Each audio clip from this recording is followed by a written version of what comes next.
Hello. Man, this is it's gonna be a lot. I apologize for the delay. I was actually here on time, but came to realize there was opportunities for tests. But yeah, don't really know what I'm doing on offense, so I tried to take an hour to just prep. I know my GAC attacks have been kind of dragging lately as I had to like figure things out. Kind of kills the pacing, not really a fan of it. But you gotta do the figuring sometime. Yeah, man. We get to try some cool fights, I think. But we got 3 kits. We also got the new Datacrons. What order should we do them? I'm thinking Rada, Datacrons, New Republic in order of interests. You're still seeing this stream will begin shortly? Yeah. So am I. That's what's on. I'm just talking. There's nothing to see yet. I think Rada, Datacrons, and New Republic feels correct. In terms of interest, in terms of intrigue. I've already heard some stuff about Rada. I have not actually read the majority of Rada. I saw a couple of clauses. Had some beef. Had some thoughts.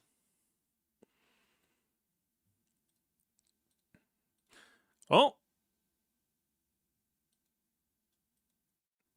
let's move on up. Let's just get to it.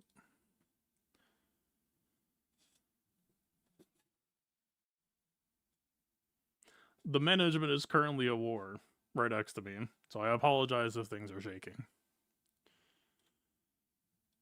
Alright. The seal has been broken. The spoilers have been allowed.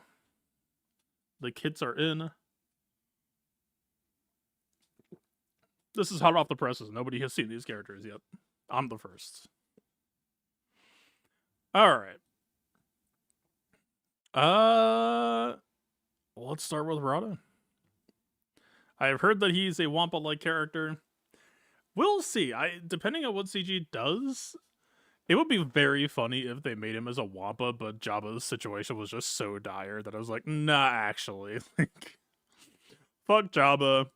They could do offense solos or whatever. Rada defense for Bausch Kursin. Hellcart's allies gain 50% accuracy and crit avoid. 200% defense. 75% offense. 50 speed and 40% tenacity. That's a decent start. 40% tenacity is not going to contest Afra. I'm liking the crit avoid and defense. Like, we already saw them kind of dip their toes in this space with, like, Afra as a recent example. Accuracy has been in the conversation lately. It seems like CG is very much just kind of, like, looking at Ezra like, hey. Like, how many new teams lately have had anti-Ezra coverage? I guess it's also technically in conversation with the Republic. Like, they are kind of starting to play in the space of, like, Zeb as an evasion tank. I mean, it's immediate lead just stat-wise compared to, like, what does Jabba even do? Like, obviously Jabba has... Or in some ways, like, Jabba has an ult to try to threaten and, like, to work towards. I mean, just raw comparison, that's pretty fat. Like, keep in mind, 30% mastery is very, very little. So this is just 30 speed, 30% max health. I mean, 30% DR is also pretty sick, to be fair.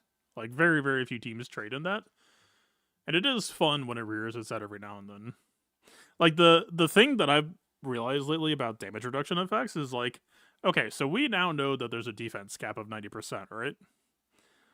The only way that you can breach past that is going to be with effects like damage reduction. That's not nothing. Unfortunately for Jabba, Afra does true damage. So fuck your defense. Fuck your defense cap. That's crazy, homie. Man, 90%, huh? Check this shit out. Finger gun. Your character explodes. Alright. No, okay. Not the coffee. But what are you even trying to do?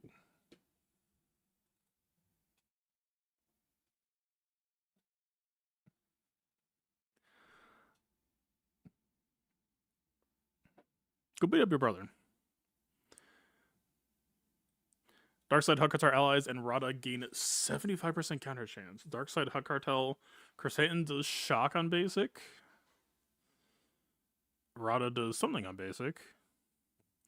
I mean, Bausch can't counter, but frankly, like, Bausch... I mean... I feel like I should get through Rada first, but questions just keep popping up. I feel like Bausch is already very self-sufficient in a lot of ways. The island later saw his Hut Cartel. It's not the GL check. She has to get one GL check somewhere. Where is this? The island later saw his Hut Cartel and not a GL. Bausch is immune to TM manipulation. Wait, no. She gains that for not having a GL. I mean, it doesn't really matter for current matchups. So that's a benefit. Is there any downside for not? No, I'm thinking Chris Hin, I think.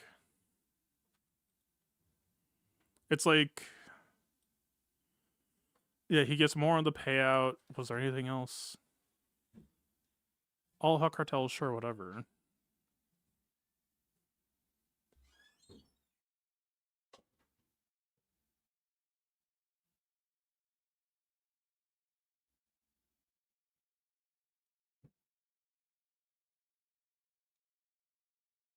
I'll have to, like, search for it later, but... Is there anyone?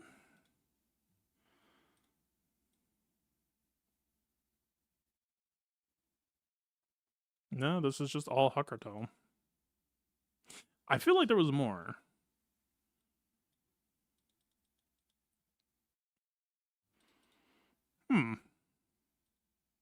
So far, I'm not really seeing guardrails to stop it. I mean, Darkside Hut Cartel, who would be interesting counterattackers? Embo's a Dispel, that's utility. Cadbane gets Terminator, that's kind of okay. Greedo can roll for multi-taps, that's probably not that real. You can't run Rada Lead Jabba, that's double large. I don't think you run 5 Darkside at least from this initial lead. Like, you'd absolutely still reach for Bausch, but like... I mean, if it's just Rada, Cursan, Embo, Bausch, +1, are you really that sad? I mean, this doesn't really do shit, except for damage. 1 dot. Yippee! Alright. Meaty stat lead. A lot to build on.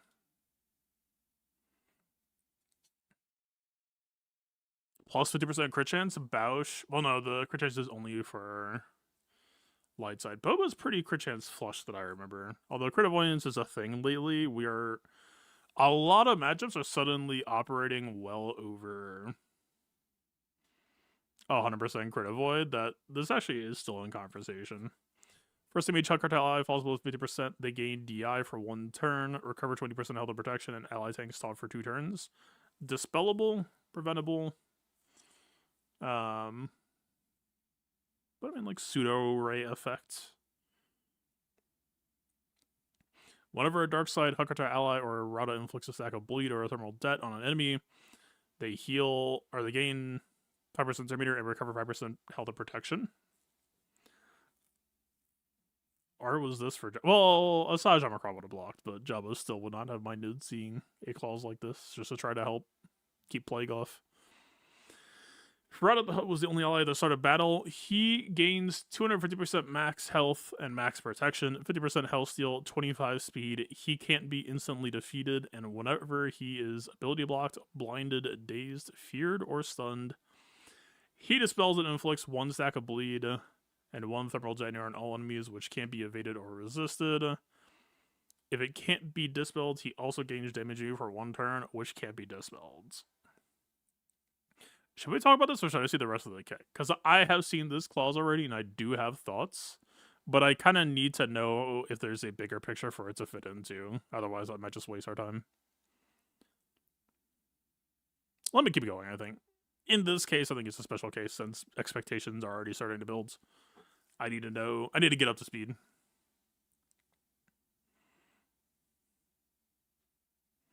Also, what's the actual list? So he is not immune. Crucially, he is not immune. Stun, not stun effects. Fear is called out, so partially. Daze, blind, ability block, not healing immunity. Armor shred, still fair game. Alternative effects, still fair game. Of which we are starting to see more. Terminator removal.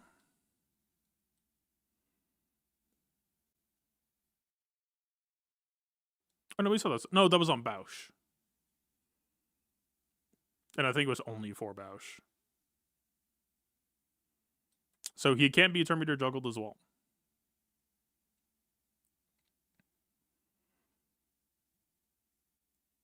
Nothing for that or shock. Yeah, that's where I'm going with this. The list is thin, and the list is not immunity. And Wampa also had stacking tenacity, which we will see how things fare. Oh, also, we can see his base stats, can't we? Is he on .gg? Please say yes. Oh, he is. Sick. Oh, that means we can see ratios, too. 53% base tenacity.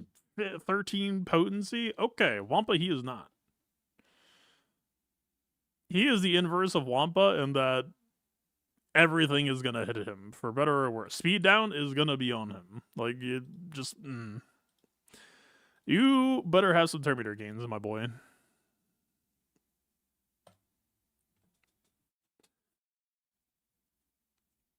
Did I miss something? Did I forget to... No. Ally HUD Cartel tanks taunt for 2 turns at the start of battle. Pre-taunt. Okay. Whenever dark side support allies attack an enemy, all allies recover 10% health and protection. Isn't that a very slim... Isn't that just like Cad Bane that I recall? I mean, it would mean like Cad Bane on counterattack, if he like hits a double counter, would heal you 20%. That's not awful. Allies recover... Oh, so do you get 20% Terminator as well, potentially?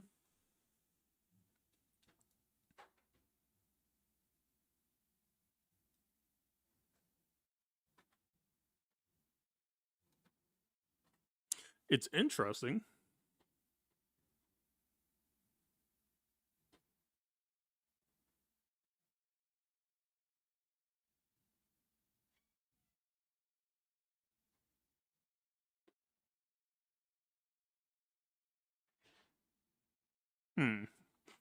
Darkseid, I mean, if Aphra goes first, like, puts the doubt on you, it's not like you get to counterattack.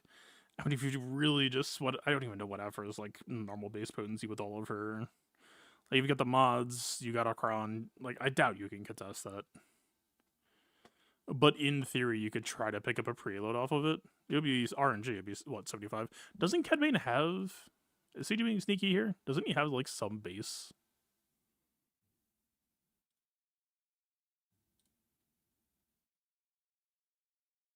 No, it's here, isn't it? No? Am I crazy? It appears so. No, it was, like here, wasn't it? Yeah. I remember. Alright. Back to...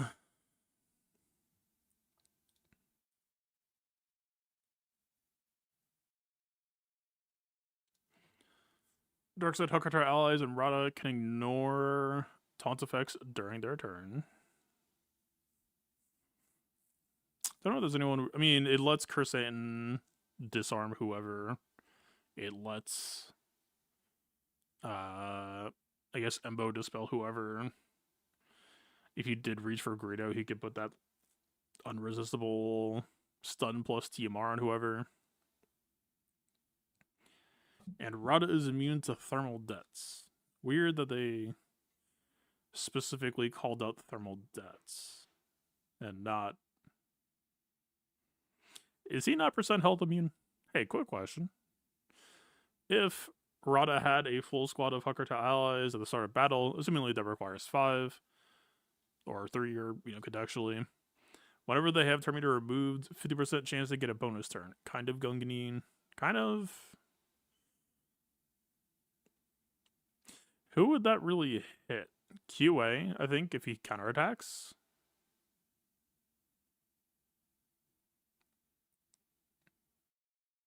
Red has a 50% chance to go whenever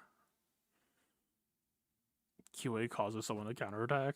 I need to, like, review how many people... Like, obviously, DTMG, QA. Ferrata was the only ally to start a battle. Whenever an enemy removes Terminator from him, he deals damage to all enemies equal to 10% of their max health. I don't know that too many enemies are doing this often enough for this to, like...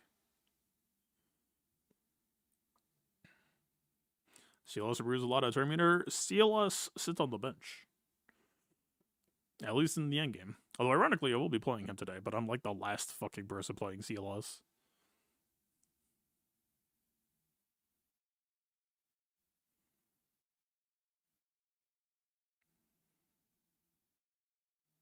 I mean, if it's going to keep coming up. Quick audit. Terminator removal happens on your trigger press. I mean, there's like some here around like remove Terminator from Fracture. Here on JKR Mark, but I don't think you'll be using Rada against that. Here, nope. Here, yes, if you attack at a turn, I believe, is the main one. They also have like stagger. It happens a decent amount. Here, yes, got AoE stagger. Here, I don't think it... Balin's more about TM gain than TM remove that I can remember. Afra, not really.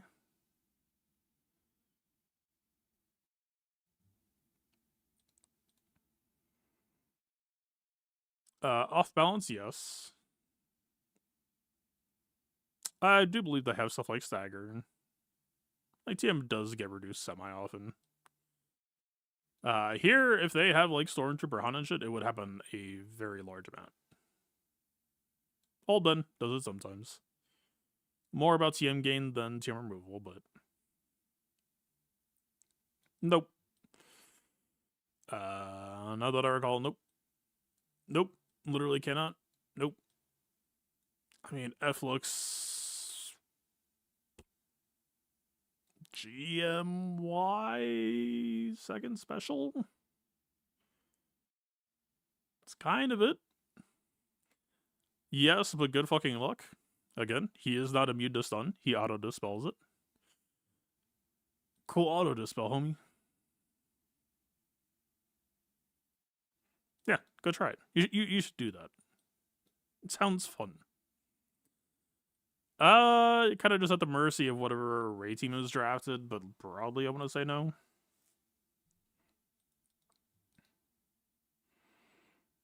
TM removal, TM removal.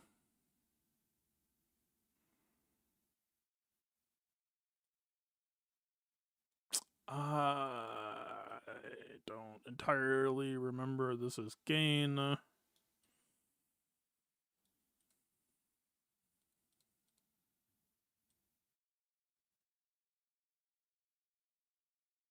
Yeah, I do not recall that much. Doesn't Grogu... Does he have a stagger? He has a stagger. That's what I'm thinking of. Yeah, not really much, though. Nope. Yes. I guess? Like... If he's not percent health immune, you're just gonna fucking die. Every time you get your Terminator removed, you deal 10%. Every time you get exposed, they deal 20%. The math ain't mathing. If you're not percent health immune, that shit better be somewhere. But then why would you write immune to thermal detonators if he's not percent health immune? I sure hope those words are written somewhere. We shall see, I suppose. Broadly that I recall, no. I don't believe so. Like stagger?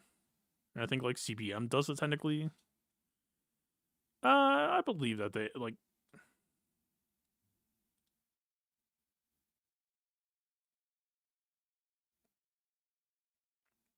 I thought that move did stagger.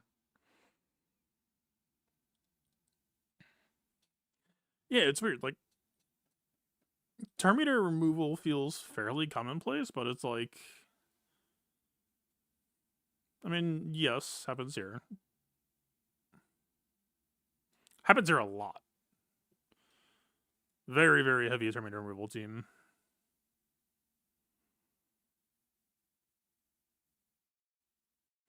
I mean, Ayla does, right? So it's kind of anti-JMM coded, but then you get fucking handcuffed at the start of battle. So I don't know if that is JMM coded or not. Yes, does so fairly often. At least Saw does it, depending on who he drafts with, but I don't think most of them do it either. No. Yes, but who the fuck cares? Maybe it matters if, like, DTMG gets a strong Chronos posted on defense. But that only punishes high TM gain, so he would have to be gaining TM to begin with. It has to be more TM than gets removed. He would have to be able to tank it out. We'll see. And then, yes. So, for people who still see Grievous on defense in 2026, it's probably decent there. Alright.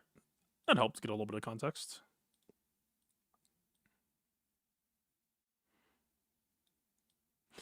Boy, you better have some percent health resistance. An additional 30% chance to gain a bonus turn. That's cute. Okay, so, well, okay. 80% chance when you have your team removed. Don't like that it's RNG, but at least it's a fairly high number. It's relatively close to 100%. While in GAC, if all allies are Hot Cartel, allies gain 50% max health. If all of Rada's other allies are Dark Side, ooh, the Bausch hate. Whenever they or Rada are inflicted with a debuff, they inflict a thermal detonator on the enemy that applied it for 2 turns, which can't be evaded or resisted. Okay, unresistible. The problem is, Afra has never been less thermal detonatorable in her life. If you don't, like, she's got the crit avoid, she's got the defense, she's got the, like, shielding. This woman, detonator who? And she's got stealth at the start of battle, so you could have 100% counter chance, and she is not getting hit on the doubt. Whenever Rado defeats an enemy, the equivalent of Showboat is decreased by 1, and all allies gain bonus protection until the end of the encounter. Careful what you wish for. This can backfire against BKM slightly. If Rada is the only ally at the start of battle, he takes reduced damage from percent health effects, and defeated enemies can't be revived. Okay, so they're not insane. Is he immune to instant defeat? One would think. I would assume so.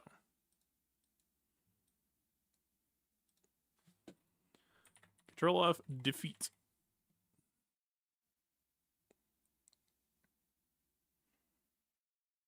Yeah, I'm the lead. If it was the only ally, he can't be instantly defeated. Okay. Okay, so this felt pretty good on Cassian, too. Can't be instantly defeated. Can't be percent health. But that is only if he is alone. So the squad is immune to deaths, but is not percent health immune. Cassian has it squad wide. That's a major difference here for the consideration. Okay. That's just that. Showboat. Deal physical damage to all enemies, trigger all stacks of bleed on them. Happy to see more bleed triggers. Bleed itself is kind of underwhelming compared to, like, you think of something like Slay the Spire. Detonate all thermal detonators on them and stun them for 1 turn. If Rada was the only ally to start a battle, the stun can't be evaded or resisted. Well, we just saw that his potency is abysmal dog shit, right? 13% potency. I don't believe the league gave any, right? Yeah, so it feels like CG is kind of daring you to just, like, alright, man, if you want to use them in a team, you've got some mod puzzling to do to, like, bring certain things online.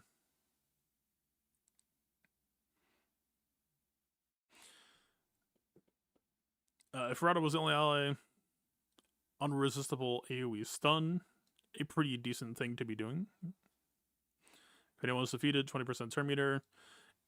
Well, in GC, if all allies were Huck Cartel, tank allies recover 10% protection for each damaged enemy by this ability, or each enemy damaged by this ability. Attacker allies gain 10% defense pen, stacking max 15 each time this ability is used.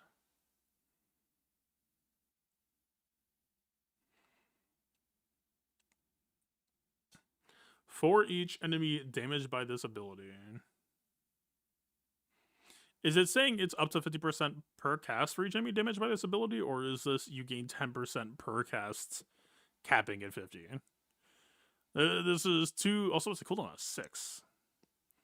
This is two very different pacings. Also, quick audit. Quick check-in. How am I banned from Dodgy Gene? The site just won't load for me. Oh, there we go. I don't think they have very good armor pen values. Boba armor pen is 203, not a barn burner. Embo 164, even lower. Cad Bane at 119, even lower.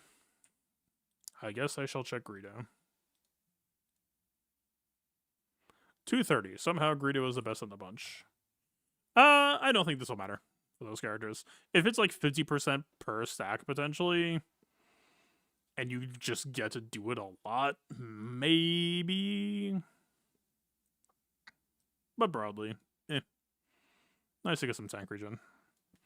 Ferrado is the only ally at the start of battle. This ability instant defeats enemies below 40% health. And Rada recovers 50% health and protection for each enemy defeated by this ability. So this is trying to broadly prey on teams that aren't percent health immune. Bleed, I think, might bypass.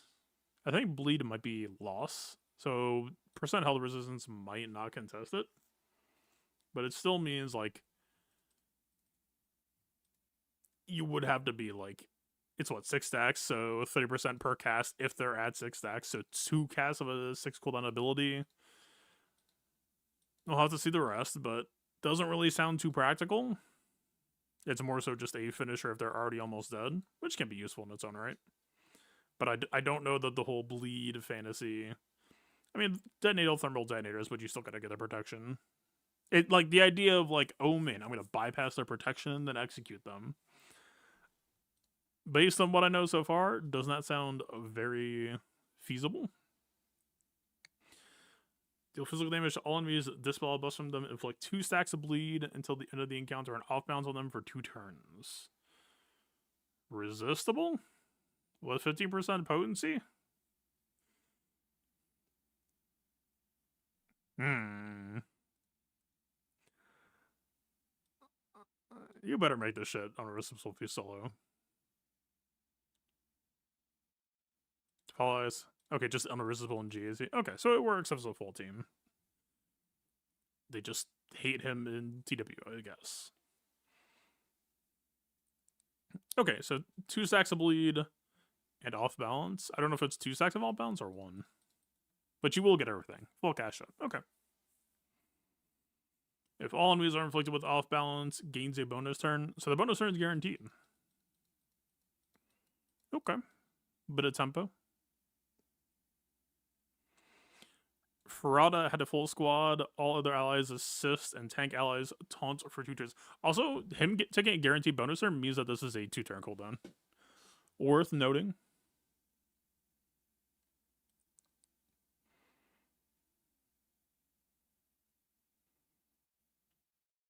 Okay. What's the damage ratio? We are, at this point, the... Okay, base offense is 78-33. Looks like the AoE is about 300? No, 250.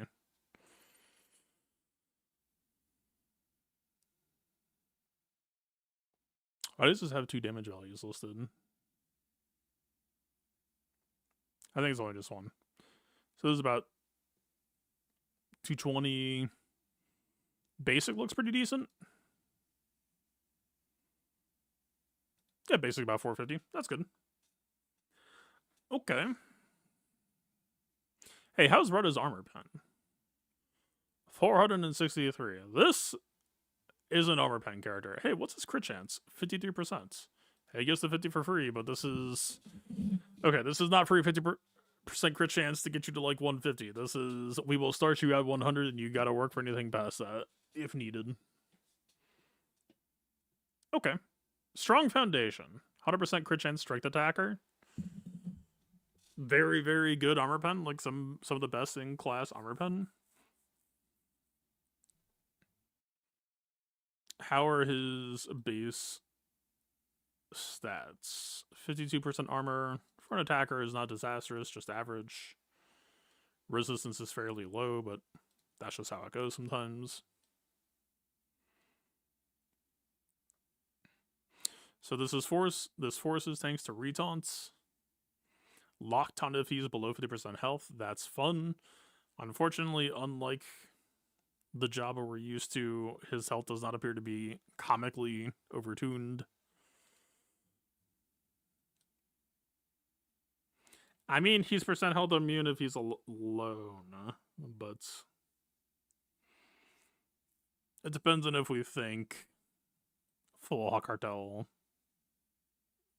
Jabba dead is serious or not.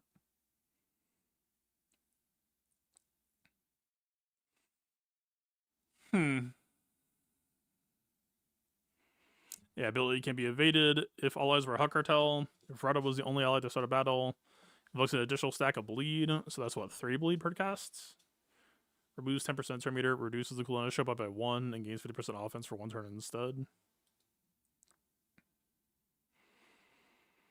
It's a solid ability overall. Kind of depends on how easily he can cash them in, though.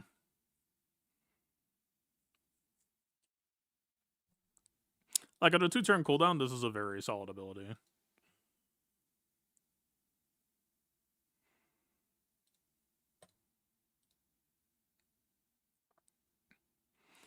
The physical damage to target enemy twice and inflict 1 stack of bleed, which can't be evaded or resisted until the end of the encounter. I do wonder if it's 1 bleed per basic. And healing immunity and speed down for 1 turn. Resistible. I mean, healing immunity. If you're gonna be trying to play the bleed game, you do want to be on healing immunity.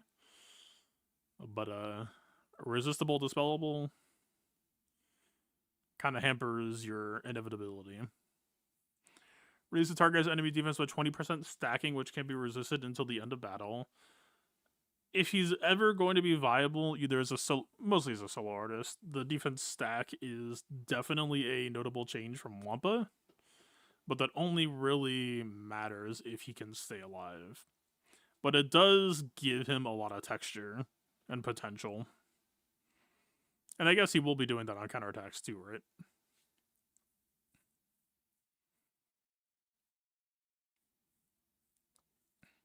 This feels like a very mod puzzly character. I'm kind of liking where this is heading. I don't think this will be an easy character to use in a lot of matchups, but it does feel like if you can just worm your way into hitting certain thresholds, you might be able to cheat out victory.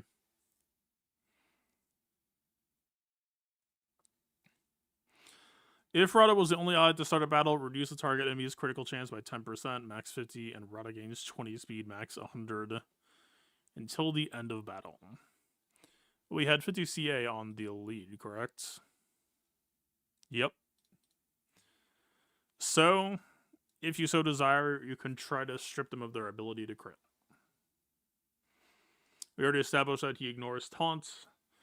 We already established that his first turn will give him a bonus turn, unless I guess CG could break that by making a team immune to off balance. They do have a lever to break the bonus turn, slow you down a little bit.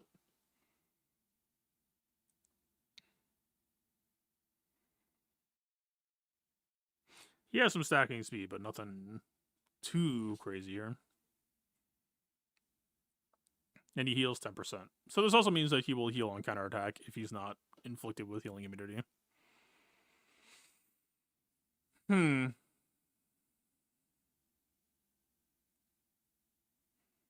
That's the kit.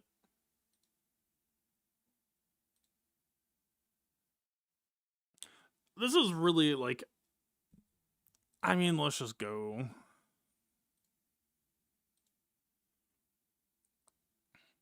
Let's just go bar by bar.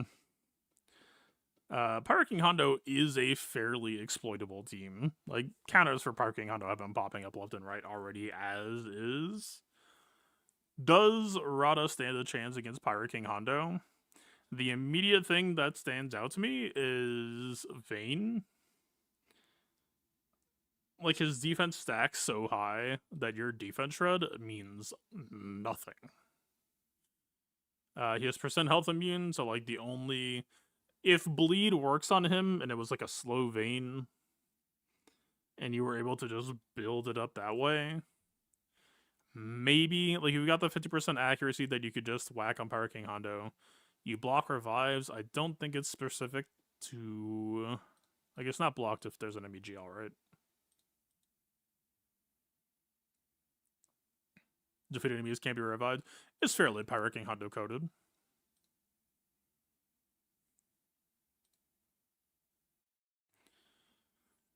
You are going to get the shit kicked out of you on the opener, as is tradition. Silva will remove your turn meter. Are there any others I'm not thinking of? Brutus. I mean, Silva removes your turn meter twice. Gains turn meter. I don't think there's any real interaction. S30 basic does, actually, crucially. But it also dazes. Is Rada bonus turn or daze? Or, sorry, bonus turn or turn meter? No, it is... Okay. So if you hit Pirate King Hondo, like let's say you just use your AoE to start, you'll get marked. S33 will possibly just donate you turns. Problem being, well, it's an ability block, but it's dispellable, and he does counter dispels, right?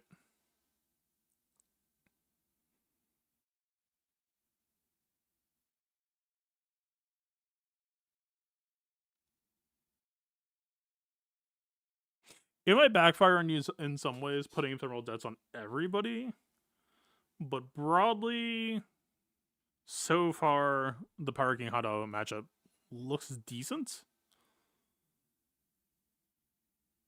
I mean, major concerns about incoming damage dealt, though.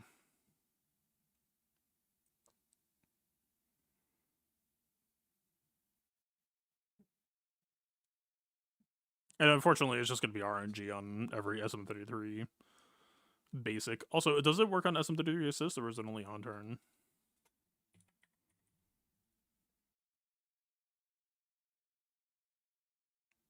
It looks like it does work on assist. So yeah, this is a matchup where you potentially just want to piss SM33 off ASAP. Obviously, with Vayne Kron, no, but that won't exist by then. Armor Pen Kron would be a concern, but you get 200% defense to start, so if you want the defense mods direction, you could try to survive. Pirate King Hondo looks viable. Alright, Ahsoka Tano. Lots of armor shred, lots of defense shred. I don't think we're going to be trading in enough crit avoid to be able to stop Ezra from critting. Fracture problematic. Total cooldown increase. I don't think you love it. Exile stops you from counterattacking, right?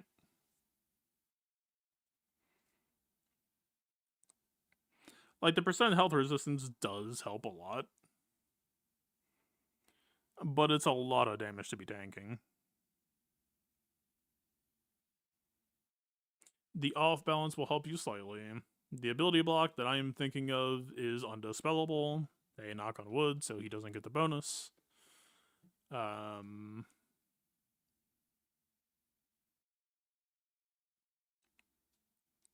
She removes her meter with her wrist shot. I'm leaning towards no. I think like the armor shreds, the defense shred. I would guess no.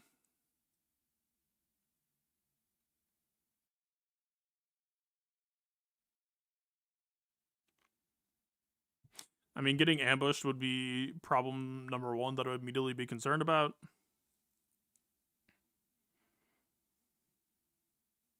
What even happens to ambush people? I know they lose their protection. What does ambush actually?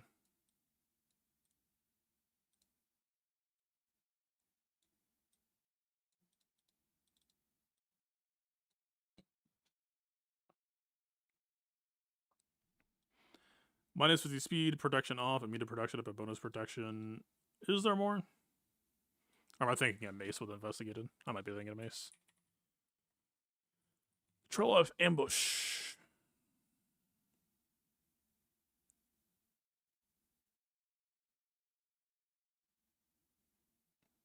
Okay, nothing crazy. Whenever an enemy is ambushed, all rebel allies gain foresight for 1 turn. Not super impactful.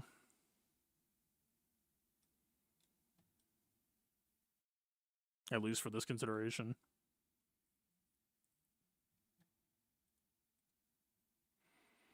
Wolfman with the 43 months. Thank you very much. Sounds like he can solo C. I mean, C's biggest Achilles heel is getting soloed, so yeah, it's a pretty safe assumption. It's also a pretty low bar. Does he fit with Jabba? Well, he is a large unit and Jabba is a large unit, so literally he does not fit. Are they too big? He might take Jabba's team away from him. I don't think they will. I would have to stew on it. I don't think that he will.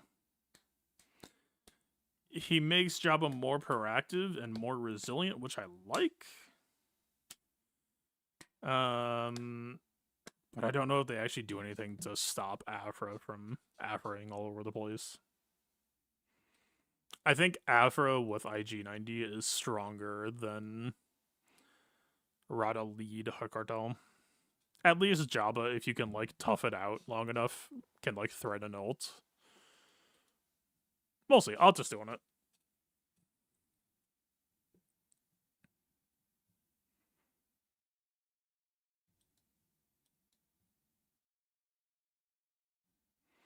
Power King Hondo sounds decent until you also consider OG Hondo.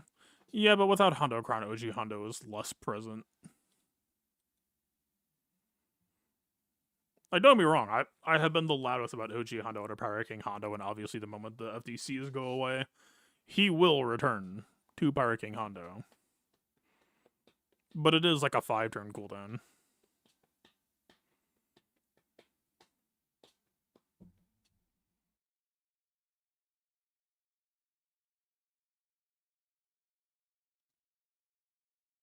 I mean, you should look at his lead and unique. The lead and unique say that he has potential to try to be Wampa. Malcolm Dead is just part 4 of that. They're trying to set him up as both. He is a gladiator fighter, which makes a lot of sense. It's a lot more fun flavor than if he was like Cobb Vanth. Cobb Vanth is just like, fuck man, here's a pile of boring characters that do nothing, but we'll make a bunch of rules to like try to keep him alive and make him insta-kill someone. Rada trying to possibly supplant Jabba is also a more interesting space than him trying to Cobb Vanth the shitty guys. We shall see.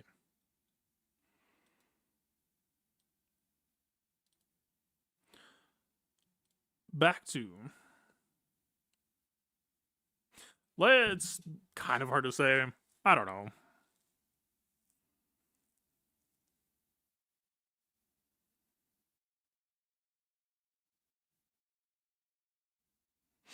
This would be a lot of just trying to tank it out. And, just trying to shred Leia's armor and see if you can't just get her to be boppable.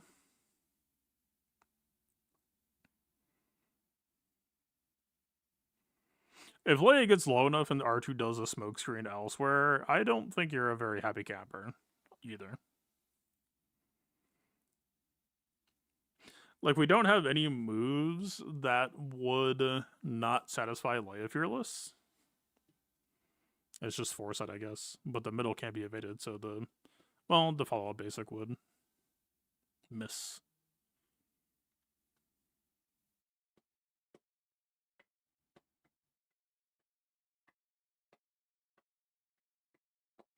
I'll put Leia under plausible. It would be a build check at minimum.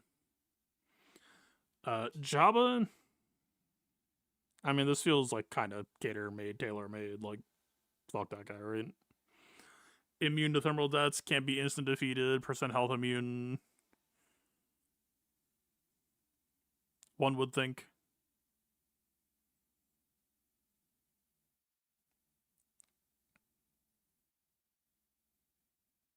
I mean, disarm's your biggest problem.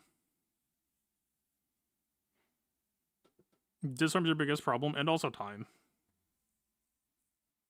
I mean, effectively, this is kind of a Marin replacement. Like, Bleed is sort of acting as Plague, and we already know that the squad can kind of struggle to deal with Plague. That you're kind of hitting on similar feelings. Jabba should be pretty plausible. LV. If Bleed can work on percent health resisting characters, then maybe LV becomes a bit interesting. Do we Dispel on any moves?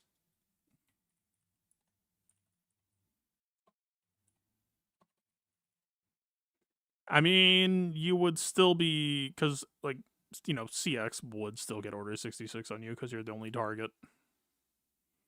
Also, Knock 'em Dead does Dispel. So you would get Order 66. You would have to be able to just, like, tank it out on getting hit by massive damage. I don't know if that sounds fun.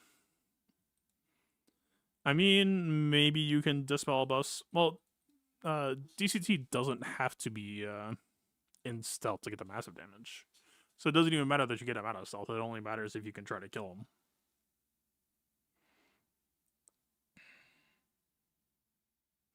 Hard to say. If you can get DCT out, I mean, you're kind of worried about oppo damage at that point. And you would have to get through Scorch before getting to LV. Well, no, because you can ignore Taunt. But whether or not you can actually pull that off. Plausible. But CX2 does disarm as well. It's the same thing as Jabba, and I think the disarm will matter here a lot more than Jabba. Like, disarm is just a son of a bitch. Disarm is one of the few debuffs left where I actually do kind of fear it. We'll see. Very much contingent on does Bleed work on LV or not. Kind of wish I had training mode.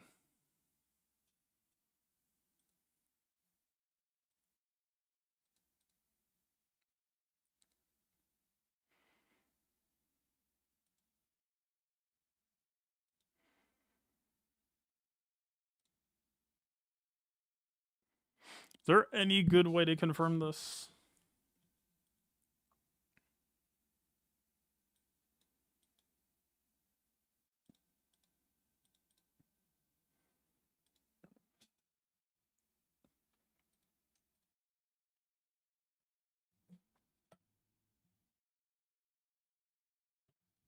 Is Bleed stronger than Plague? No.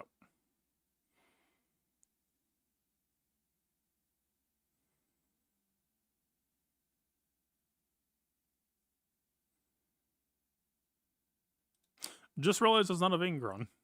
That was fortunate.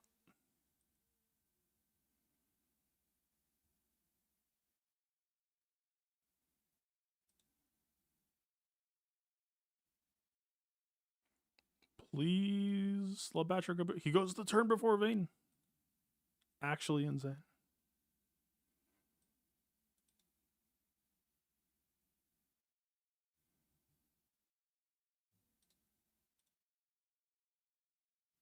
He didn't fucking land it.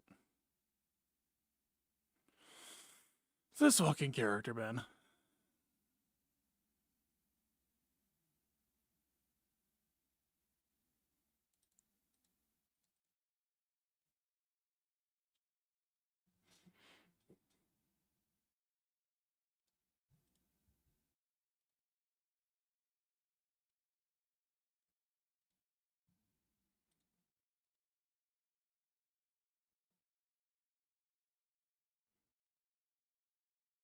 Back in my head, I'm like, does Vayne just have super tenacity that this won't even matter? I do not recall. I just remember the defense side.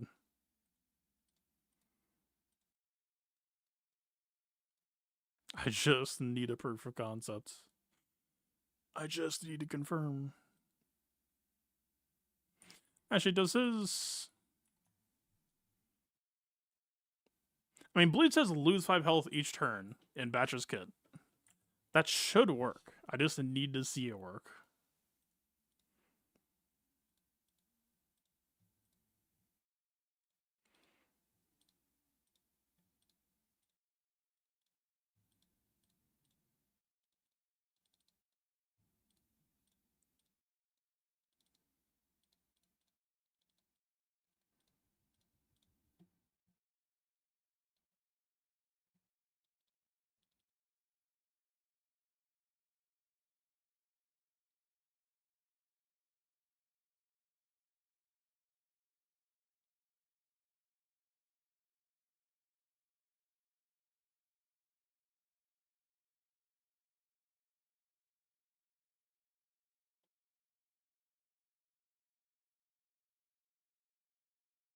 Hello?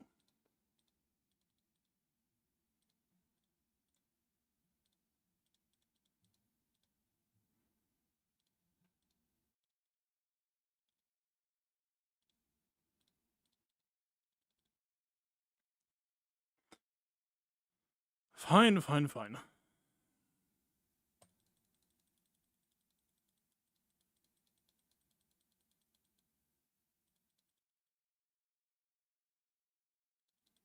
It's okay.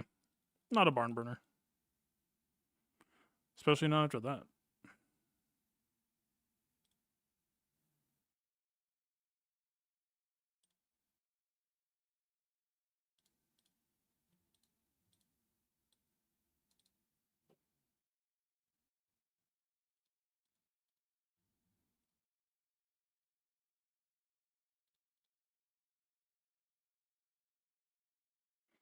A decent addition.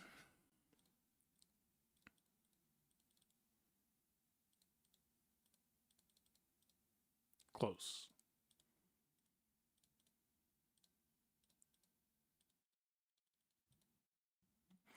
Okay. Let's try this one more time. Hang on, let me just, before I... Trail of Tenacity. Do you just have... Nope, he doesn't. Not that I recall. Alright. You... Please? For the one time? You just do it for me?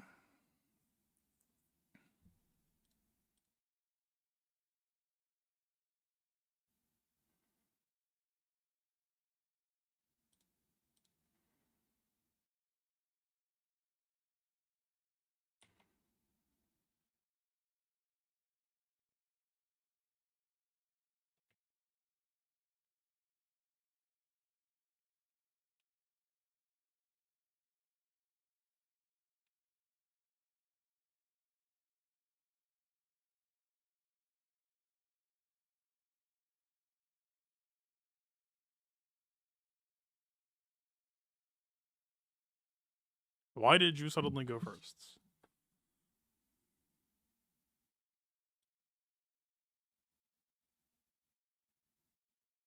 I didn't see anything happen.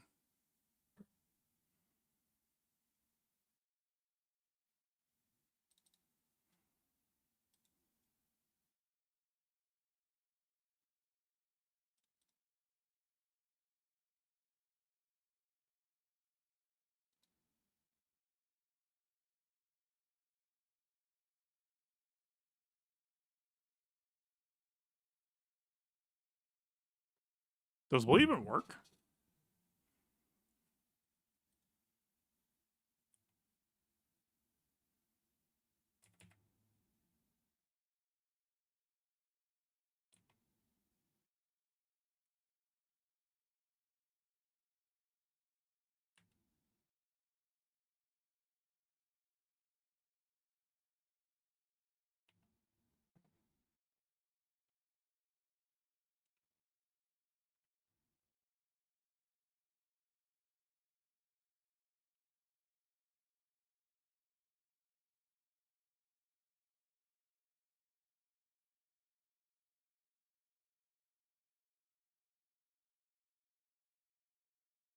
I guess we can't see the damage numbers because it's coded as loss.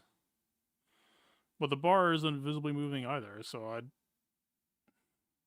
I mean, his health would go down by 10%, so I think we can reasonably conclude that shit don't work.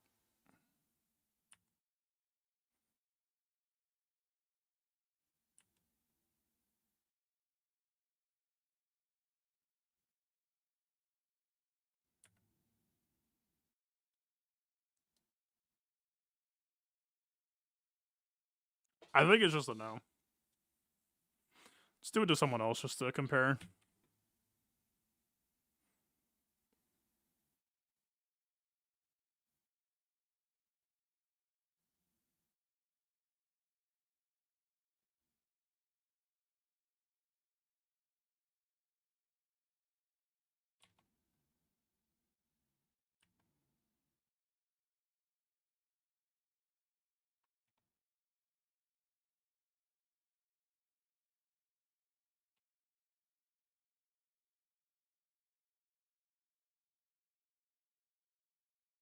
Yeah, visible image. Okay. Bleed does not work. Which means you're just gonna have to raw dog, kill from scratch, DCT, and everyone else. I know that sounds great for business.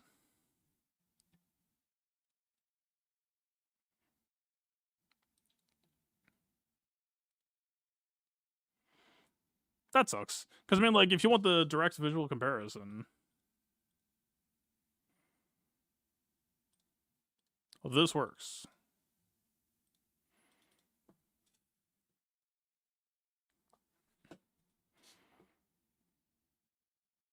Oh, wait, I can't show this because he's not going to be in. Alright, please hold. Let me beat the shit out of Dane for a moment.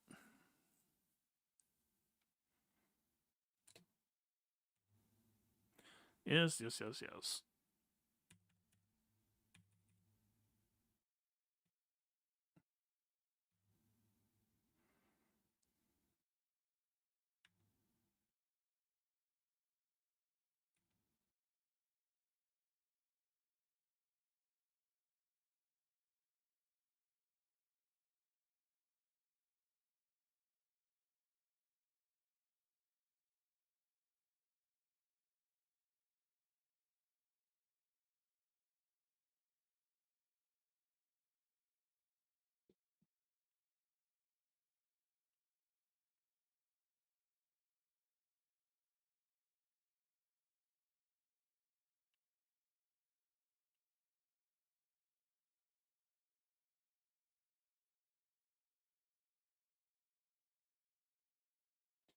It's not scheduled TM, it certainly feels like it.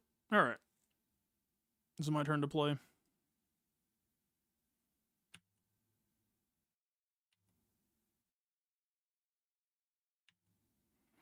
Just about. Stop healing. That should have been the demo turn. Alright, come on.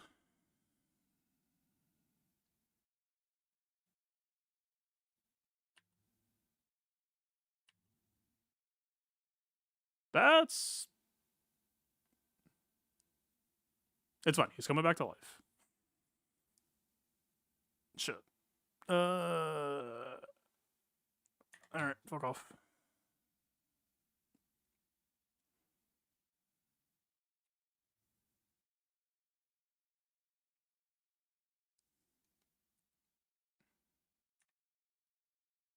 Wait, we still get it? Kind of?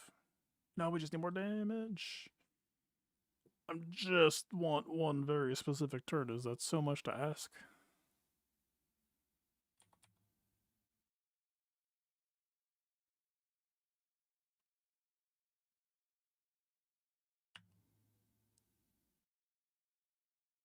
This vein is just too squishy.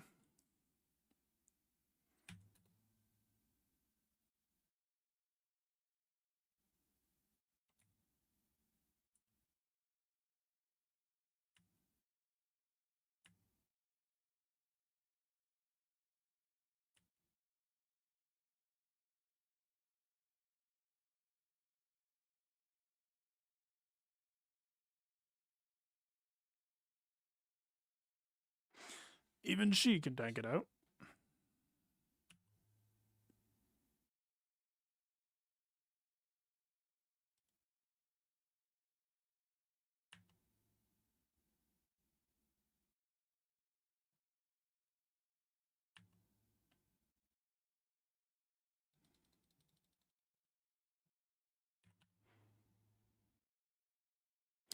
It's doomed, I suppose.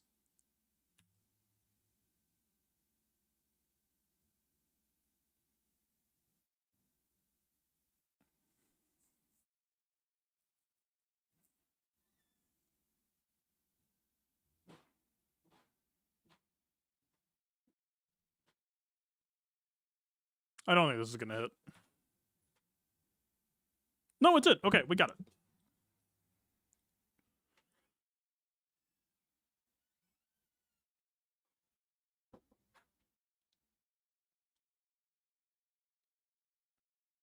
Yeah, just.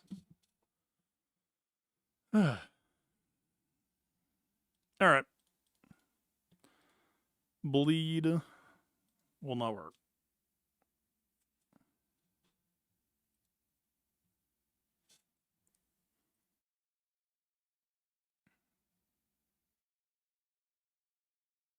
I don't know if that's a problem with bleed or a problem with echo.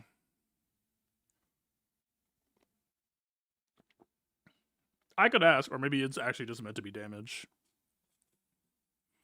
And it just says lose. Alright. LV sounds rough. Java, I don't think it's the end of the world. JMK, you've got vulnerable. You've got armor shreds. I think there's a fair amount to be concerned about here. Like a not being able to crit.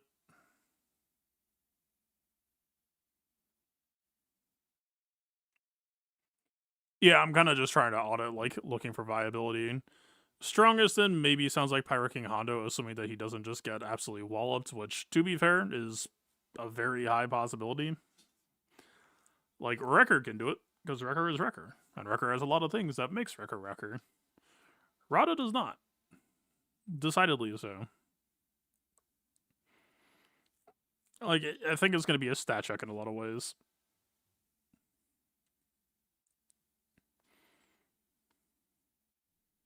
Especially the fact that he's an attacker.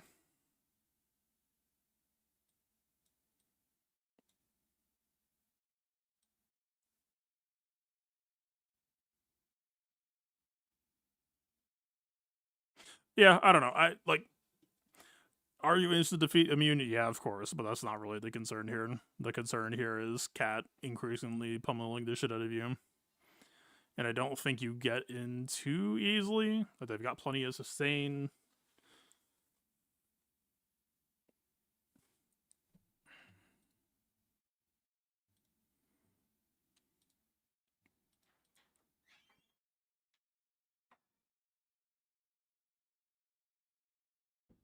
I don't think I see it.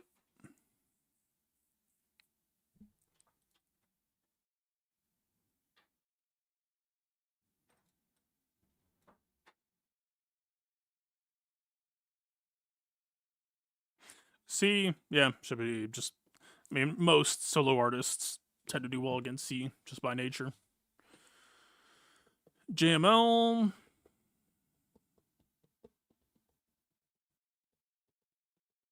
You can't counter. I mean, it will be defense AI, so I guess it would try to do like Afflux and stuff. But yeah, the lesson spam does not sound great. You can't counter. You're not getting ATM removed. You're just getting your ass beat.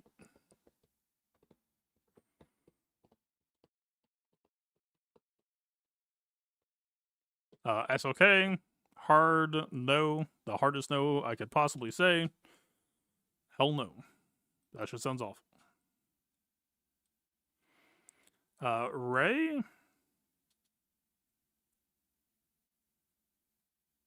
Also probably sounds like a no. Her ult specializes in the 1v1 or 1v5, as it may be. Plenty of healing access. Like bend to low for turn, lock healing immunity. Probably a no. This character really needed like healing immunity. Like in some ways, the amount of bonus turns he can take, if he gets them, can try to like get it off faster, but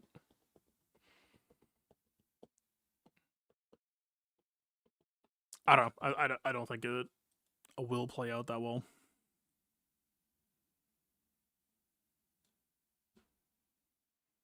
So we'll see. He maybe gets some ins. It's like, yeah. Beyond that, iffy. Like, yeah. Like, yes, but you're not going to see that pretty much ever.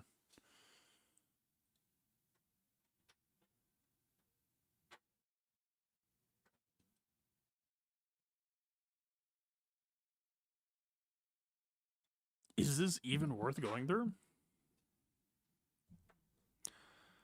I'm going to say it should be no. Cassian is a very hard team to project out in some ways, but I'm going to say hard no. Stranger, like he's defeated me, and sure.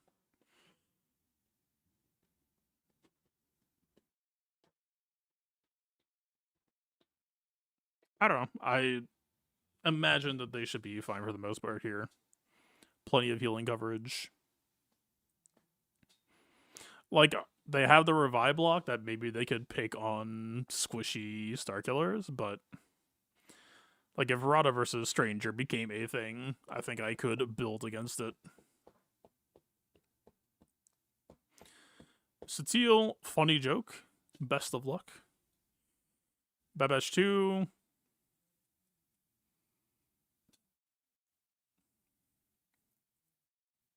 I think it's a no. I think Babesh 2 would be very happy for teams to try to solo them. Yeah, this sounds abysmal dog shit. You will get your ass beat. QA, he's a little bit anti-QA coded. They do just heal so much, though. Like,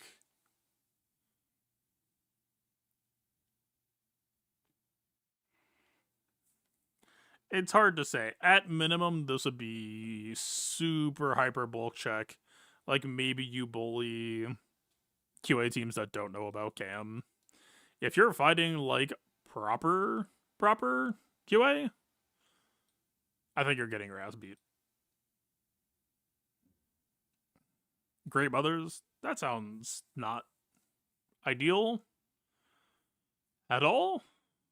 I mean, the AoE can't be evaded, it's true, so, like, you know, pop the Foresight, but they are kind of happy to not have their Foresight work. I think you just get your ass beat. Like, yeah, you're plus 250% health or whatever it is, so, or what, 300 with the extra 50. Like, you are better at tanking Spirit, but, I mean, can you even...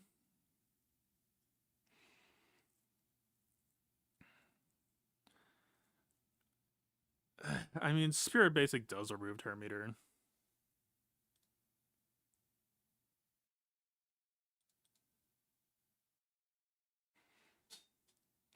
I don't know, man. That, like, willfully going into a 1v5 and getting doomed is...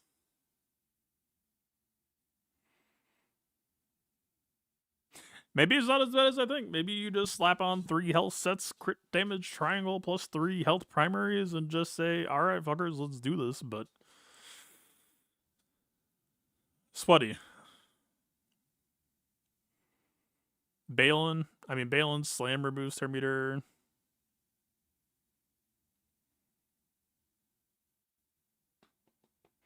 OG Hondo removes Turn Meter.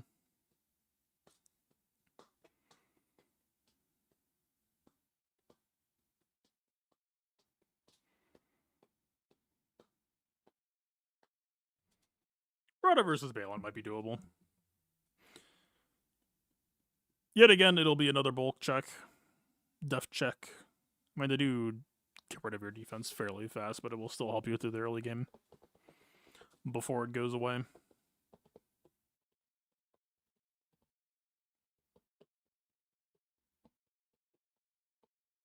Afra,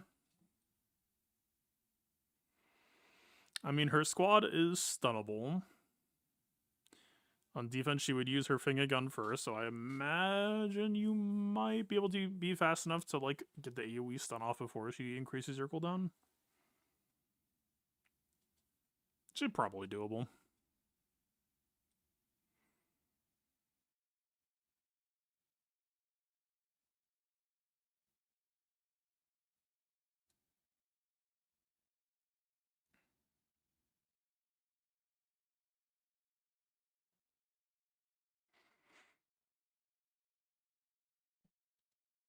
How often are you expecting to open Showstopper? Or Showboat?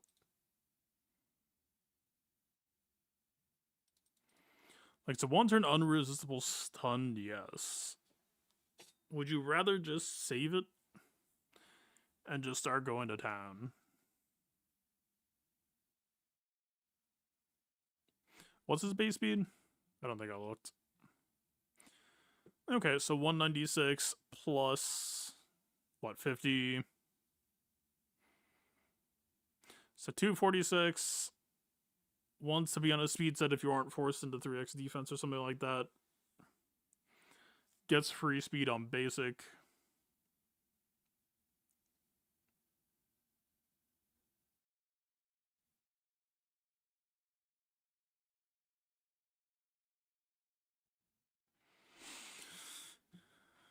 This character is just one big mod puzzle, and that I think is pretty cool. I am more interested in this character now after the kit reveal than I was leading up to it remotely at all.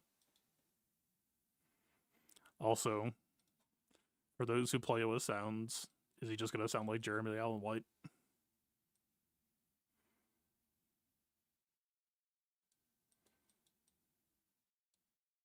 Just a dude talking. Did you miss Datacron talk? Nope, we were going straight into it. So sad it's not a Jabba lifter? Ah. But you have fallen into the trap. He's a Jabba lifter by way of just fucking get rid of him. I don't know if he actually is. It's a better lead than Jabba lead, but if it doesn't solve the problems, then I don't know if it matters.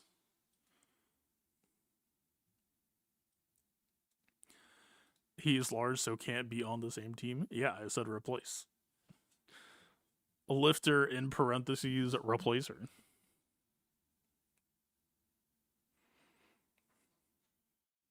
Words mean things.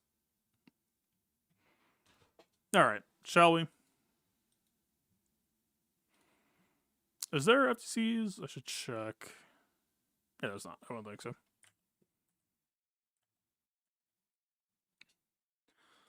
For old times. For old Republic. And the Separatists. Separatists not really old. It's kind of old. It's all relative. Okay. Nah. Is this Satele finally getting a Satele Cron? Light side bulk still in, but now in a 5v5 season. Is their defense? I would think no. All right, no 4 seasons of defense in a row. I mean, if it's a Satele season, protection's there. Of course, it has to be. It would have been very funny if they returned the super protection for this set on top of bulk. They should not have done. That would be a horrible idea. It would be funny though. All right, 20% protection up, dispellable bait.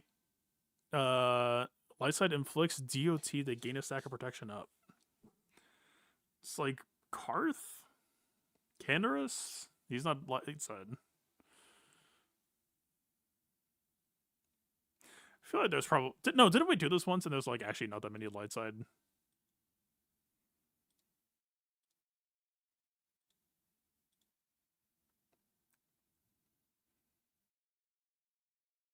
I mean, Wookiees do it.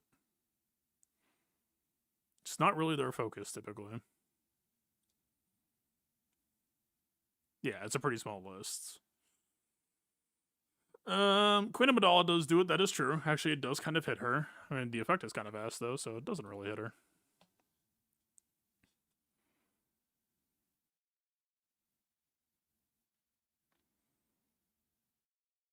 Yeah, I don't think we care much.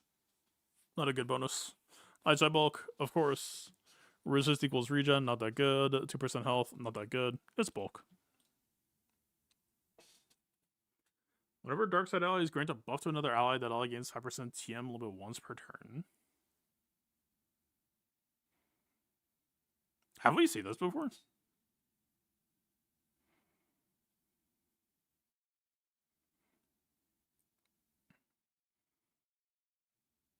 I mean, it's not as good as the usual suspects, but that might hit in some spots. What else? Dazed, stun, recover 10%. Eh. Defeated, 50% offense, 20 speed. I am not typically that interested in this. A lot of people tend to be higher on it than I am.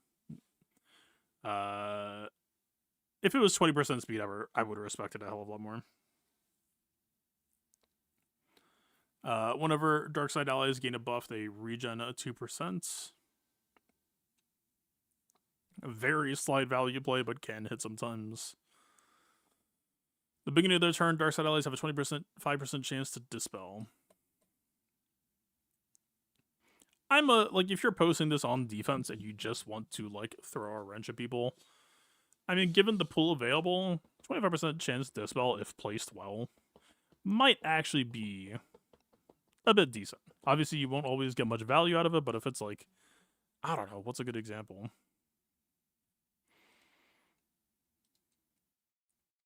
There are quite a few matchups lately where, like,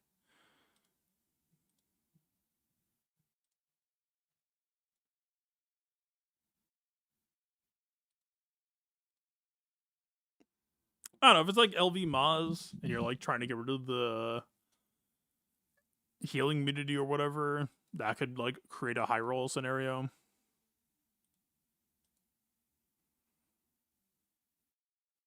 It's not like a barn burner, but you could do worse. I like, if it gets placed in a well enough spot, I could see it flipping a matchup. I just can't give immediate examples of use case.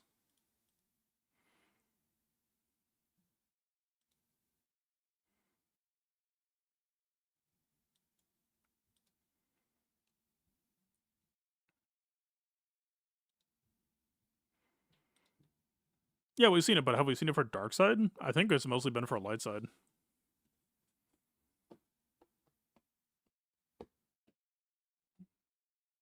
Alright, so this is broadly a light side tilted set to be sure.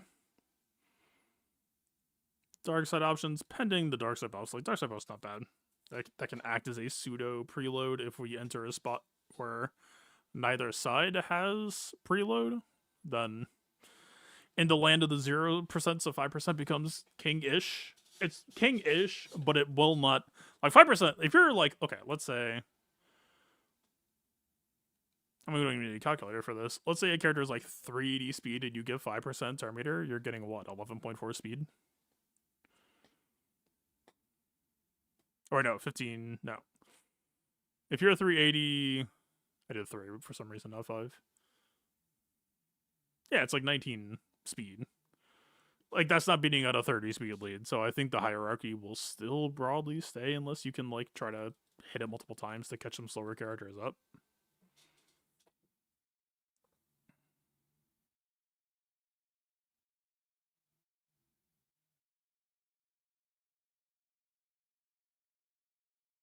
Like, if you're Great Mothers, it would get you probably 5% preload, and then maybe, like, Spirit would get 10% for the Bless. I don't know, it's not that crazy. Old Republic, whenever Old Republic allies recover protection, they gain 2% max protection, stacking a max 150%. Kind of funny, gives you some inevitability. I don't know that Satio really needs it right now. Stun, gain 50% and recover 25% health and protection. I believe Satio is immune to stun. Or at least that's how I remember it feeling. Yep, in GAC, immune to stun, dog shit. Whatever an Old Republic ally falls below 100% health, they gain a bonus turn, limit once per character per battle. That's actually decent utility in some spots. If you're just trying to immediately cash out and just like, oh, my Griffin got hit, swap, lock taunt. You could do better. You could do worse. Start of each turn, if a non-GR Old Republic allies have 50% or more turn meter, the damage they receive is reduced by 75%. Okay, I mean, this is a squad that typically tends to go second, so they will have 50% or more turn meter when they take damage pretty often. That's a pretty good thing to be doing. When a debuff enemy expires, it gains 2% potency and tenacity, stacking This effect has hit for some teams in the past. I don't think this is a team to do it with. The Horizon. Welcome. How's your stream, sir? Separatist critically hit Critivoid. Not terrible. I kind of like that effect for them. Worry about them being usable first. Separatist ally defeats an enemy, they take a bonus turn. Worry about winning first. Worry about snowballing later. Separatist allies are revived. Separatist allies are immune to daze. Enemies with extortion have negative 100% crit chance to potency.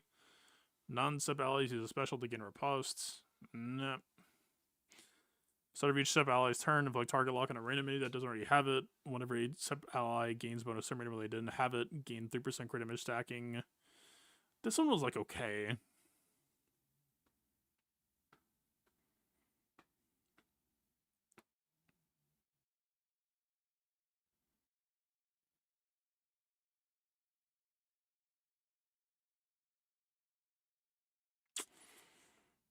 Is that going to be enough to make Grievous usable in the big 2026?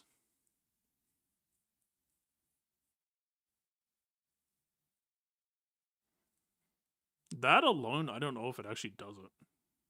And the level 3s are not that good for this either. Like, you would really want to see Ampag here.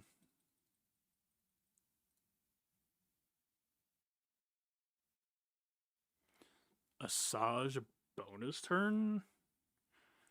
I mean, it's maybe an opportunity to give Asajj Omi some value, but for whom?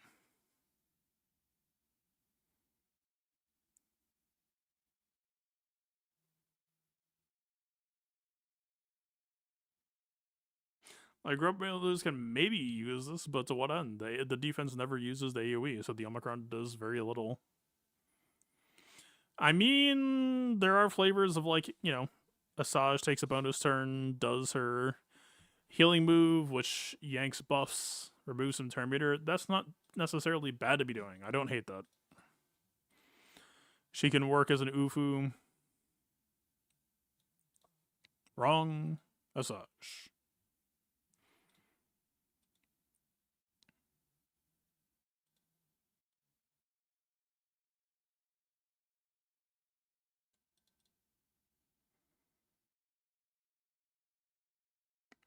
Man, I wish it was not RNG.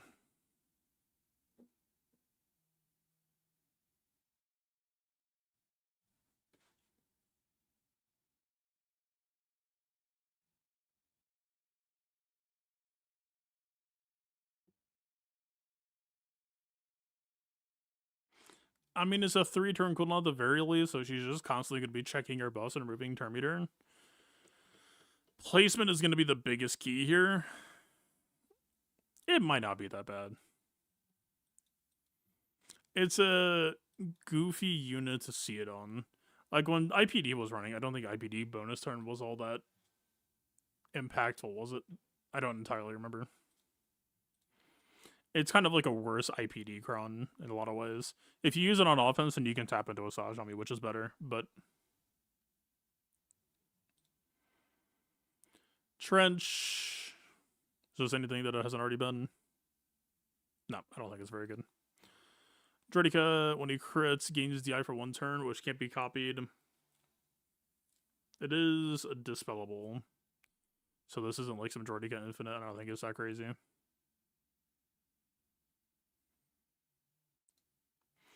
T3 inflexibility block, gain TM, not that crazy. Karth has a double bulk, potency, 100%, and he gains a 50% TM whenever another character ends their turn. Whenever he uses his basic ability, he attacks 2 more times. Whenever an older public ally is dazed, they dispel it. When they dispel daze, they gain TM. Whenever an enemy is defeated, Karth gains 25% offense and crit damage until the end of the battle. Is this just trying to lean on, like, Zalbar Omicron?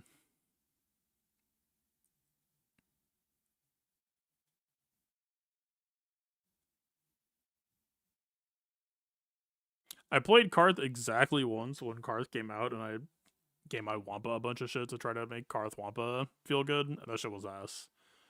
And my general feeling on Karth, the telltale story of Karth, is anytime you think it's Karth, it's never Karth. It's kind of the same as Nihilus lead. I mean, between what Zalbar, or yeah, Zalbar. I don't know what. Thought I was screwing up with Chris Hinton.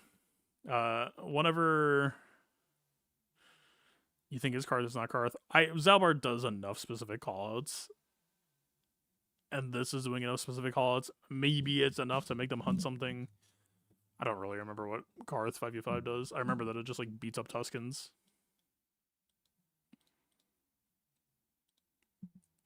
And this just like makes it beat up Tuskens even harder. Wait, they're immune to days. So the DC does nothing? Hello?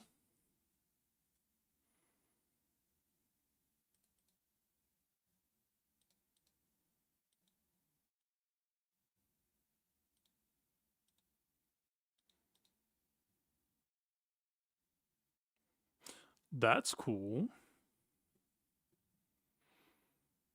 It's not Karth. Like, 50% turn meter whenever a character ends their turn as like a subversion of a bonus turn cron is an interesting idea.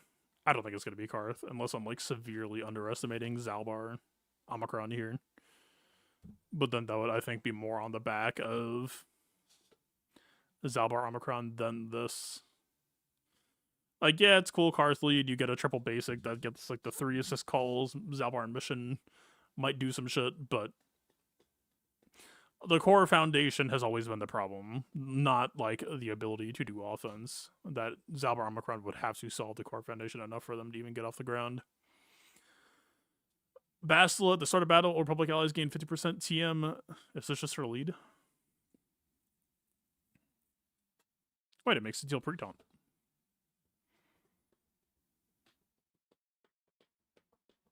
Ah, this sounds sick, does it not? Now, unfortunately, it says deal 35% more damage. I'm pretty sure that is 35% offense. I don't think it's a 35% boost to the true damage. But this is a strong contender. This is just about it. They are going for the mother-daughter combo or whatever. I don't fucking know. Grandmother from another mother. The fuck are we doing? I don't know. Double lead. This is a cool idea. And I don't think this is like too polarizing either. This is dope. You get the pre-done. It is dispellable, crucially, but like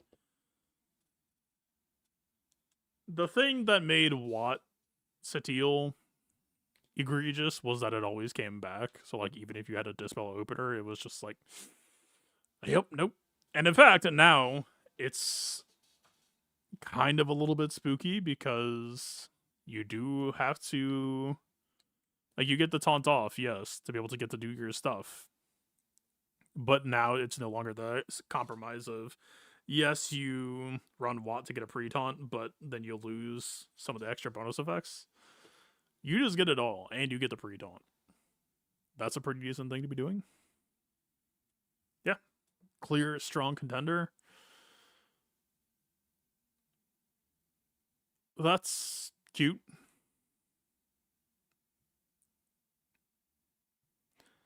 That's a very large number.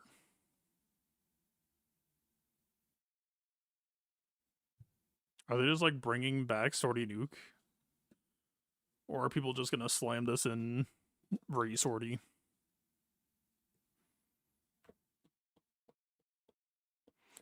That's a very large number. I mean, it's up to what? Well, what's it actually?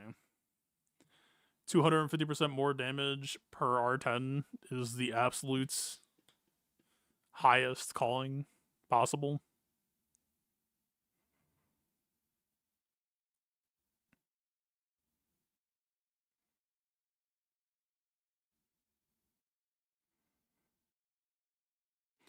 Warren's exploration could be absolutely disgusting.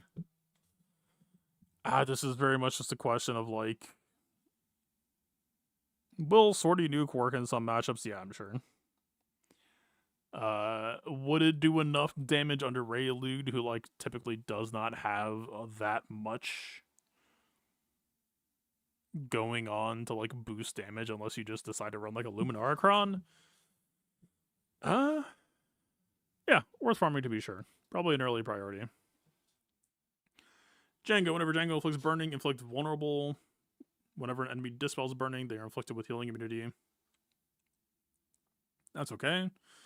Jameson is the ally in the lead slot. Complete payout for all bounty hunter allies at the start of each encounter.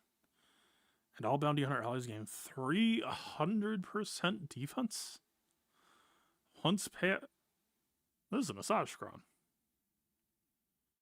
This is, like, possibly immediately defensively viable. Once payout is active, whenever bounty hunter ally uses a special ability, he gains 24% offense. Max 125 until the end of battle. Whenever bounty hunter ally critically hits an enemy they attack again. This is Unga Bunga's fuck. Hello?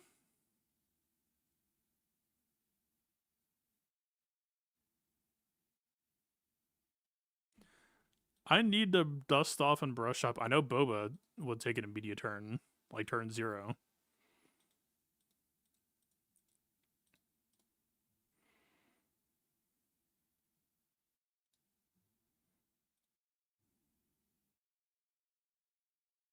This is just he applies 3 stacks instead of 1.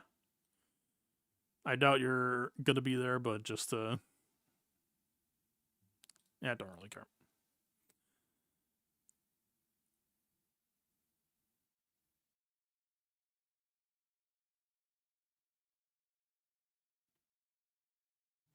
Oh, that's what Disciple get Jesus fucked. It's just, it's not even, oh man, Boba Wonder, it's just everybody. I forgot this clause existed. Some fights in the past make more sense now. Bounty Hunter's faction identity right now is just supreme violence. Locked on if you should happen to care if the need arises, but I don't think we default to it. Very happy to cash in that shielding plus that defense together. Feels excellent. I doubt we care.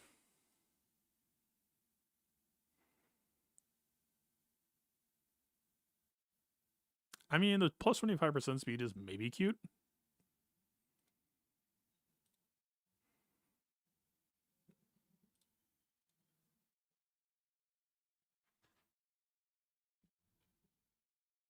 I mean, 30% offense, but I don't think we care. I don't think that's a reason to draft.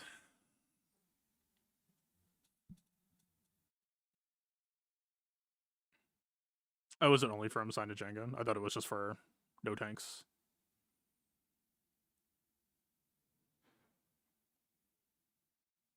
So it's not exactly an Afra scenario.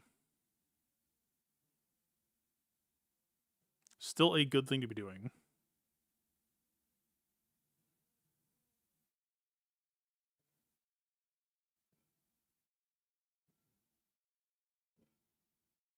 I mean, attacks ignore 50% defense is kind of funny, but I don't know if he's going to be getting target locks before he goes.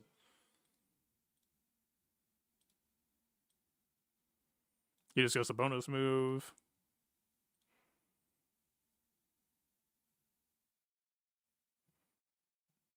Surely we do not care.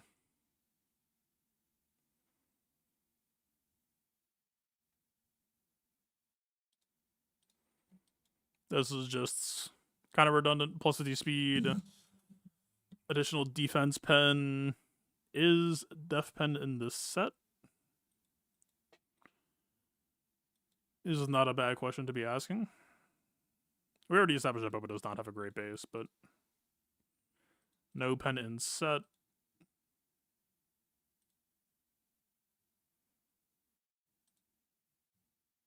This is just like a cooldown reset, right?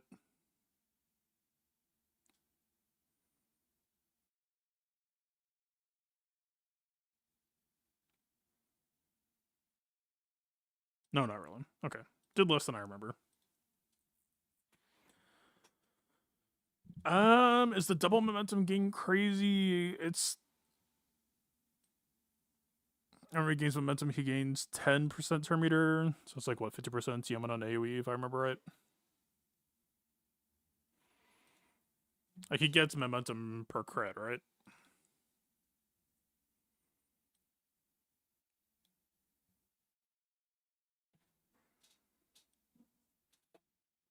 Or is that just on his lead?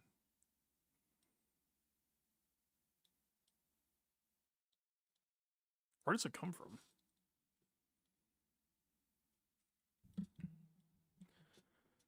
Gain 1 momentum for 3 turns. Am I just skimming past it? Every scores a critical, he gains a second momentum. Okay, yeah. So you get like 55% turn meter on the AoE. Or I guess 60. I mean, it would give him some fairly early extra turns. Not great, not terrible.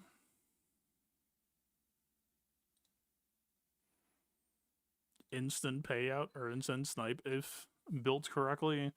That's very gimmicky, though. I feel like if that is like the day one thing, people are just gonna run stuff for the snipe. You know, they have IDI, so they're just gonna ignore it. And it'll be a little bit sad for them. I mean, you still possibly cash this out, though. It's not bad.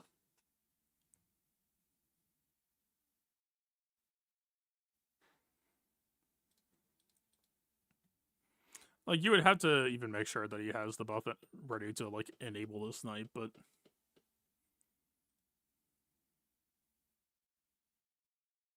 Probably no. She would just be there for speed. I don't think...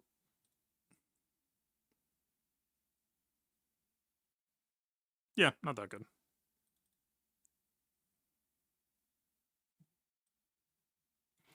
Any hidden gems?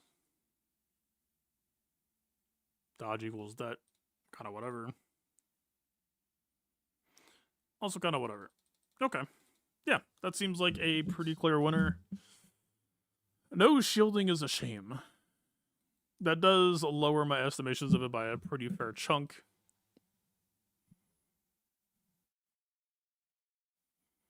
Probably you do end up drafting a tank then, right? Maybe.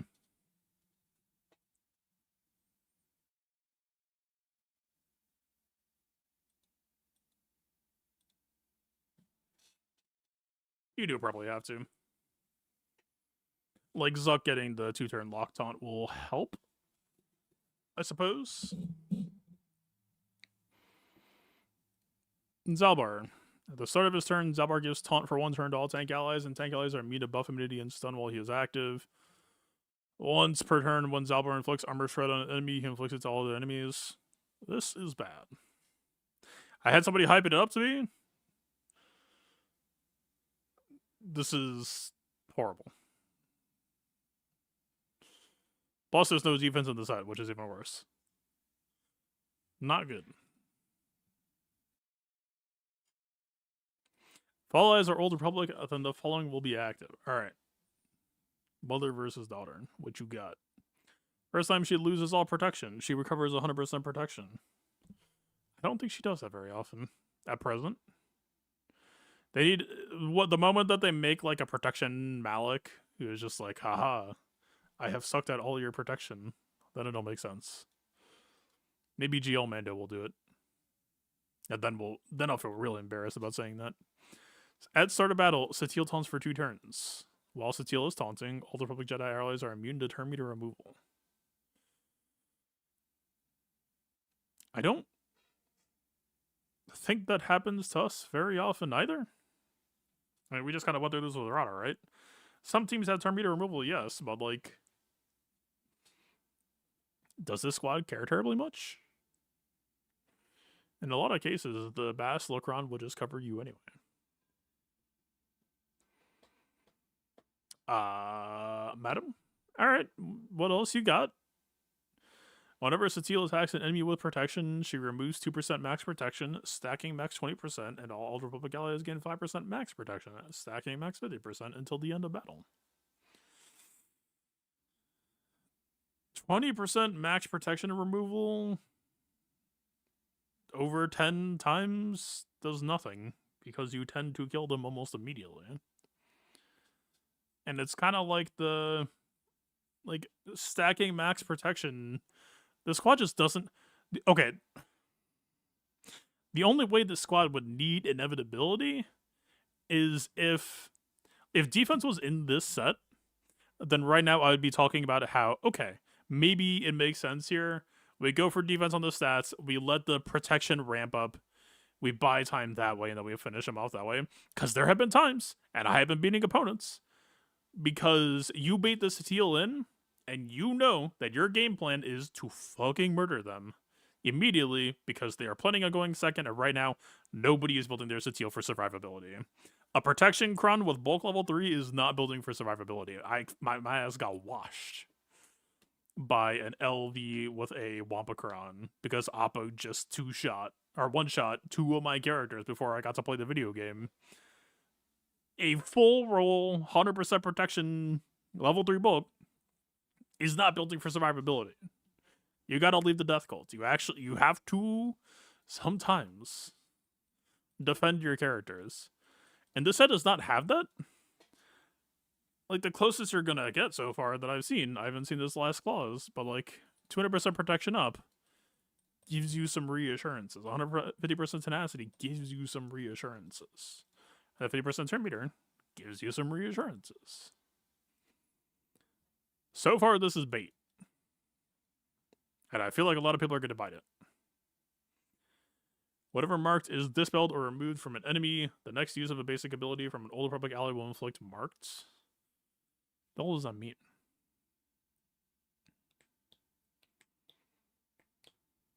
Is it just like, okay, JKR marks a guy, you kill him, assuming them dying counts as removed? Then, like, you basic their tank while you're waiting for Revenant, the tank just counts as being marked, so you just get some value? I think it's just Basel. If this was locked 2-turn pre-taunt, then there would be a conversation about use case.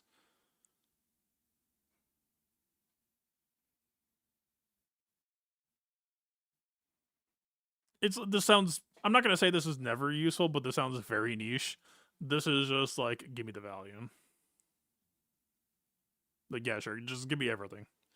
The only maybe downside is that Juhani would be forced to taunt, but like, kind of who cares? If anything, it means that maybe like Juhani would eat a dispel sometimes that wasn't meant for Satil.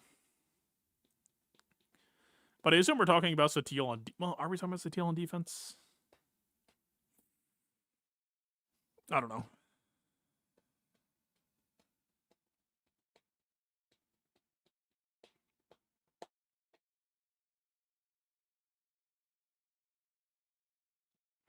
I don't know.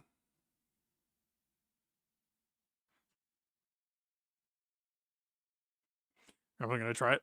I'm just sitting here thinking about Grey Mothers, and I'm sitting here thinking about the Eternal Emperor, and I do not know. Like, in a weird way, the deal 35% more damage starts to matter a little bit more there.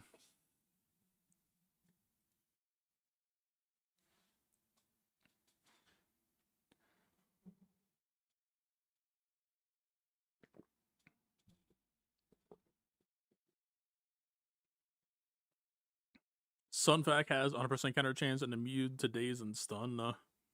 Whenever Sunfac attacks at a turn, he dispels all debuffs on himself. Sunfac deals bonus true damage equal to 50% of their max health to the enemy. For each debuff dispelled this way, Geonosian allies gain 5% defense, max health, and max protection at the end of the battle.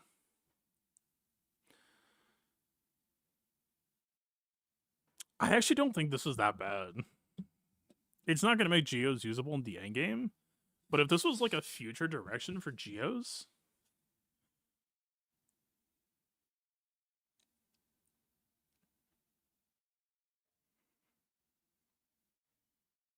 It's an interesting start. I wouldn't even be surprised if some people reported, like, actually Geos are doing pretty well right now. I'm not...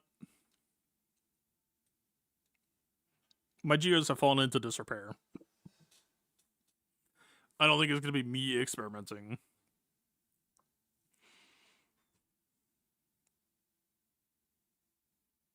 But yeah, it's interesting.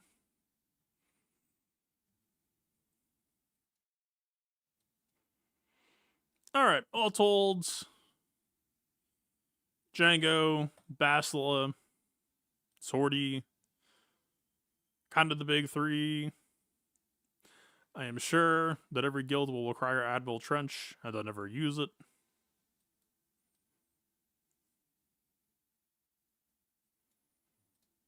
Satil, mostly bait.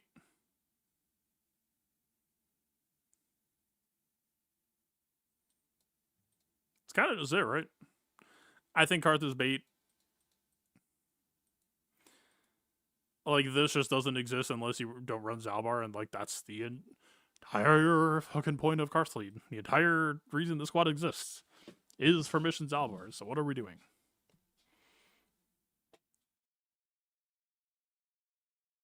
Alright, JML Kron. Lots of bulk Krons. Health and bulk, protection and bulk. As needed. I mean, it's going to be very overshadowed by defense bulk being in the set right before, but that was a 3v3 set. This is a 5v5 set, so you will get one 5v5 without the bulk def, where you would have this.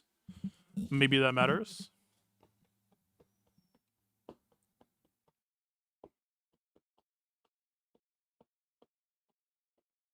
Still a very good Kron. We're getting back to the trend of Krons that have consistently like good Queen Amidala. Datacrons, we got the crit damage and crit chance and health in set. We got the light side bulk. What more do you need? Oh yeah, also Asajj bonus, and I'll have to keep in mind, but I'll have to stew on like, I don't know, man. I don't know if it ever helps Marin in some matchups either. Maybe.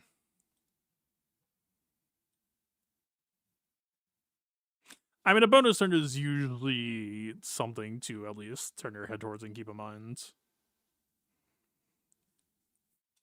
Holy shit, we've been yapping for 2 hours. Fuck the New Republic for tonight, maybe?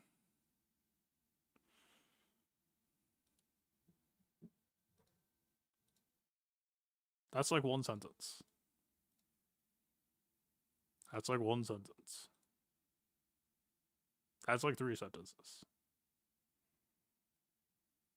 Hello? Are you a character?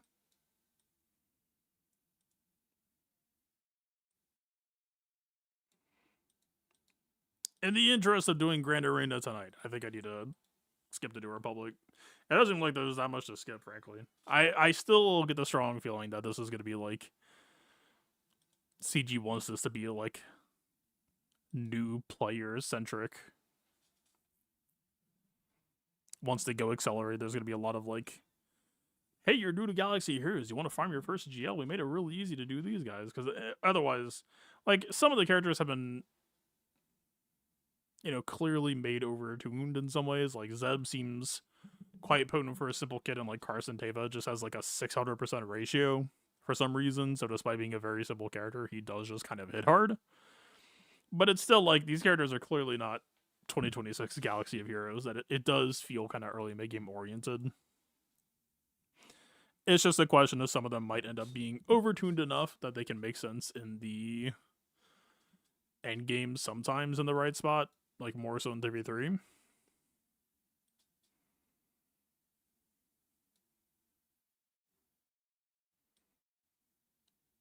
We'll see.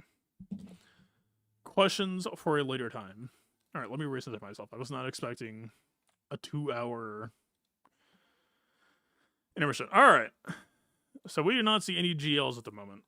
My opponent had some troubles, which does give us some budget to do some testing. For reasons I am unclear on, my Wookiees did quite well for themselves.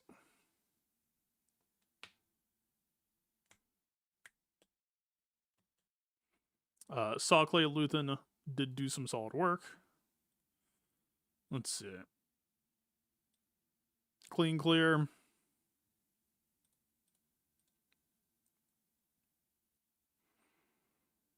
A violent squad continue to be violent. And then Leia got a holds. Did some swaps on defense. I did go back to the Savage setup. It did get one shot. I filled in with Riva. I don't know if that was the best choice. Riva has been... I mean, I was upset at Riva for the whole RNG loss last time. Oh, the Grand Inquisitor not assisting. I don't know, man. Riva has still been a pretty good tool to have on offense that I feel like I might end up missing it. But yeah, so what do we get? We see a bunch of non-GLs, and they aren't even B teams for the most part. The only B team here is Stranger.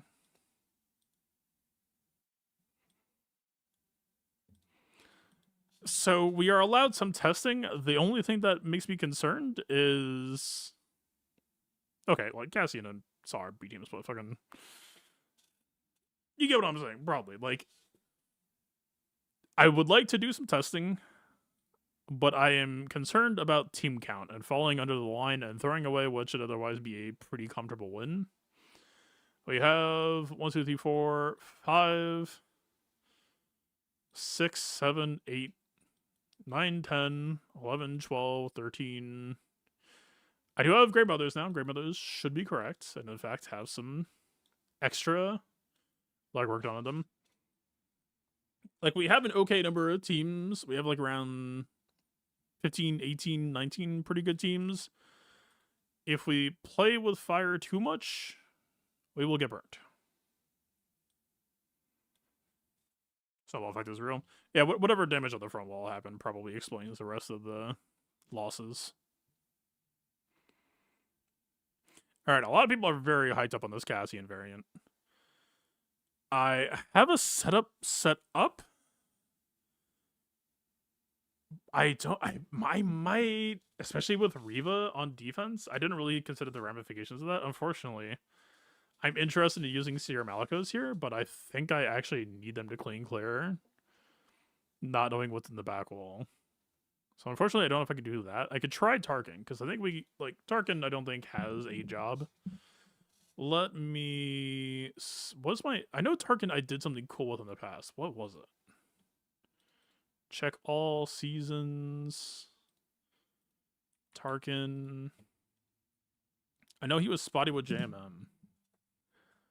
What's the one cool thing you did? He shit on Tuskens. I remember that.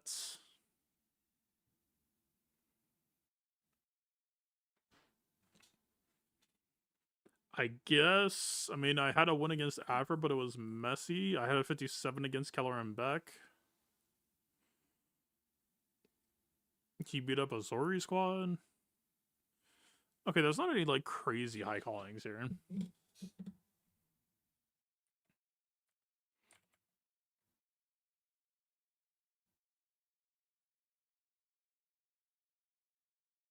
I'm worried about, like, cooldown increases. Obviously, we're going to be taking some true damage. I don't know, maybe just, like, a healthy blend mix of stats. Why do I have you? Well, hello.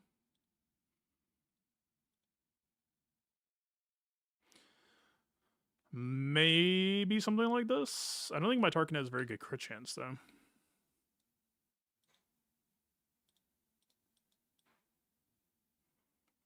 Never mind. I'm gonna crit. Kind of. Nah, they do have a lot of crit avoidance. Leia is the one mostly on notice, I guess.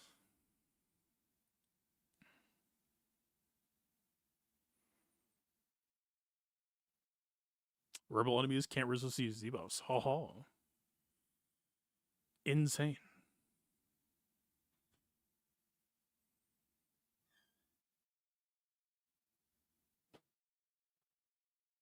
Is there anything we need to be thinking about here? If problems are going to arise, it's mostly going to come from Scorch. Scorch cleanses us, which isn't really too much of a problem. It's more so just dispelling them. Counterattacking the summon.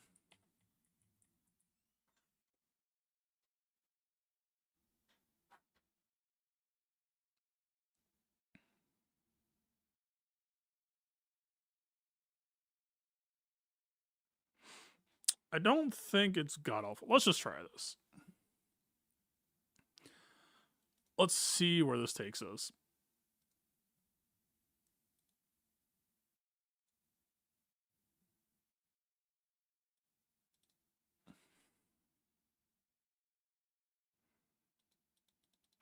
We are going to be parking on you for the next forever. Does this give retribution? I mean, it would get dispelled anyway, but...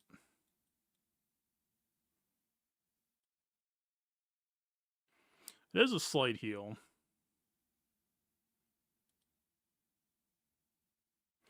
Two-turn taunt. He's about to dispel. Maybe we should wait. It's not a lock taunt, right?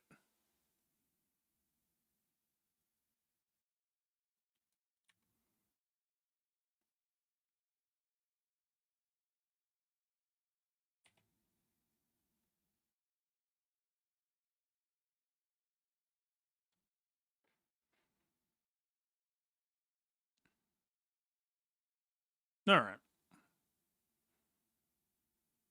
Where did their days get removed from when we didn't have Undermine?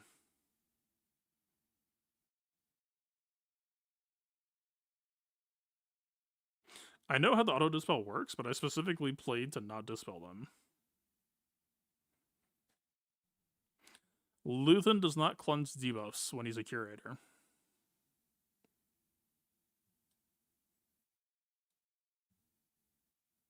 No, Luthen does not cleanse when he's a curator. To rally everyone, that is it. You're thinking of the good Luthen. It's something to do with Cassian's auto cleanse clause, but as I remember it.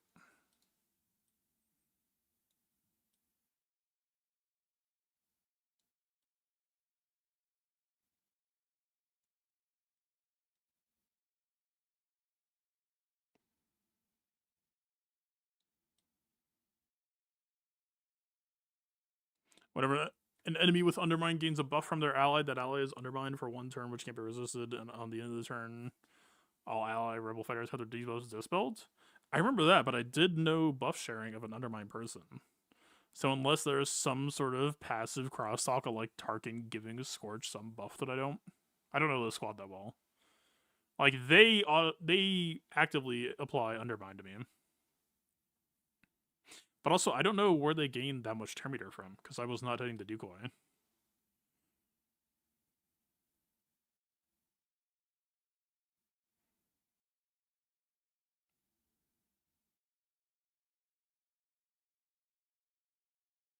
Like, someone takes a turn, Luthen gets 20%, we do damage, Clea gets turn meter, but when... Again, I avoided making Undermine when they were taking turns.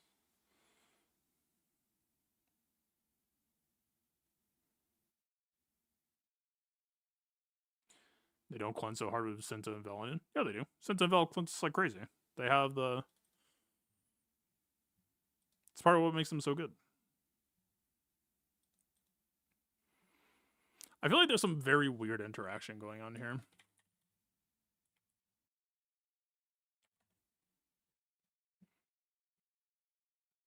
I've got a pretty solid grasp on these kits.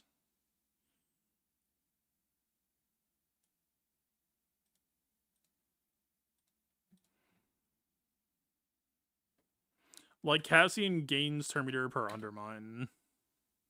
Takes on us a decent amount.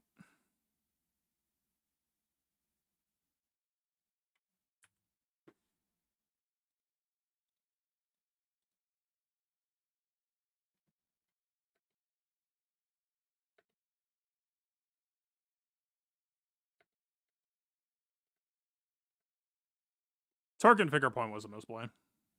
That I did drop the ball on. It is a dispel, I forgot. Oh, that stupid 3v3 effect. He would not have had Undermine otherwise. We could have just started stacking. I mean, Cassian would have eventually taken a turn. And that would undermine the leader unresistibly, but...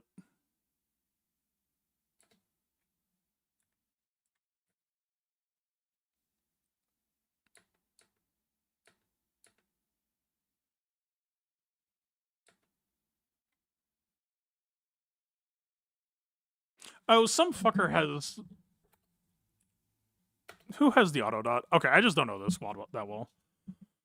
Who? It's Scorch, isn't it?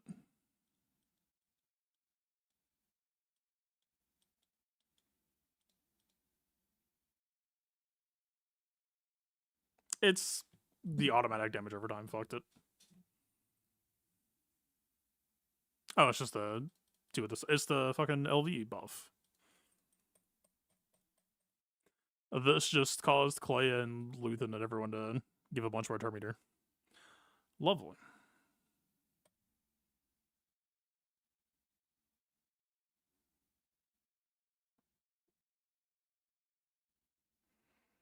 So Scorch made it a lot worse than it needed to be. I mean, does this ever work without Scorch?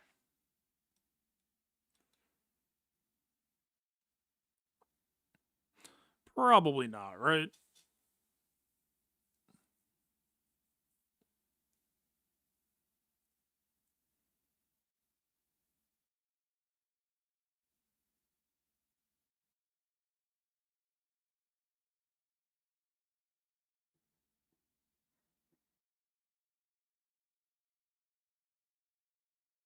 I wonder how ISB would do here, actually. Might not be that bad.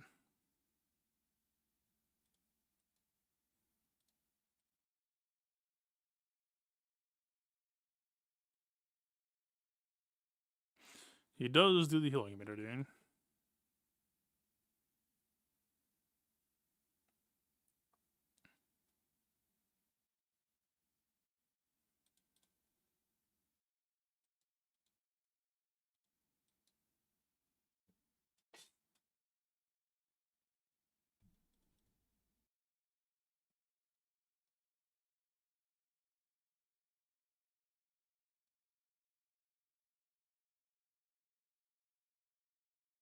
No assist. It's not no assist, it can't be assisted. Now, granted, if you undermine KX, then he can spread off of KX. But that is assuming he gets to use that move. Of which party guys might have some thoughts.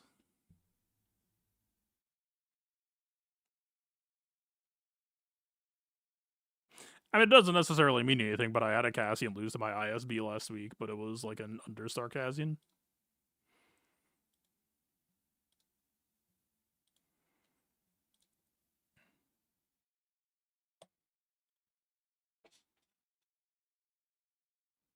Do I have a way to clear while possibly wasting Serum Malicos?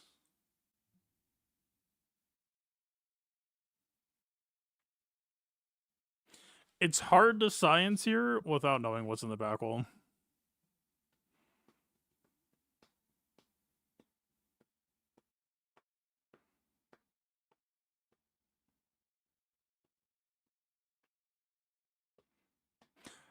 Assuming that I can't use Malicos here, which is what I had cooked up for this week.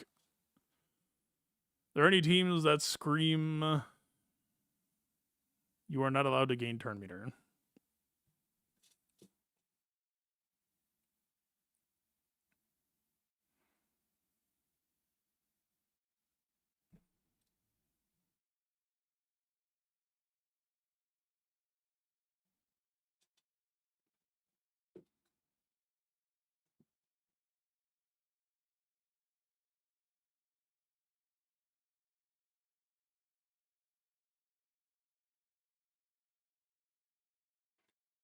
Why is this a bad idea? Aside from the whole DVD thing, I really like how they slot against DVD right now.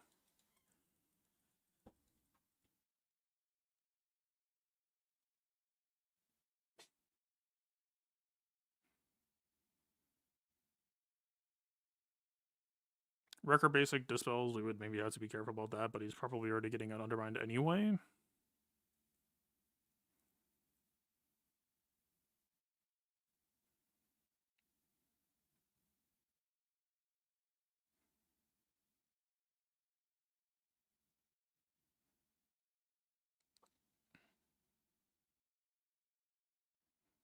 DVD has other colors. I'm gonna be real with you, I don't even know what I used last week.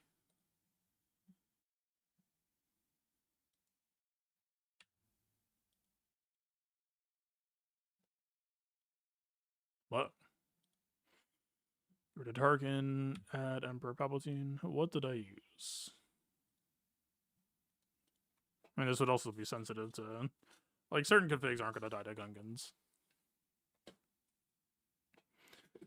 I don't know what beats him, but frankly, Bad Batch 2 slotted for me very well, because Bad Batch 2 hasn't really had other jobs. I mean, with how hyped this team is, though, if Bad Batch works here, that would be like pretty catastrophic value loss for them in most circumstances.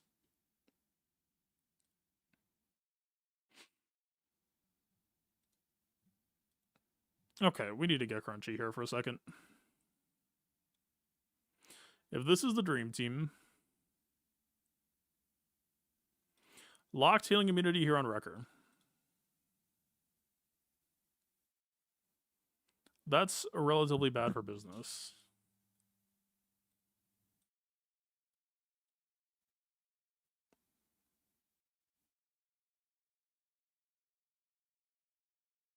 The exposes largely come from Cinta and Vel.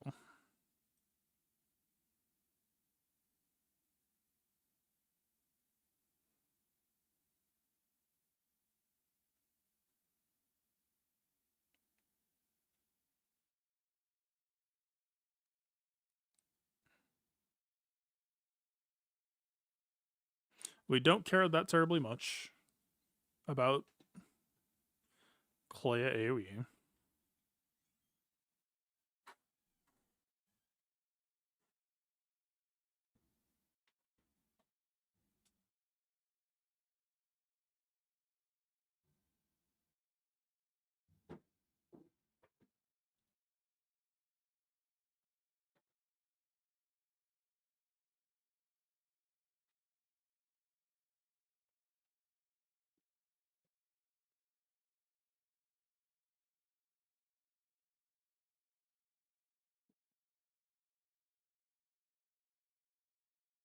They're going to be doing more true damage than...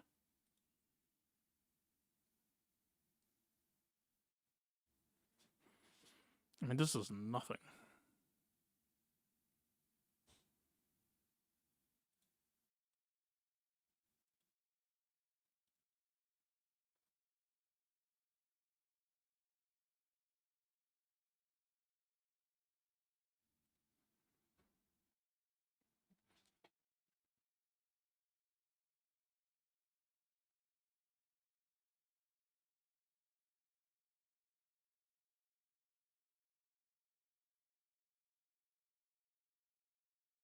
What am I thinking of here?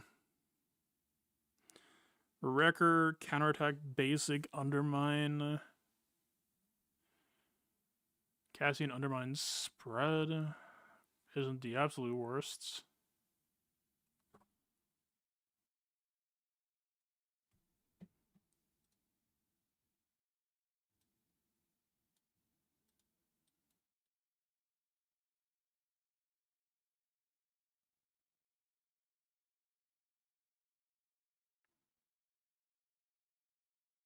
I don't think Cassie does bonus protection, right? Because that actually could backfire and snowball them like crazy.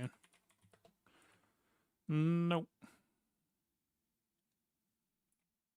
Wait, doesn't Luthen give like 20?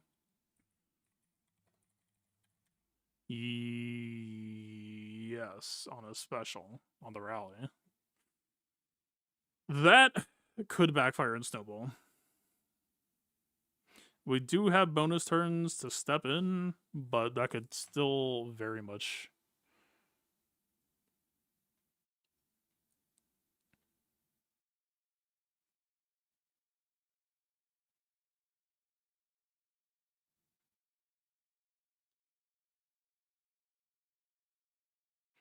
Like, I assume if we have no target practice, it'll be fine, but the moment that things get rolling, things are going to get really, really messy.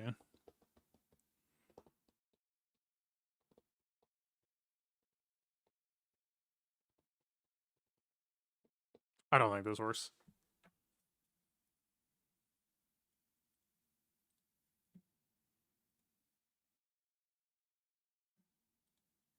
All right. Science number 2.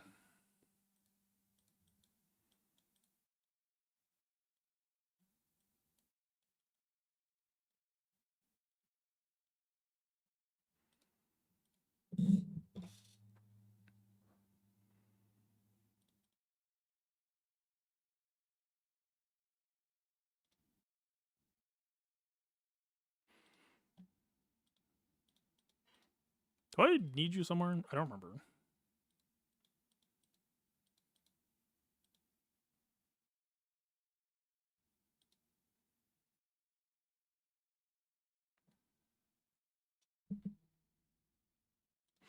Where have I been using it?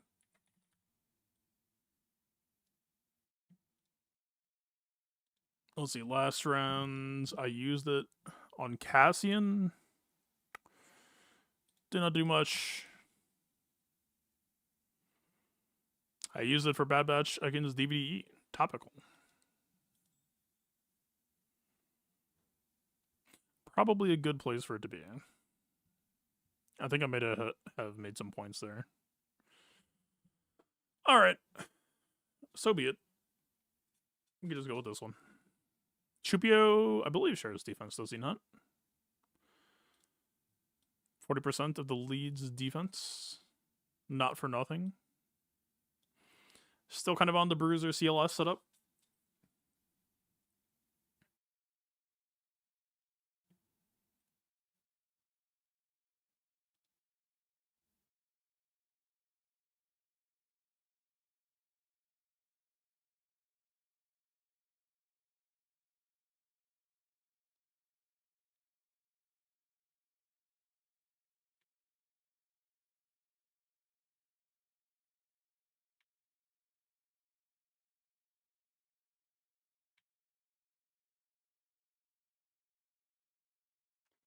We may just be too squishy.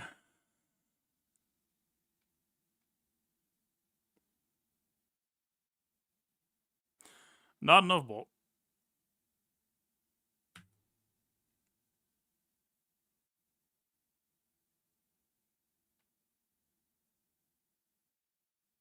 It is what it is. That's the biggest problem with CLS nowadays, is their baseline health and protection values are just so bad. I mean, for all I know, maybe their defense is bad as well.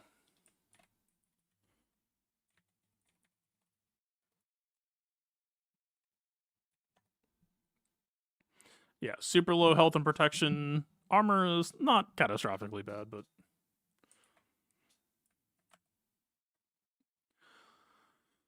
so be it.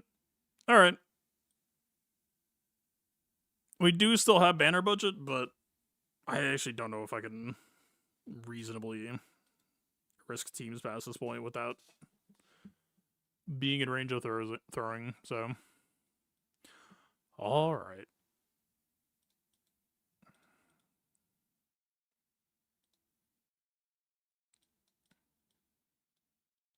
Did I make you tank here?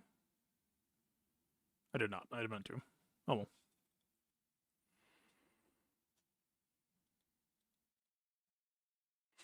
I'm kind of hoping that the Crit Void here will make up for lack of defense. Is this a mistake?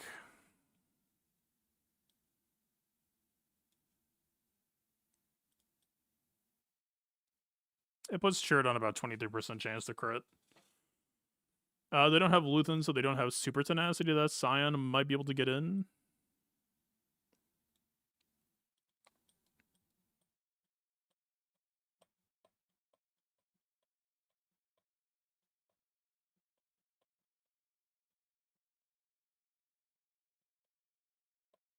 Do we care about Nihilist lead instead? I don't know, man.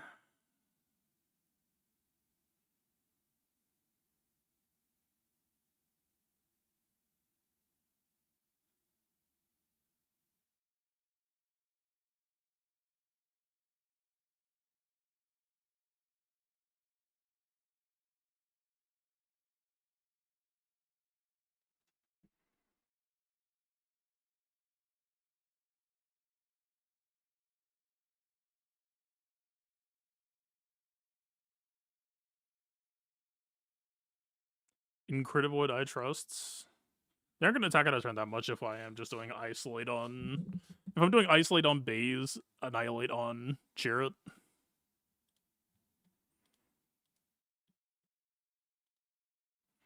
Cleared it back, and I'll see if I could Science War from there. The entire point of what I'm saying is that the science that I want to do is front wall. I would just have to gamble on whether I'm allowed or not. Yep, I prefer defense. Damn.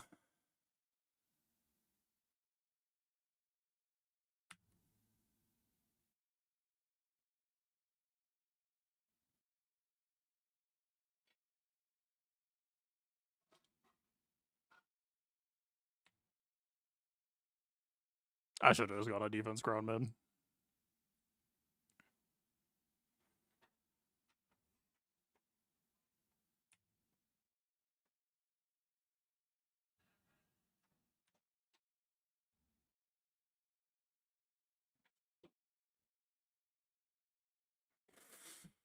Oh, I just wanted the isolate into the nuke. That's all I ask. Alright, now we are starting to get in trouble.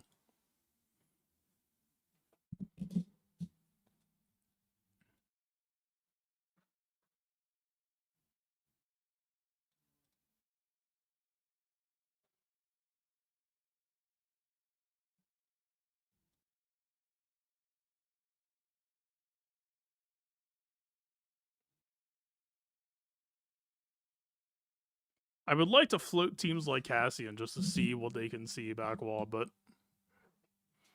maybe they're becoming increasingly necessary here.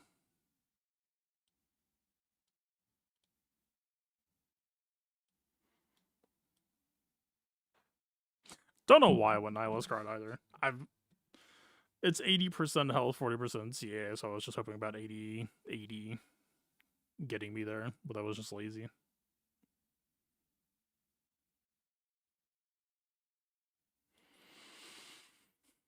I hate to say it, but I think we just have to start consolidating.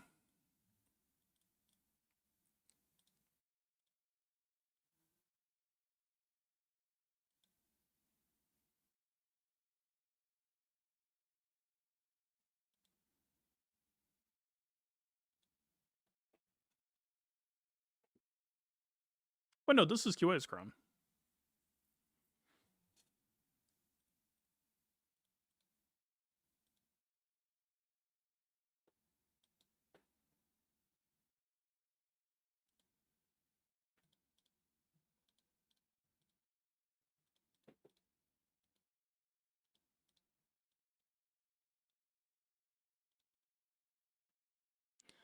Leaving a lot to be desired.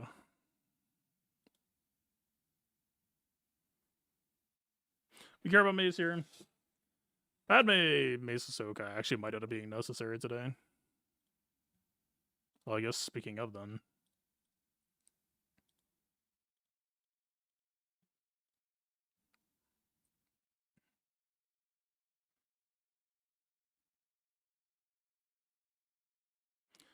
Perhaps we should leave. Yeah, they would want to be on that probably.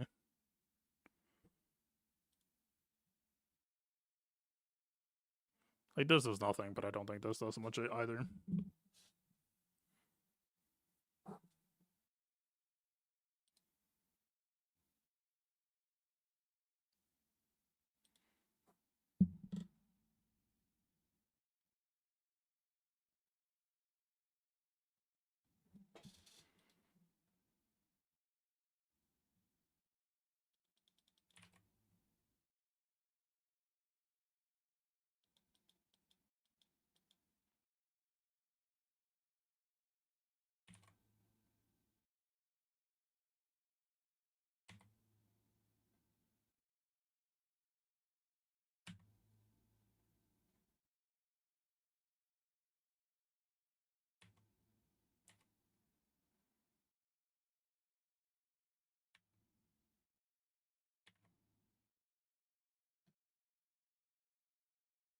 Do we do it just to start stacking damage, probably? I guess it already was stacking.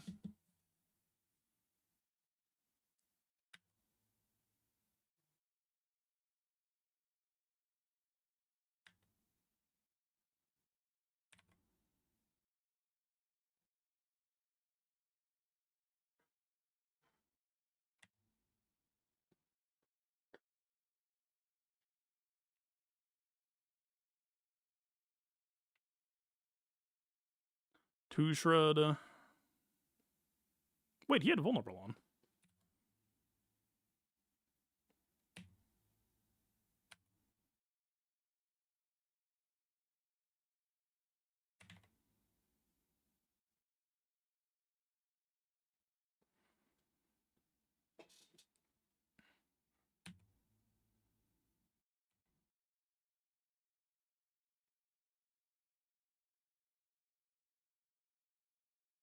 So what were people complaining about if she's not killable? Is it just... I mean, it seems like I can't kill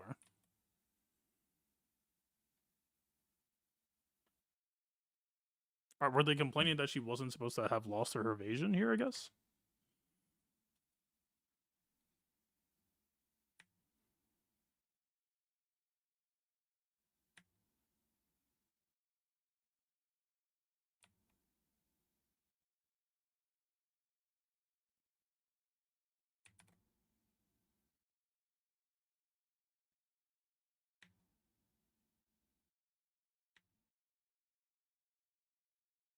They are ramping every time that we hit the decoy, so we need to be a little bit careful. The hits need to be quality.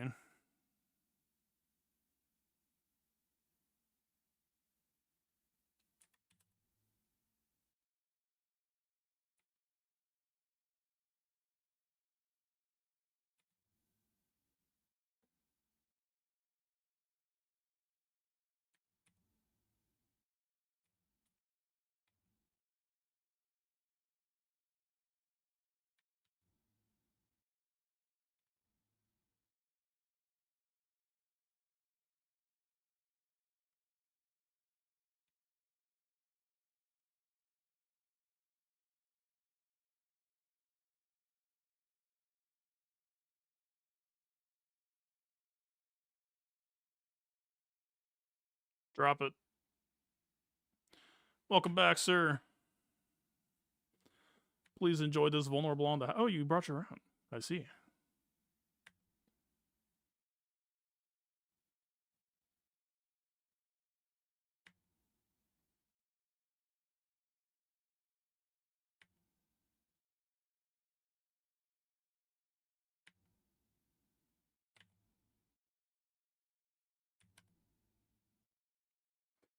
Alright.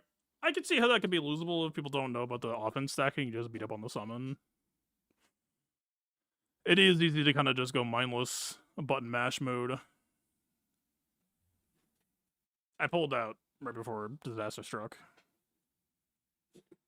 They did start getting upset. Alright, so they are like a minus 130. I have donated 60 banners. Would be good to not donate many more.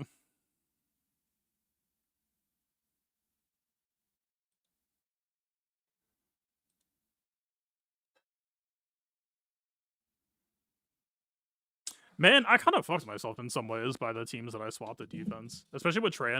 Like Trey really needed to carry her weight because Bounty Hunters against ISB has been pretty lovely this season. Yeah.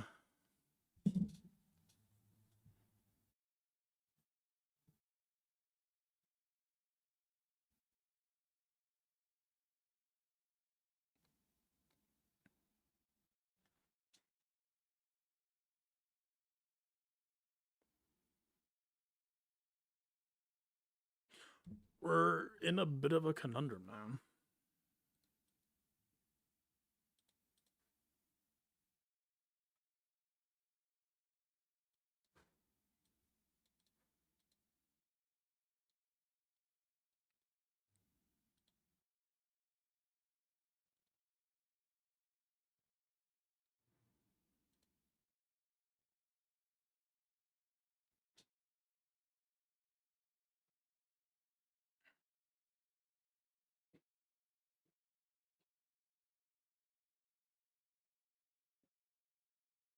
I mean, this is the closest to being purpose built.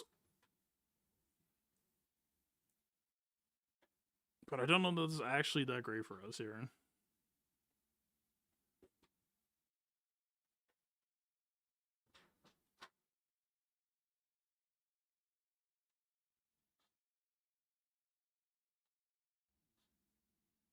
The part I guess cooldown increases are a problem that I don't know that we ever really dig out from.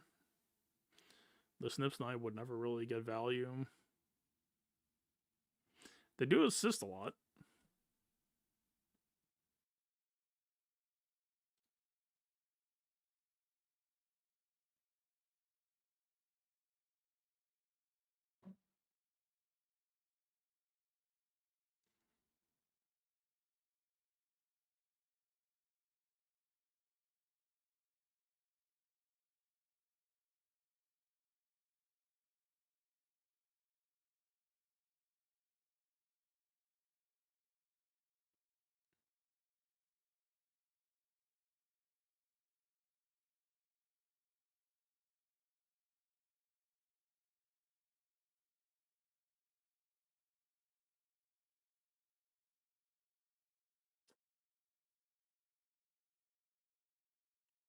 I mean, this is more or less just trying to lean in on Padme Lee's survivability plus Mace 9 so that we just keep basicing Shatterpoint and that could be enough.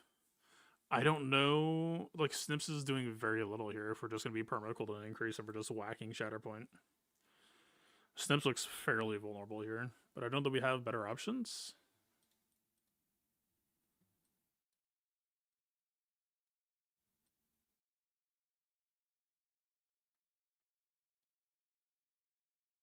I don't know that we have anyone that solves the cooldown issue. Like, Yoda is happy to be basicing, but he's squishy as shit.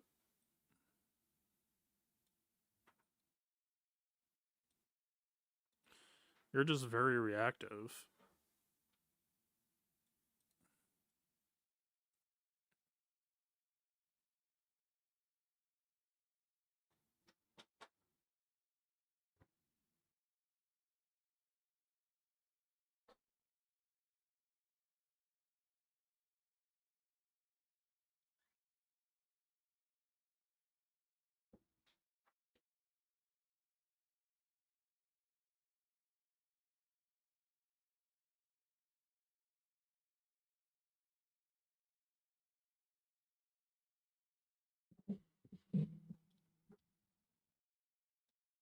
I don't know. Damn, this is tough.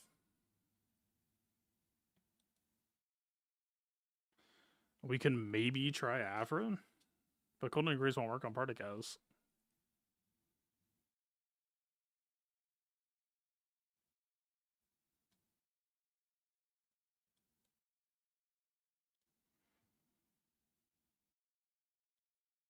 Is there anyone that I have that I'm missing from the lists?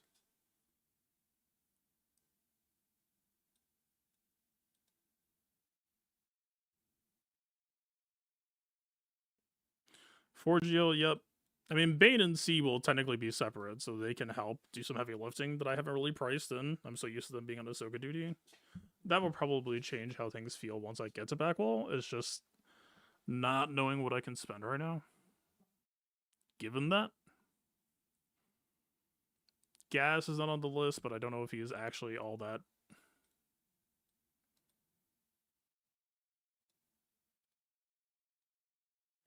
Maybe Gas can try to hit Saw.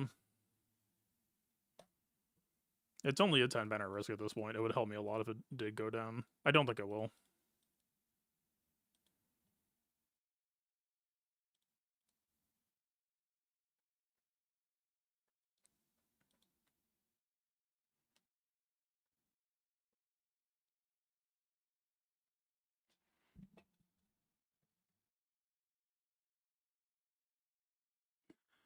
I presume the clones will die. I'm just here to try to kick the shit out of them after that happens.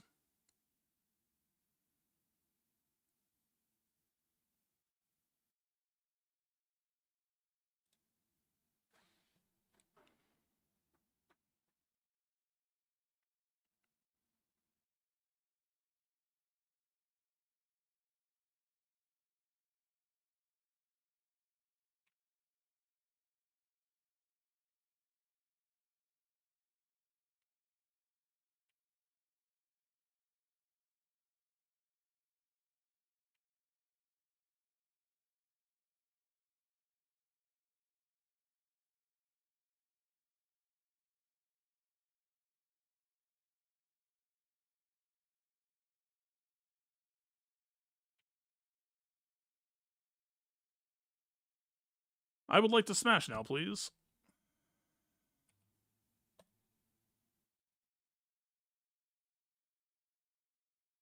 How did I do so little damage? It's because of the saw after the tank falls under falls, I think. It's like minus 50% CA.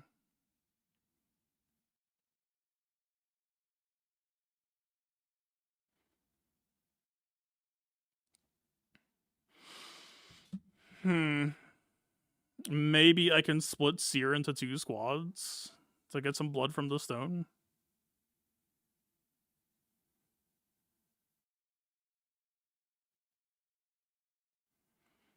This is probably not worth keeping, right? I didn't look at their turn meter. Saw has a lot of regen anyway. Oh. CA6.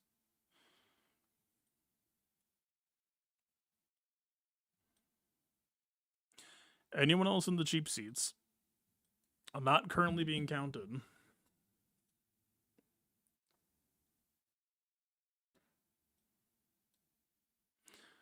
Bane and C are new available teams. Rados I haven't really counted. I don't know if he's actually in service anymore. Kind of.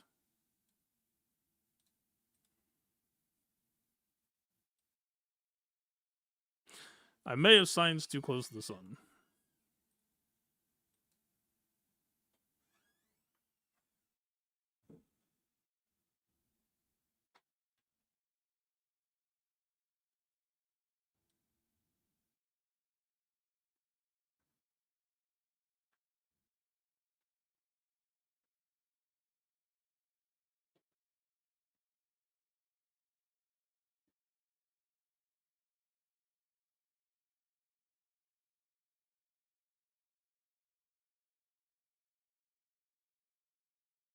I mean, I could just spend C and Bane here and treat it like a normal GAC from then on. Kind of a shitty feeling answer, but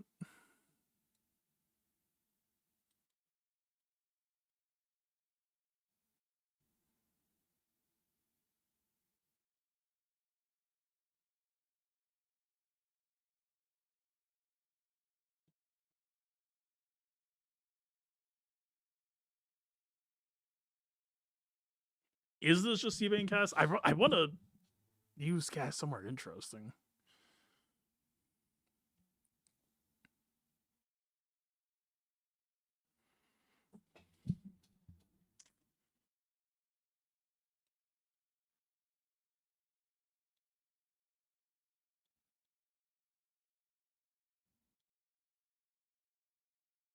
DTMG, I strongly doubt hits here.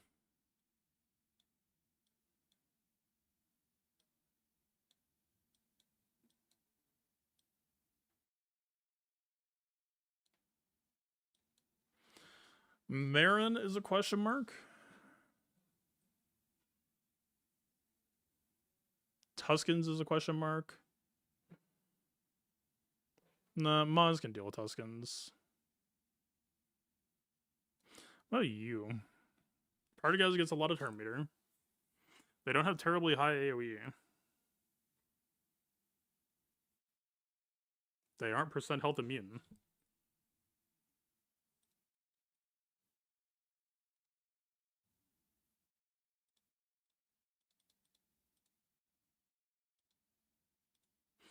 Anything I'm not thinking of here? I know they like a lower enemy potency. They have high defense. They get fairly high tenacity.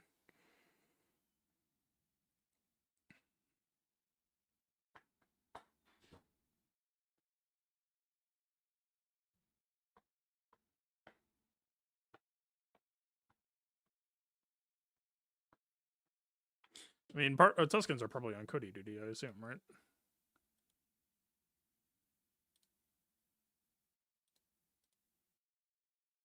Yeah, those are always a Cody.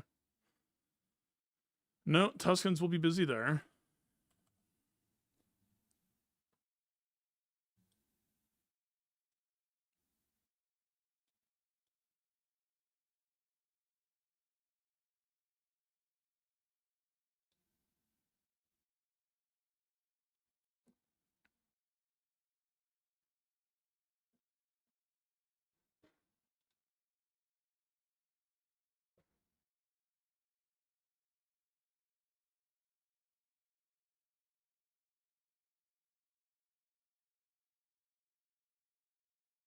I don't really see a way out.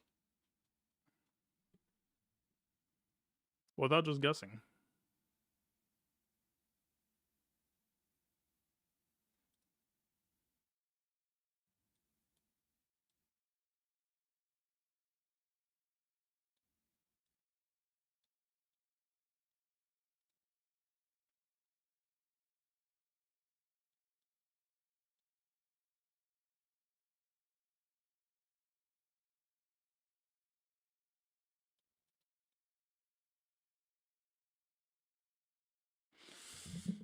All right, time to guess, I suppose. All right, who's going where? C and Bane probably not going against Maz.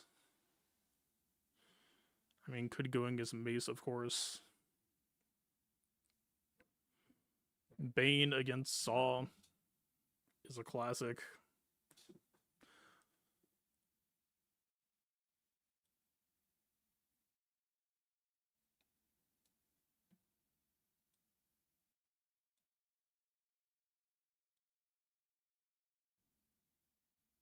%150% defense, not great, not terrible. They do have the regen 3, which is good.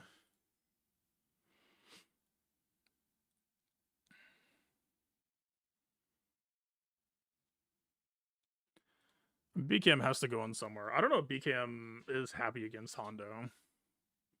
Like, BKM could go here, probably.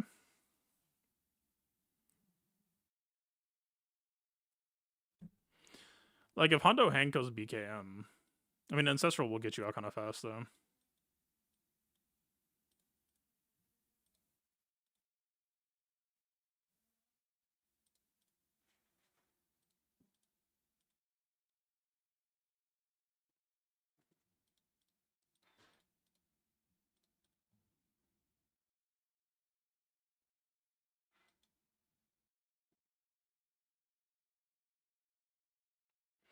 Does a dash on Chewie be this? I don't know what you're referring to, but the answer is probably no.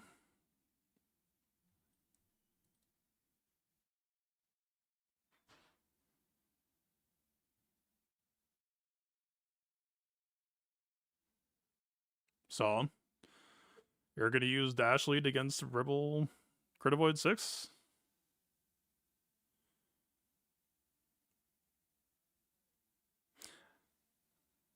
Somehow my bonus turn was skipped.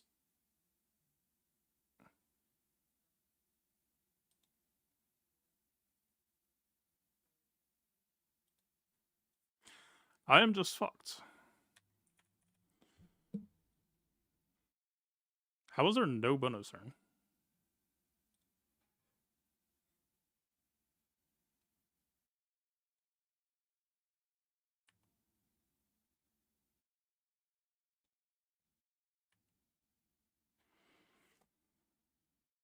Fair enough to Maz. It looks like she's putting up her weight at the moment.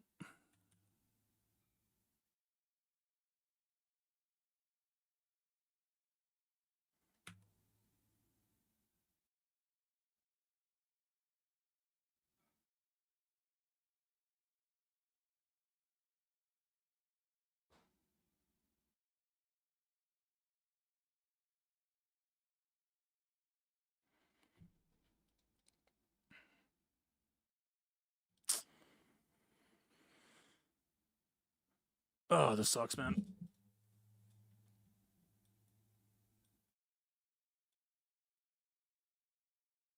It's crazy how posting to C teams fucked up my offense. I mean, it's because Treya failed.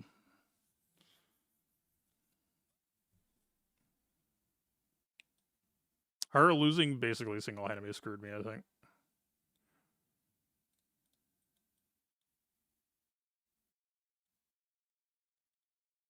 Where are the banners at?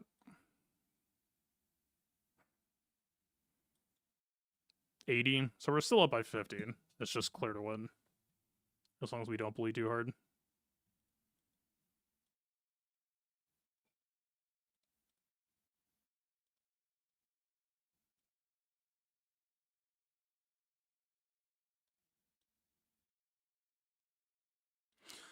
I'm sorry, Cass. I think we just need to get a jail-free card, if you can be it.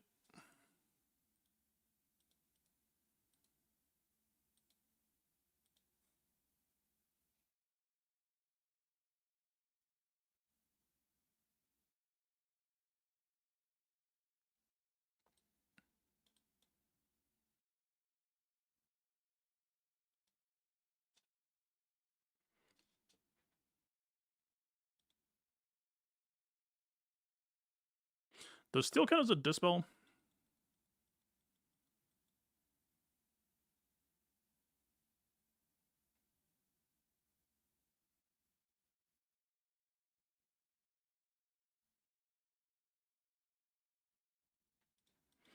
The basic into immediate re-handcuff is pretty dirty. Credit where it's due.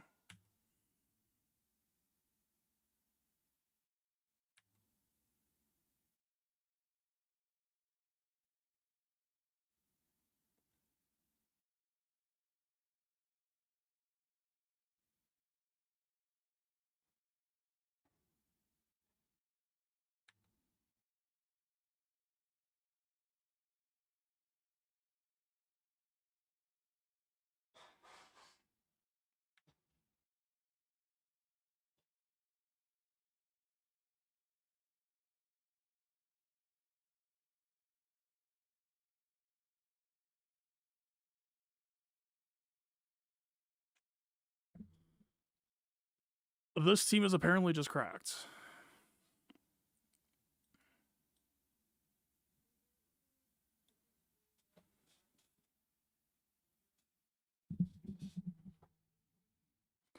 Is there any team that isn't just going to get obliterated by the Scoundrel basic reset opener?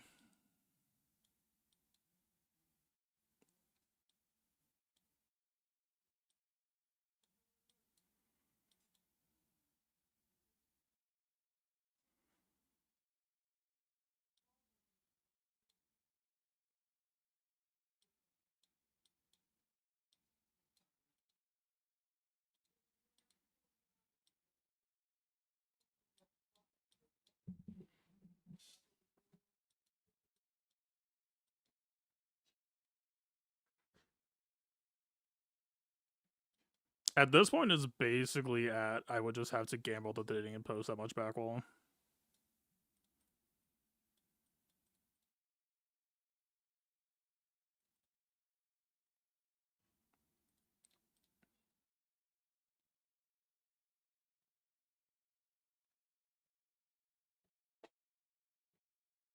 All right.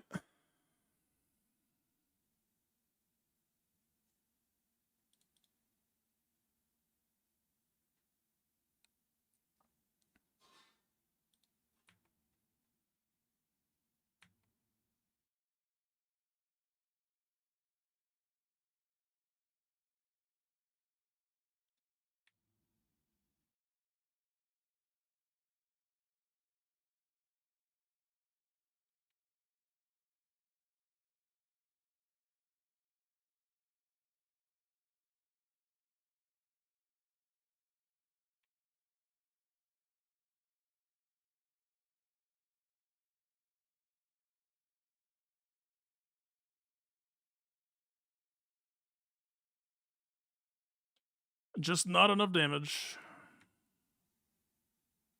Finally, we get a shock. You're a bit late.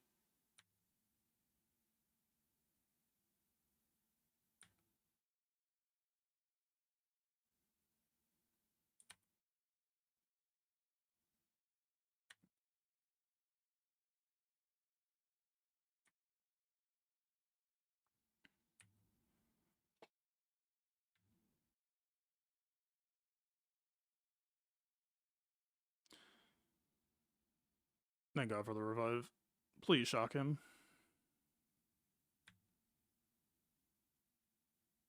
No? Unfortunate. Oh, please. Thank you. That's... You did your duty, soldier. If anything, I technically should time out here. For the sake of time pacing.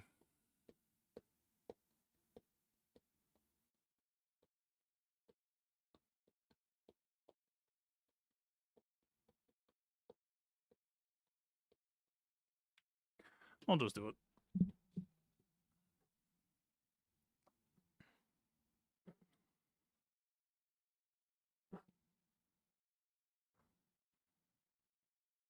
Towson Baron Zombie versus that Maz team.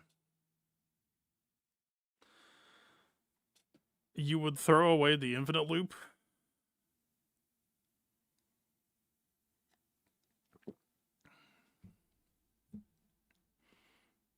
I do not see the vision that you are seeing, man. It costs me 0 banners to do this, but like, well, actually we may need them.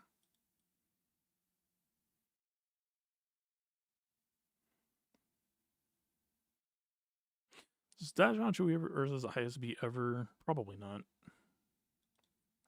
Part of gets too much of reactivity.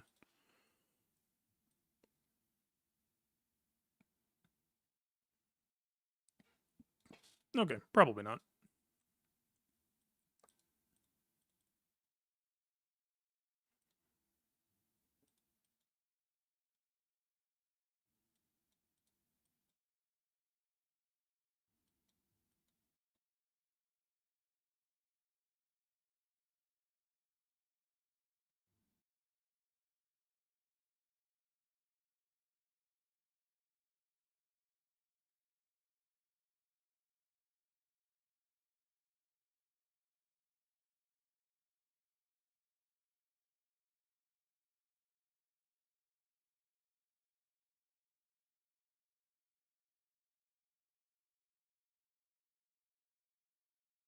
Oh, I assume you wanted counter basic reset, so no go.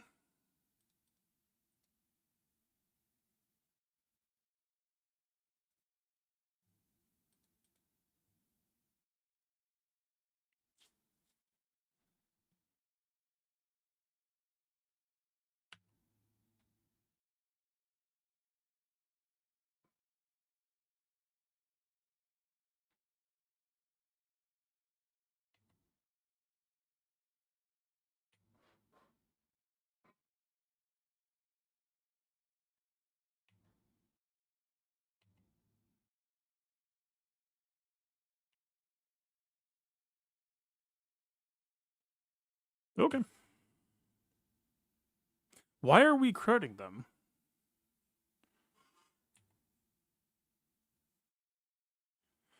I mean, we have 2550 from CC up.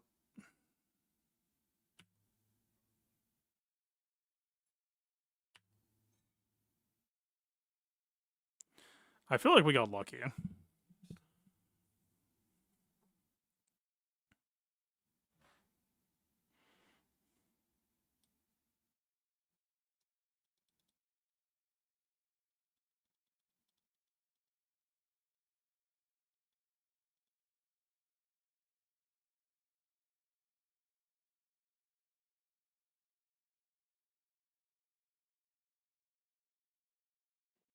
I mean, Han gets 25 free. What's the actual math on this?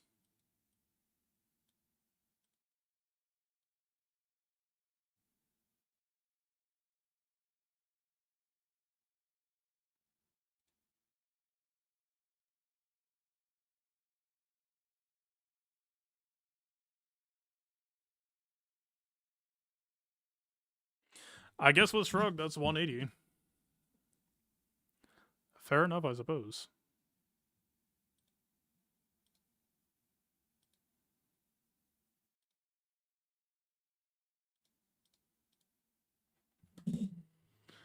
The world's slowest, grindiest GAC match. Jesus fuck. This is what I get for posting extra teams on defense and then trying to science.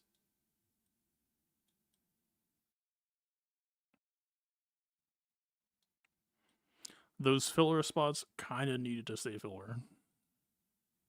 Regrettably.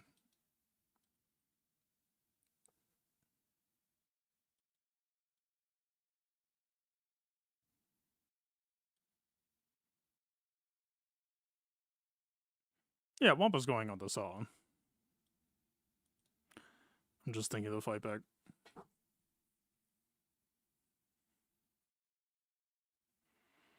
I don't know if stunning saw was actually all that worth it.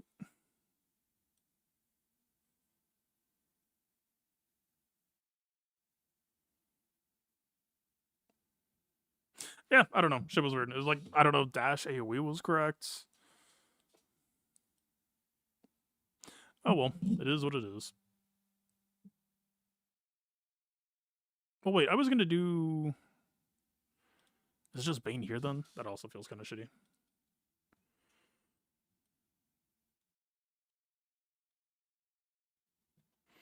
I mean, Bane getting constantly golden increased may not be good for business.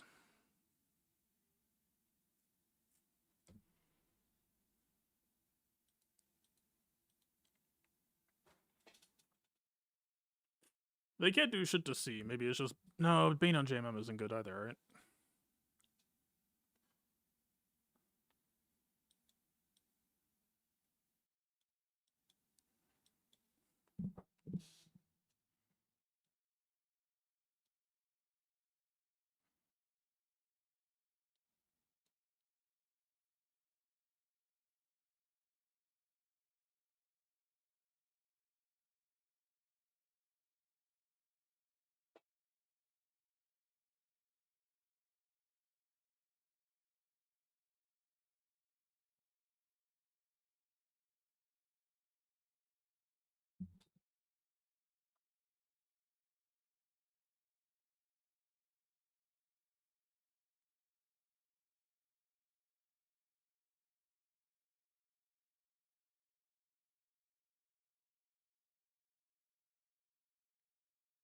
Babash does have the exposed text.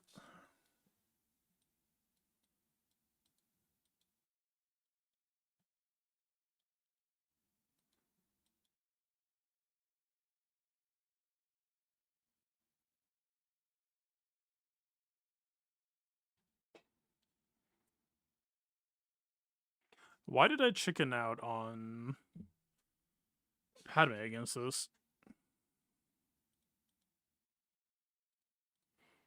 I don't think I hate this idea.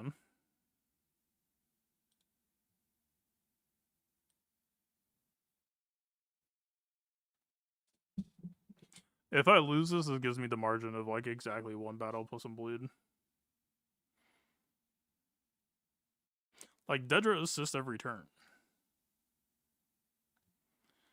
You like Snips not allowed to? Snips will literally never assist in this matchup. Just so we're clear on that.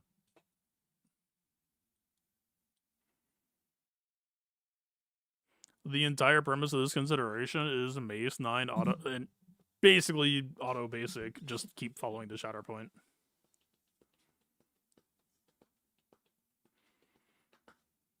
I think I just didn't go for it because there was no compelling third. If Keller and Beck triple basic worked, that's kind of funny, but his protection up is going to be pretty shit.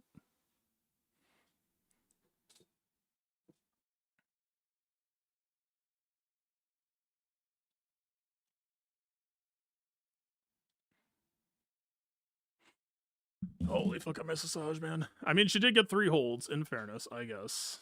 Or 2 holds. She did her duty. But I feel like ISB is actually putting a pretty decent pressure right here.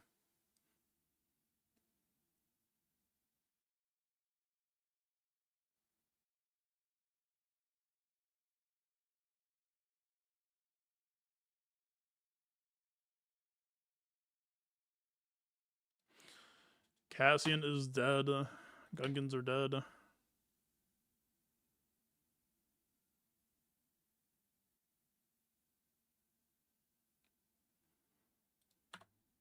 This is insane. Tarkin is dead.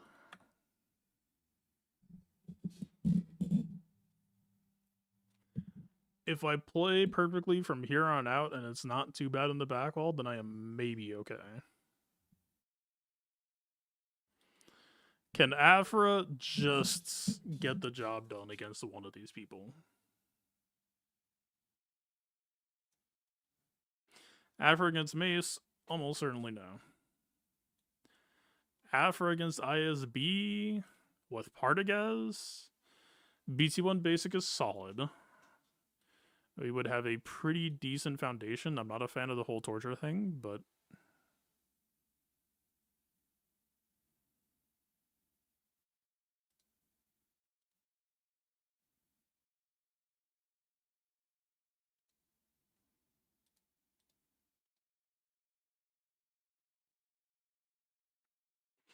Is Radis against proper ISB reel.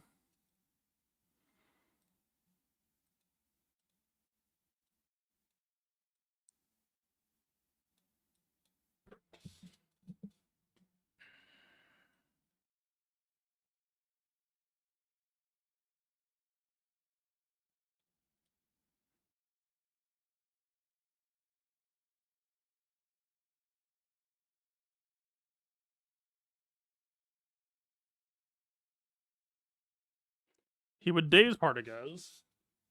Positive. They are not percent held resistant. Positive. I don't know if KX is going to be critting that often.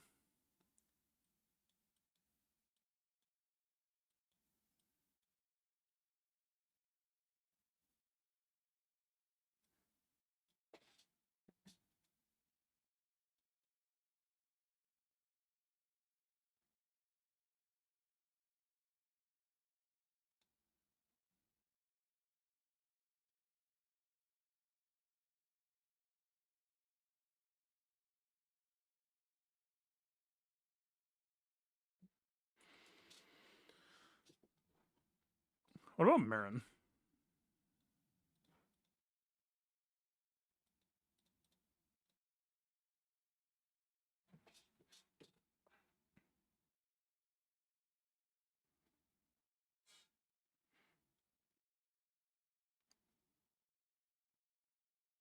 She would put some interesting pressure on Partagas, so the Partagas might go crazy on turn meter from Plague.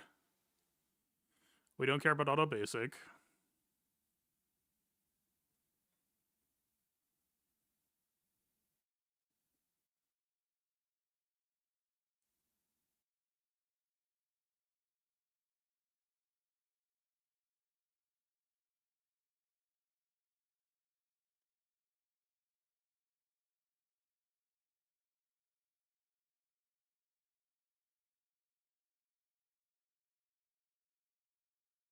If he gets 100% counter chance, we're kind of fucked. Or like we would have to get Asajj back to life to get healing immunity on him.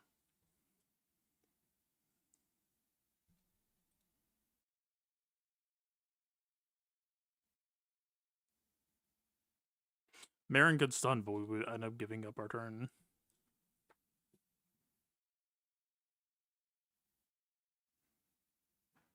I actually kind of regret not having Marin back at Relic 9 now. If we're keeping a score on that.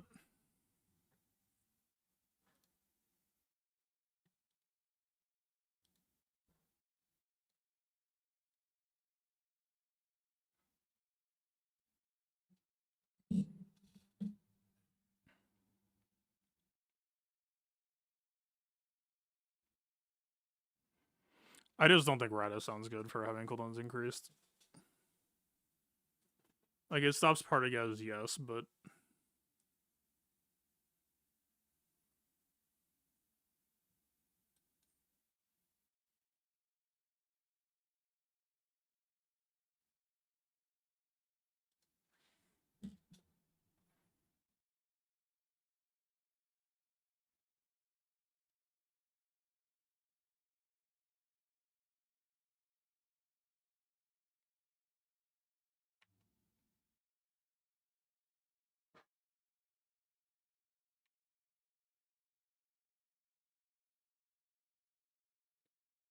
I just wanted one AoE before you go. Was it so much to ask?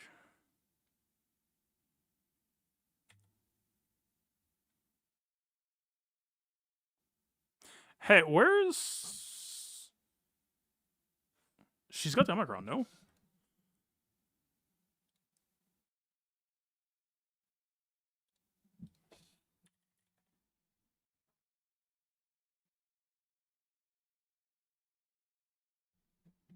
Hello?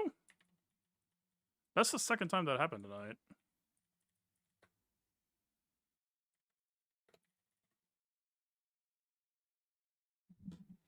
What am I missing?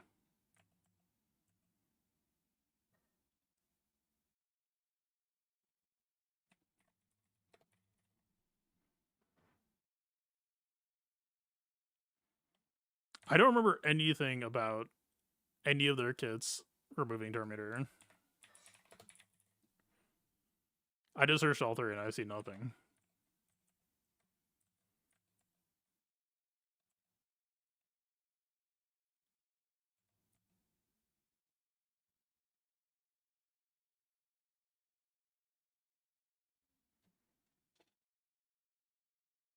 I don't...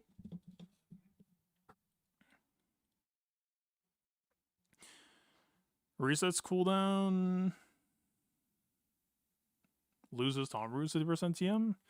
Did he lose taunt on the turn where she should have taken a bonus turn?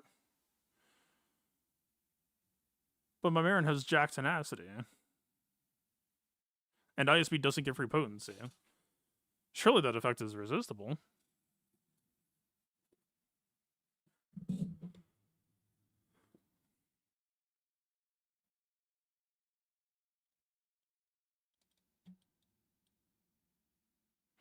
%252% tenacity.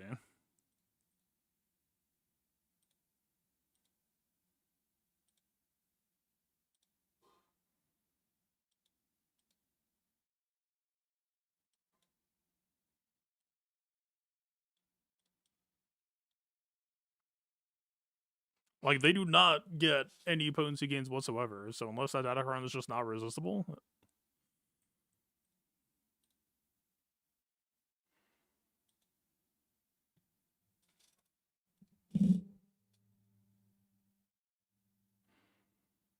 It does not say unresistible.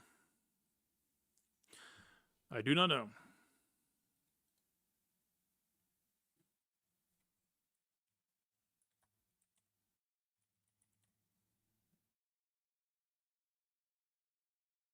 Like, KX is a stagger, but again, Marin should be resisting that.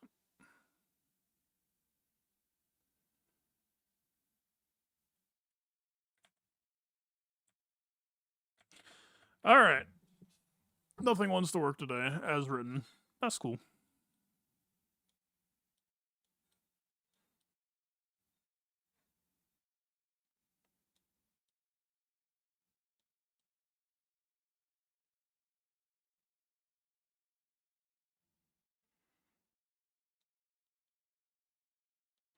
I guess I just have to gamble on C-Bane. I don't think Afro works.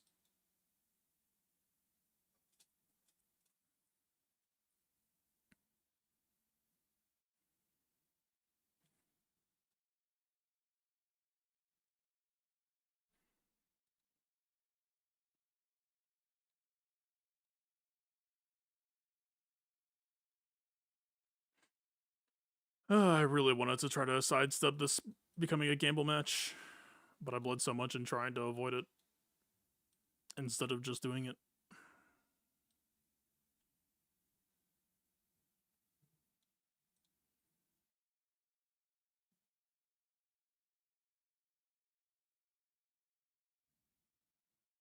Am I actually sure that Bane beats ISB?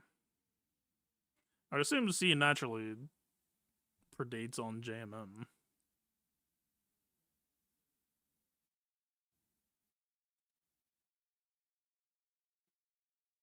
Is Bane immune to cooldown increase?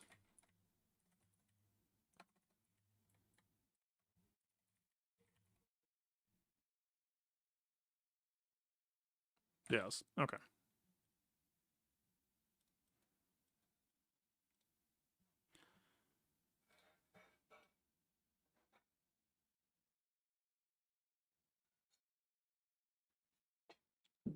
Maybe we go you.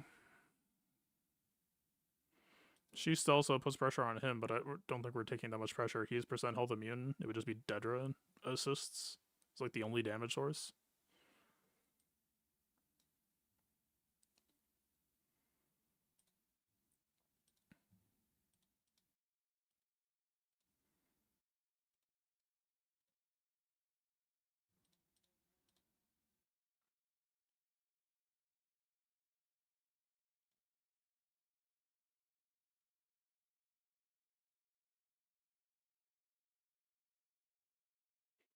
That's probably about correct. Cost calibration. Can I get me this team? Nope. You will never take a Gideon turn.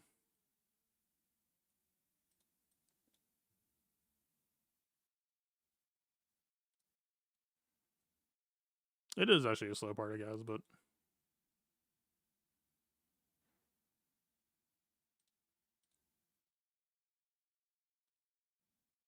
Am I using red anywhere realistically?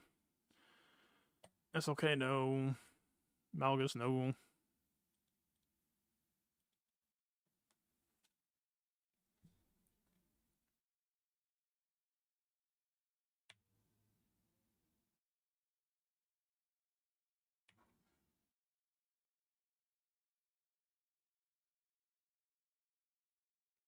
Aren't we supposed to be percent health immune? He is.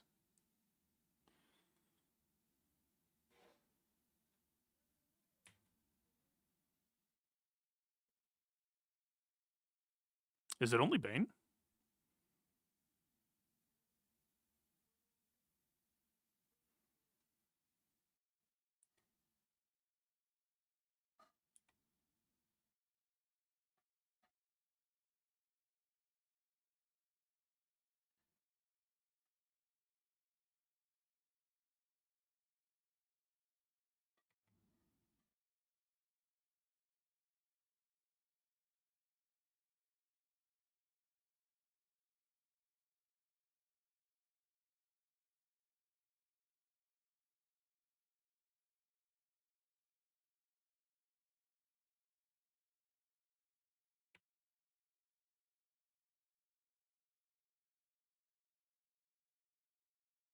I'm gonna time out on Dedra basic animation alone.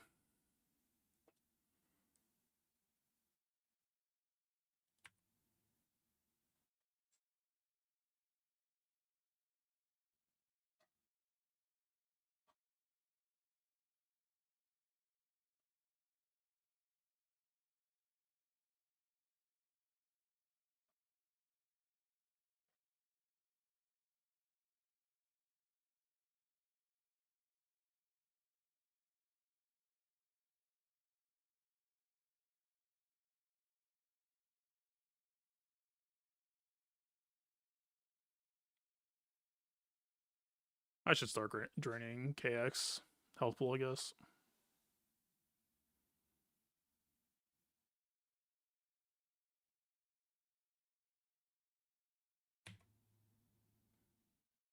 How are you alive? Are you undefeatable?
He is killable.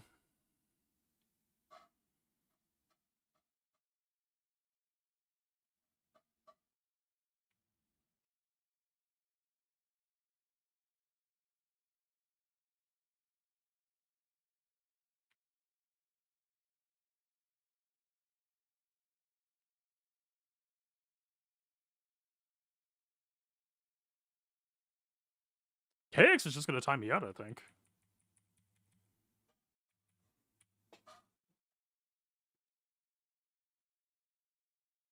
Nah, probably not. Good lord, man.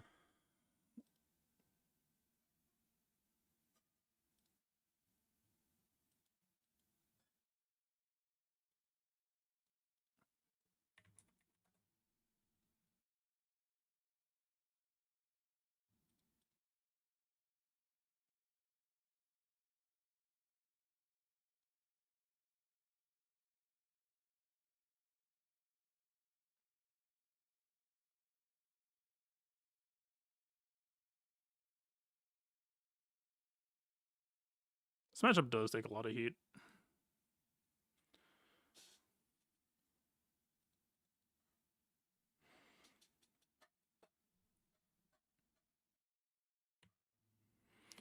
It's nice of the preload to give me the shield before the bomb pops. That does help a considerable amount.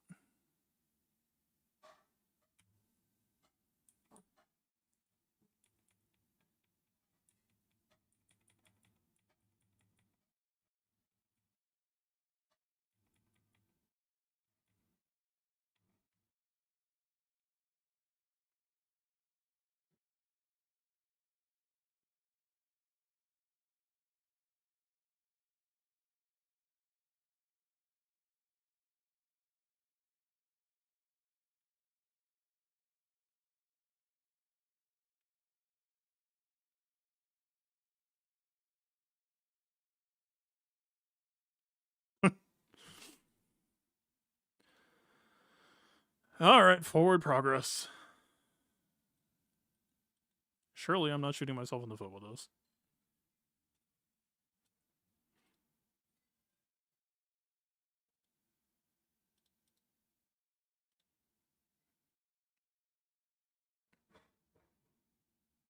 I don't recognize this one.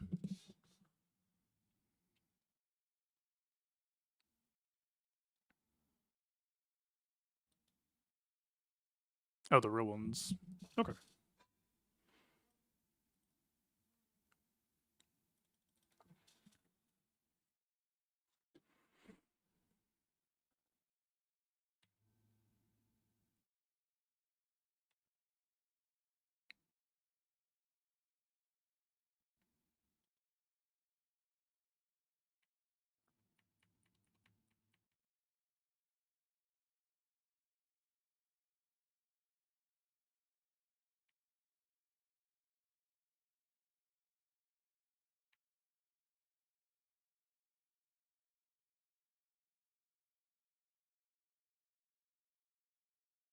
One turn without Link is kind of spooky.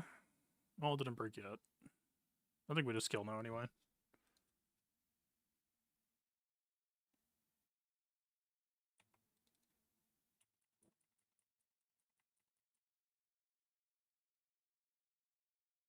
Healing immunity is gone.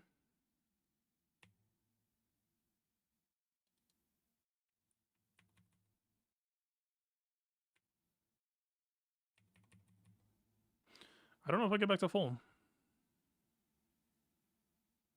I don't think I do. Alright. What is my fates? 2 expected faces. Bad Batch 2. What does that mean? Jima's unexpected. Can I afford that?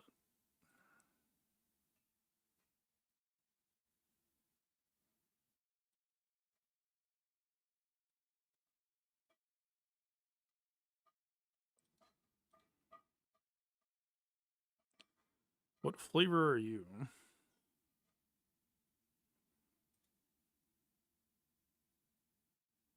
I think we just go straight for Azra. I think we just leave Sabine.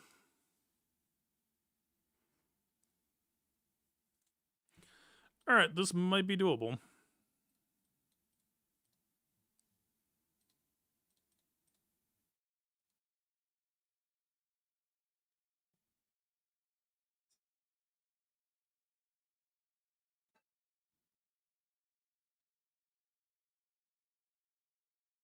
Omega, I believe, is now on protection.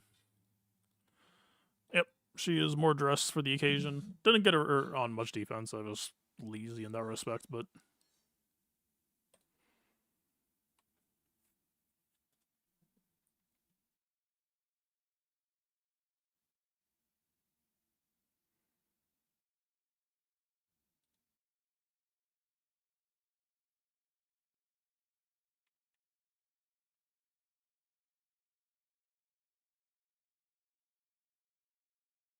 Oh, Vader has burning, so we're guaranteed to hit him. I didn't think about that. So if they don't run a tank, we won't get the mark, but it's free. What the hell? They are getting through record more. Or they were.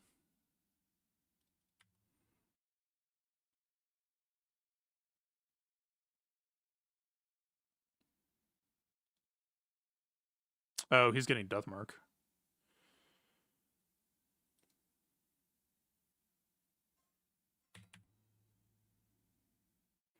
No stun that time.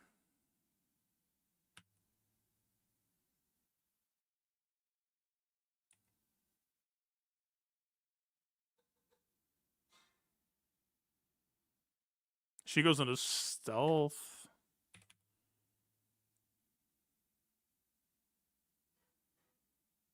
We're gonna lose TP.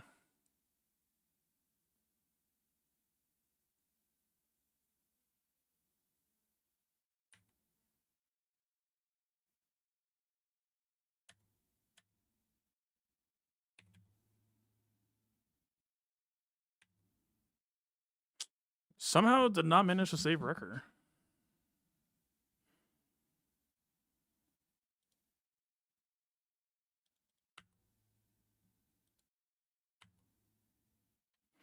Interesting. So a bit of possible risk.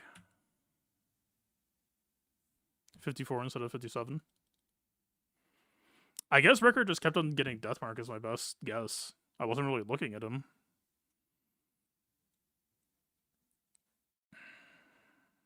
I believe he's still on defensive protection. I don't think I touched him between weeks.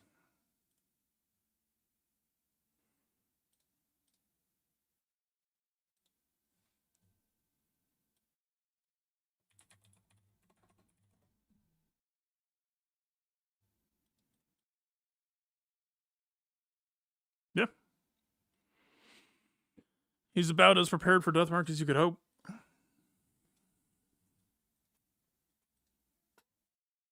I don't know. Like Tenacity does have some fairly competitive.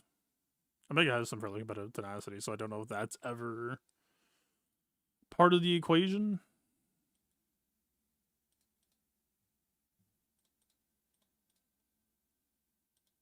I'm very used to just playing this the old-fashioned way. I mean, I guess we could mass on...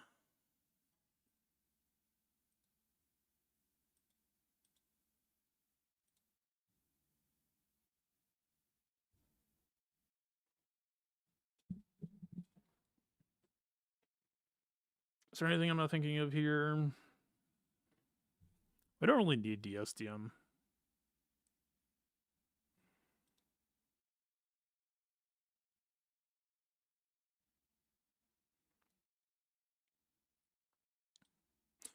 Doesn't really matter what he has on. We can Morgan Mass without dooming. We could just take Sabine.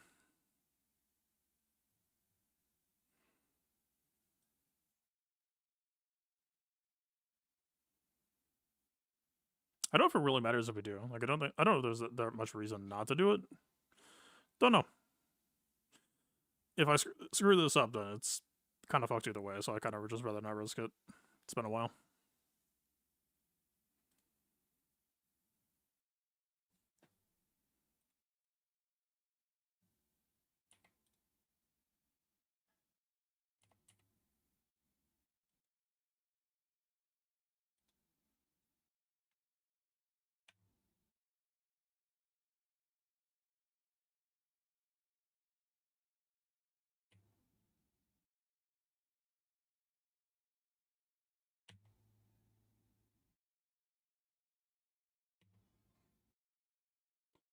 Okay.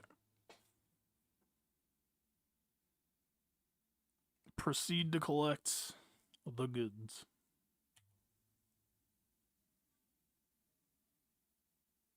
I don't know why I'm so skittish about it, I guess just because everything else has been going horribly.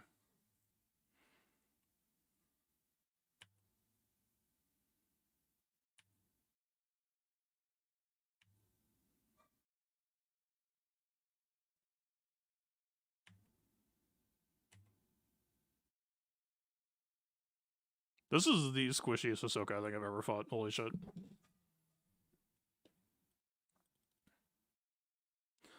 That was violent. Alright. Padawan Obi-Wan should be more correct this time around.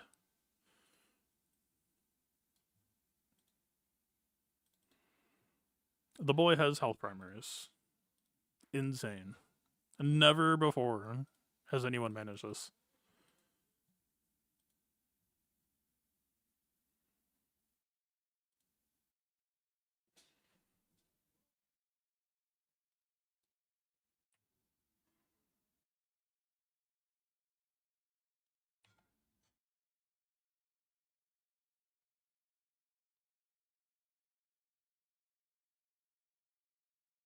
I mean, a single target isn't going to pop Ben from here, right? It's better to just grab the lock. You might as well.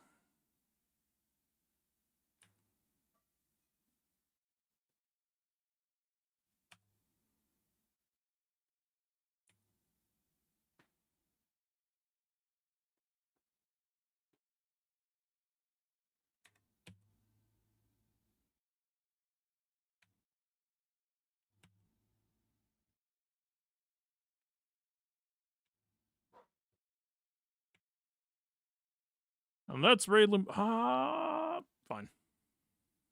And that's Ray Luminarum.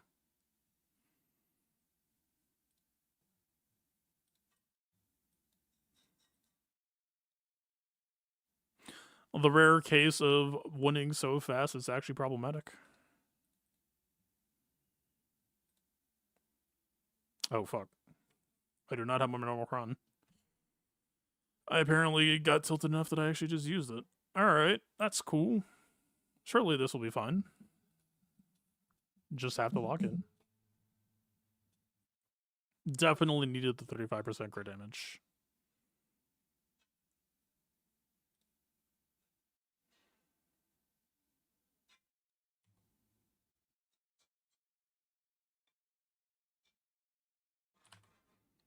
Another SLK cooldown increase. Haven't gotten many Huxes this time.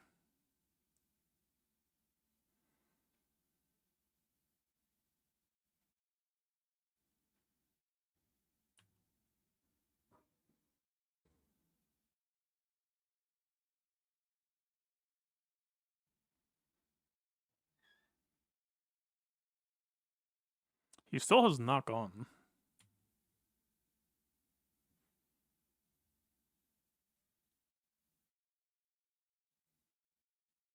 This feint feels very slow.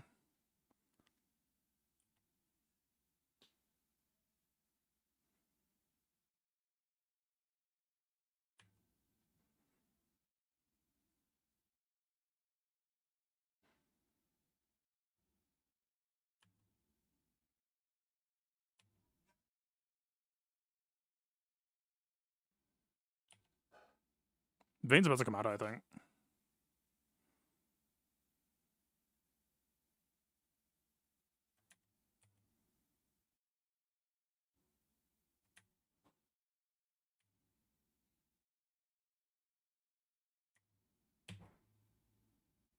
I wonder why it didn't line up so well.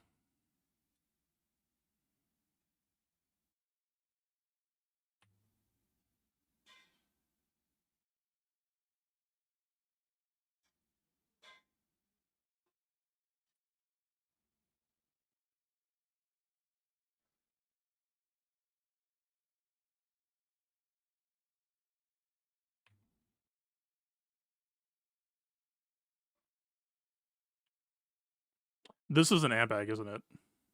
I can feel it.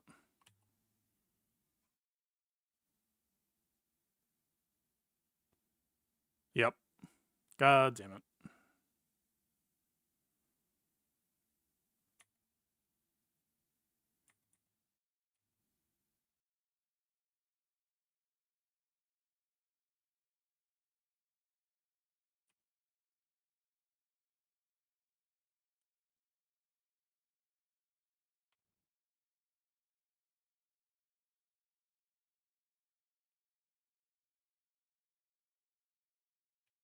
I don't think I'd had that much problem with amp bag in 3v3 in the past. She just got cooked from near full.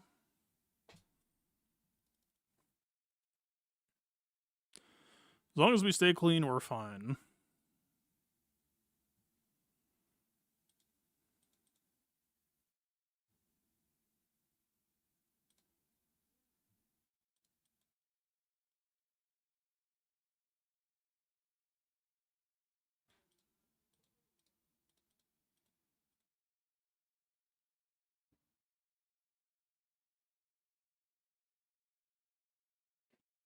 How dangerous is this stranger? Not particularly very.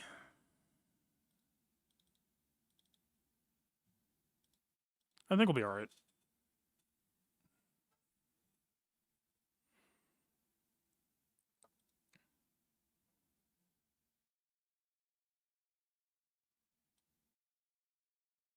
Yeah.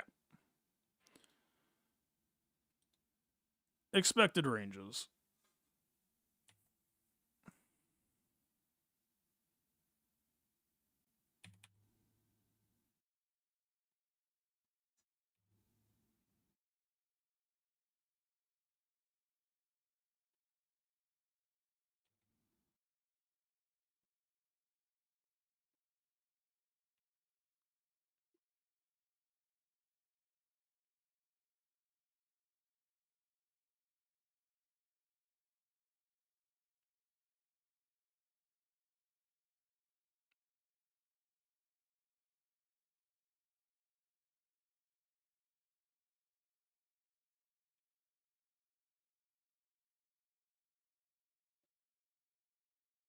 Alright. As we continue,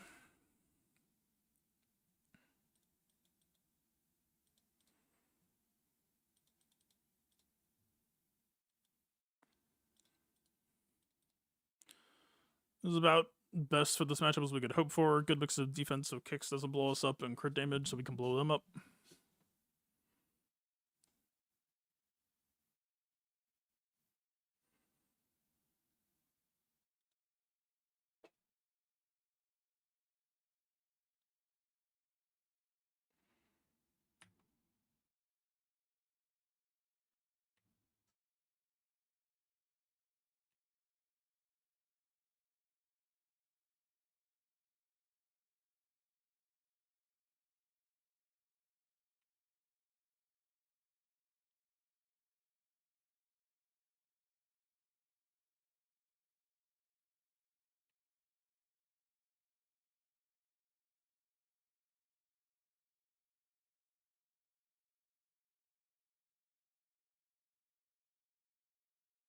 Not that many dots. I don't think this is a kill shot moment.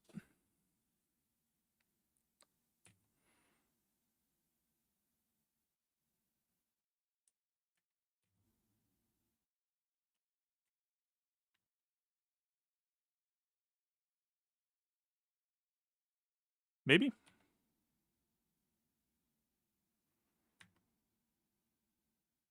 I want to stall too much on the first one.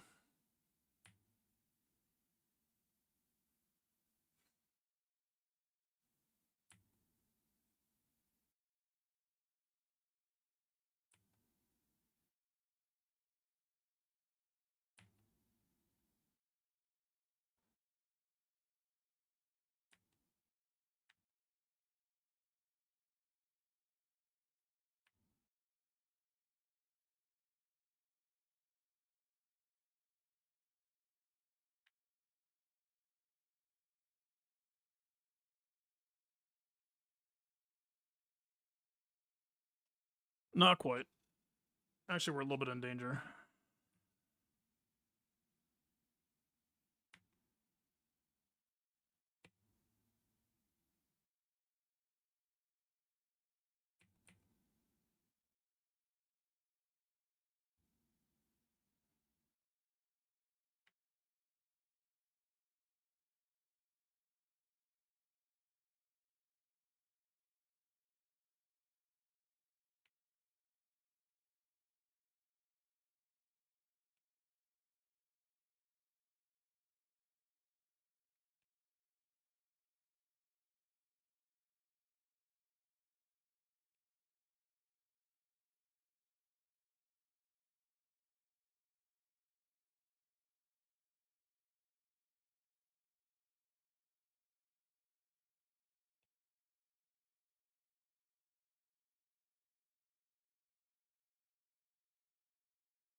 Oh, please tell me it was not ramped over.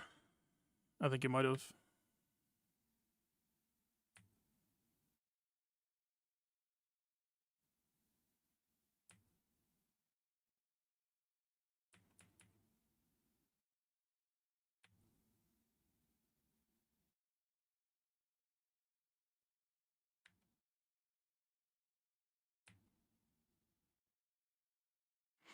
It's just too behind schedule, I guess.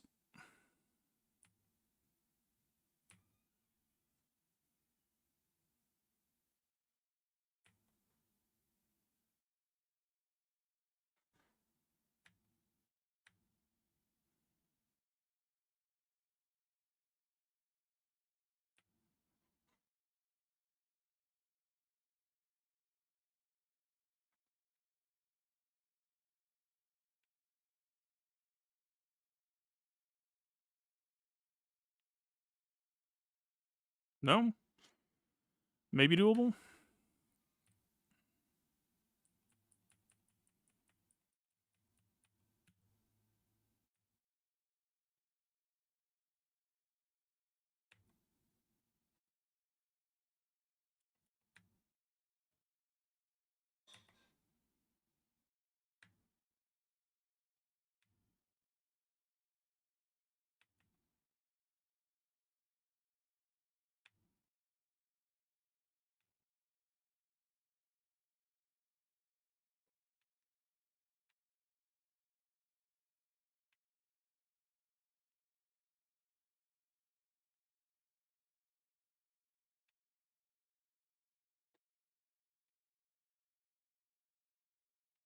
Fuck.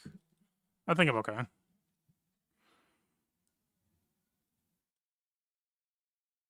I slightly choked on the last turn.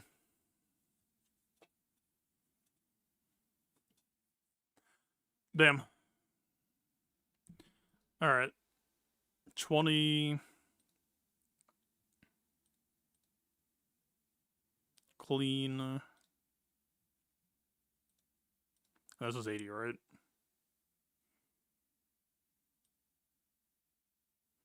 No. Wait. No. This is 120. Wait, this is very close. Did I miscount?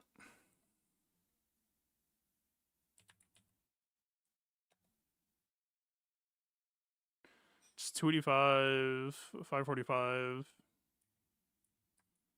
plus 730, plus 444.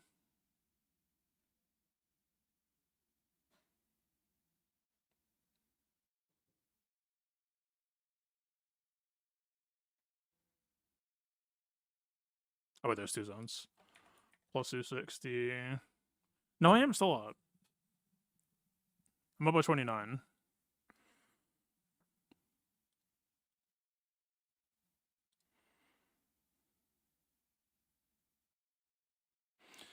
JML against Great Mothers with the DSTM.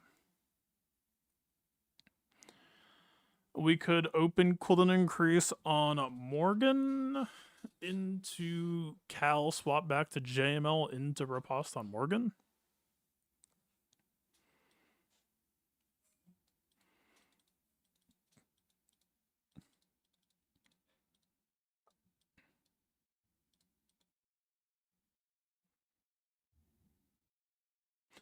Doom on the side into Spirit Harassment on the side is not my idea of fun. I mean, we have Malgus.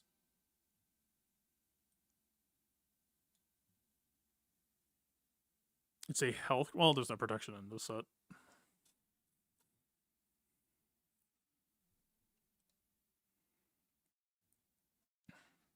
I just had a Malgus lose to my GM last week. I guess Maz is floating now.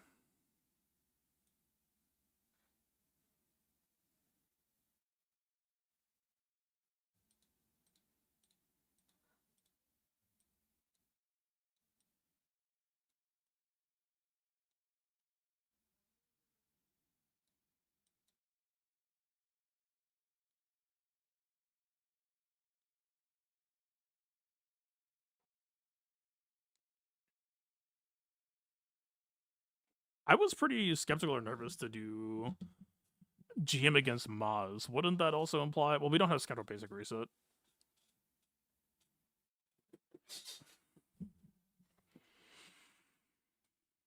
It's really between these two. Surely it's not Afrin. I don't know if it's ever Seer. Everyone else I think is outside the budget.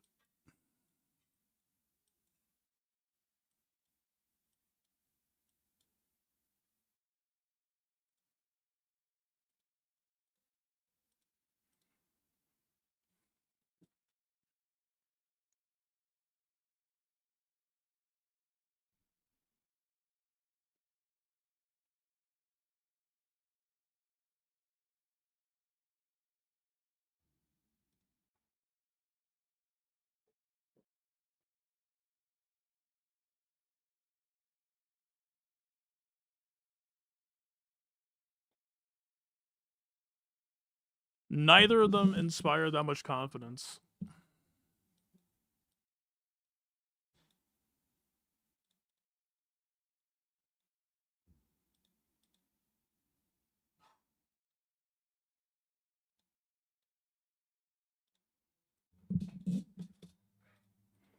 If I run JKL, then Spirit with Bless is going to get 25% turn meter, which is not great. I mean, they already have DSTM. How fast is Spirit normally?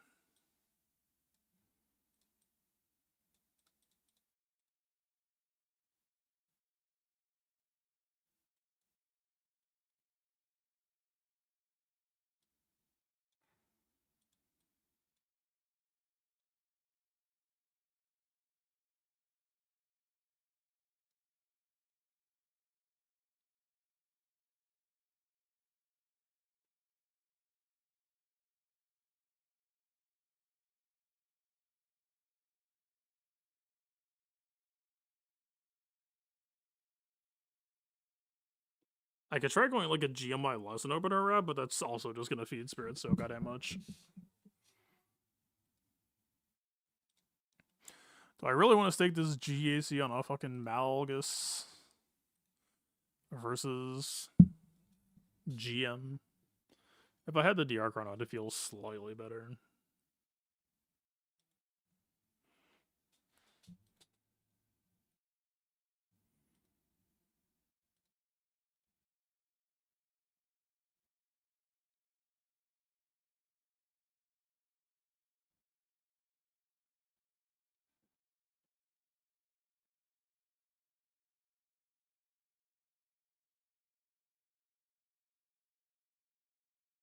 I guess I just send it.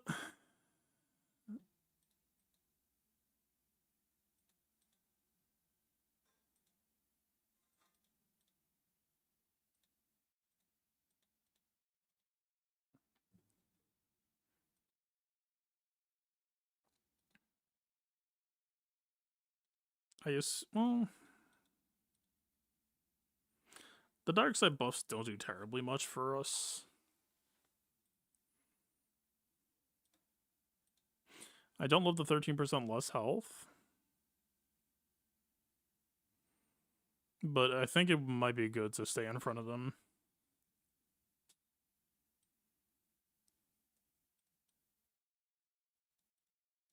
Damn, she's slow.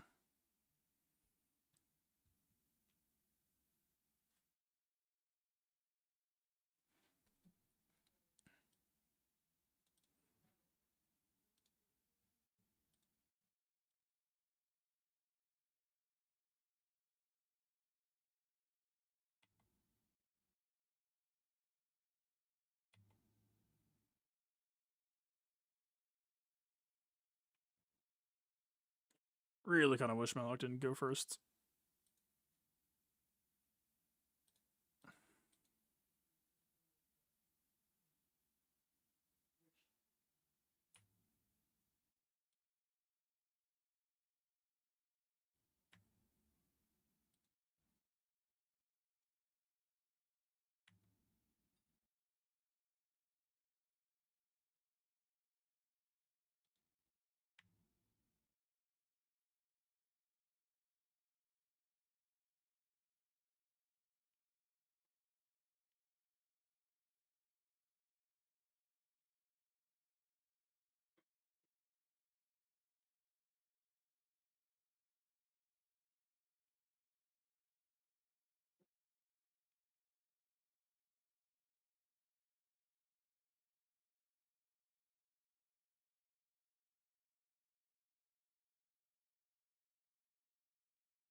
Ugh.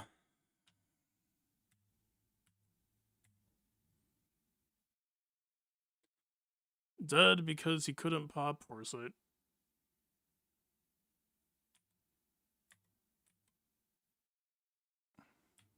No, he can't be drained. Ha? Huh?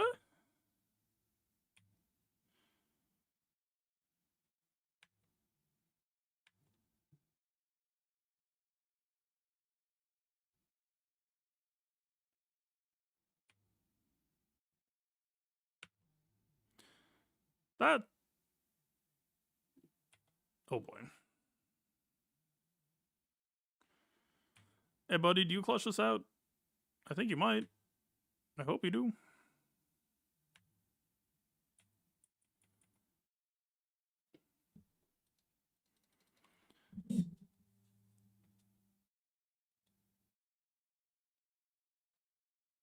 Hey, look, man, I felt scammed multiple times today, so I would not mind a scam in my direction, but huh?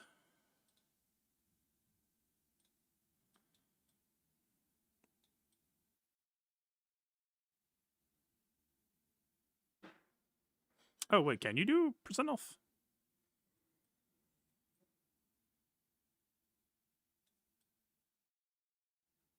Am I out of my mind?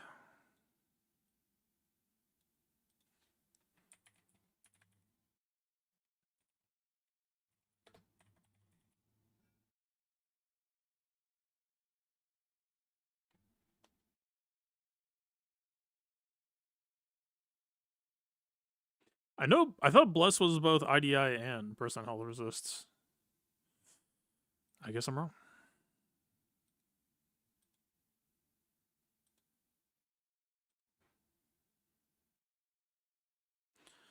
Just to make sure before we continue, 1041, 1950, 57 times 4. That's just 428 or 228. 1041 plus, let's just say 438.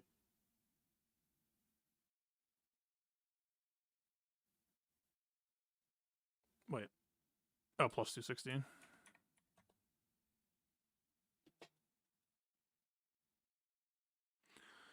We are still up. Wait, no. It's not. Wait. Am I fucked?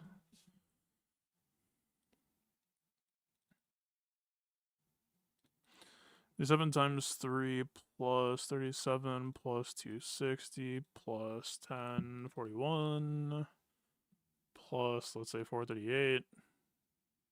I'm 3 banners under, so if I play perfectly in chips, I am over. But I really did not bleed here, and I am going to bleed here.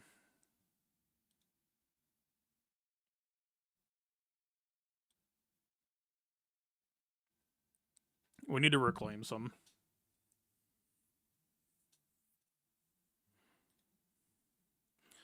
Is that even possible? Maz undersize against DR?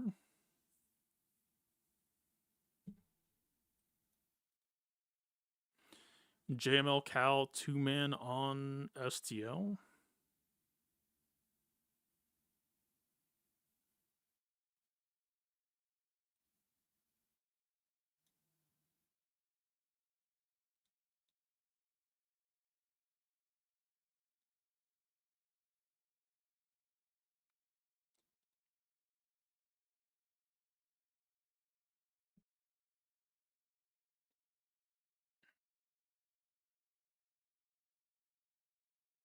So that -3 earlier that I did for not timing it out and cleaning it up cleanly actually kind of matters a lot suddenly.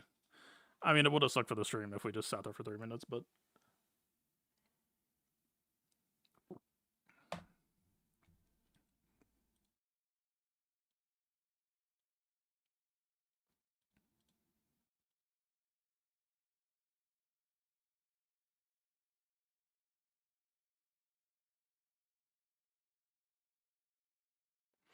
Will I even do enough damage? My Malkos is remodded for damage. For like the first time ever. Although now his armor is a little bit low.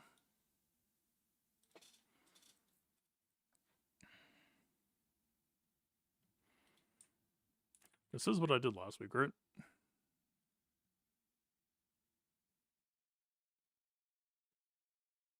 Yes. It says I got a 55. I'm hoping this level 3 will make it at least a 56.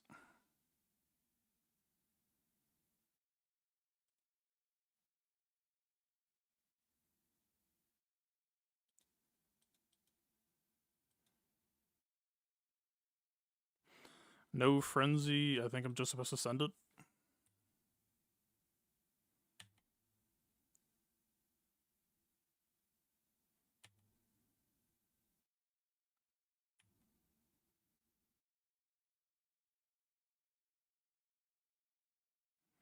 This is rather whelming. We have 38 stacks. Alright, if I'm trying to learn to play Malicos,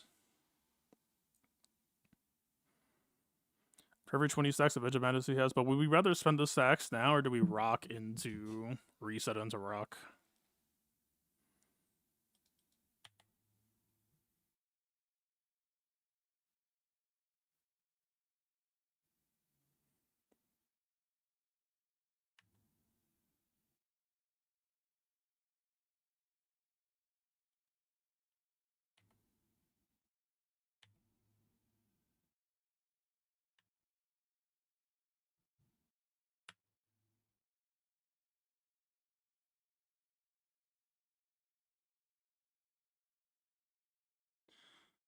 We would kind of prefer if he got saviored, right?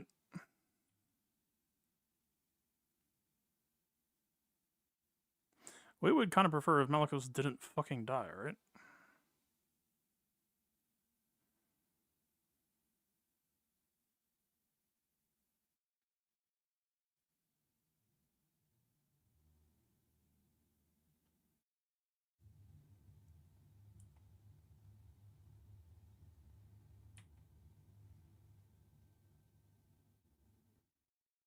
How is Maul regenerating?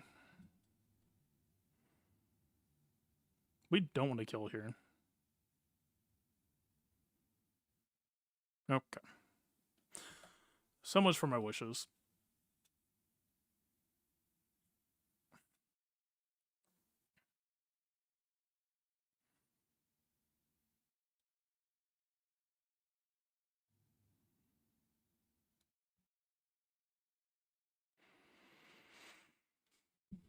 My understanding is that Maz dispels, or Riven tries to dispel Foresight, like, before Maz makes it. I don't know if the blind will fuck with an undersize attempt.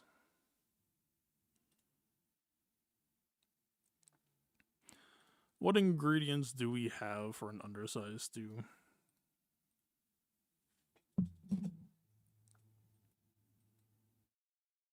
Isn't Hado roaming free right now? What's that boy up to? Nope.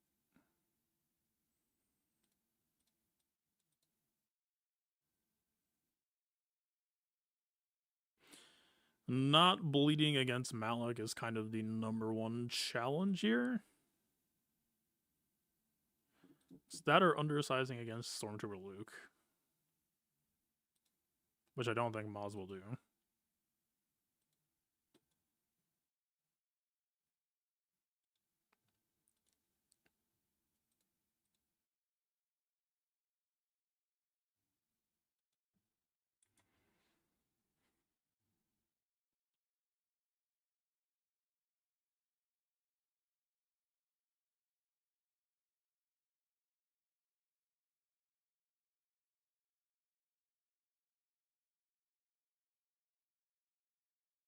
I don't know that I have any outs.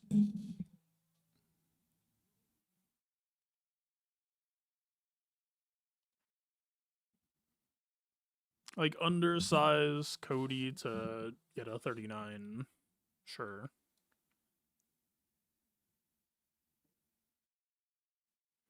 In fact, isn't even just like a JTR sufficient?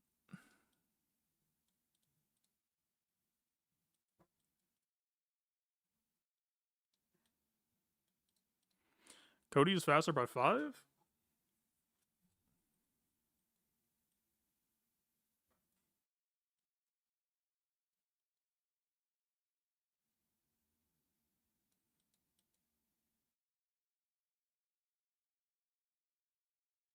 I mean, she's always going to have foresight, right?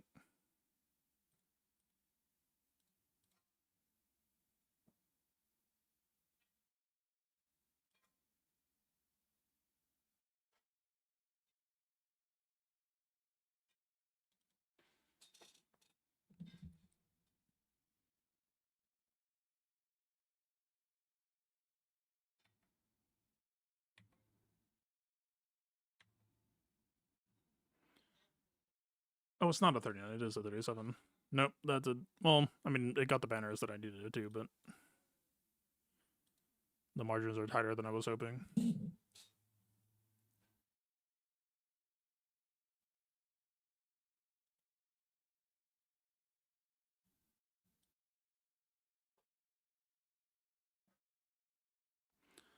Maz against STL?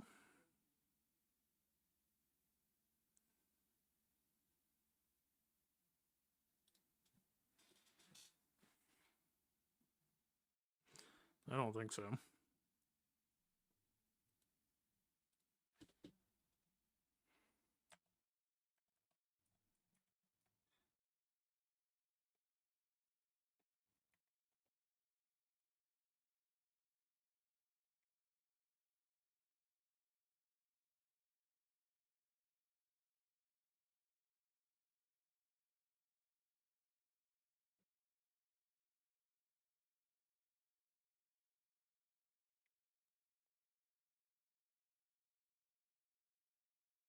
If I get exactly 57 on this, then I will have to take a risk in chips to actually get back ahead.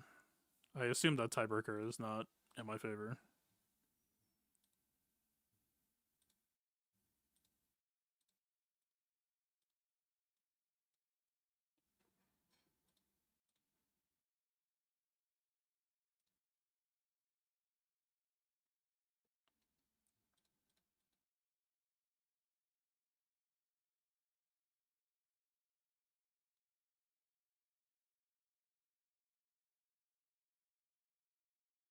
A community ability block helps.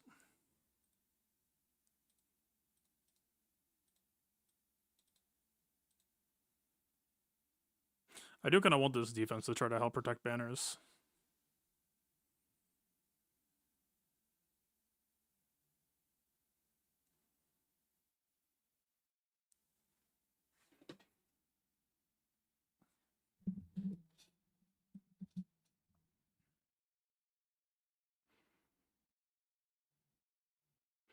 What if it's KB Jocasta as a power duo? But where?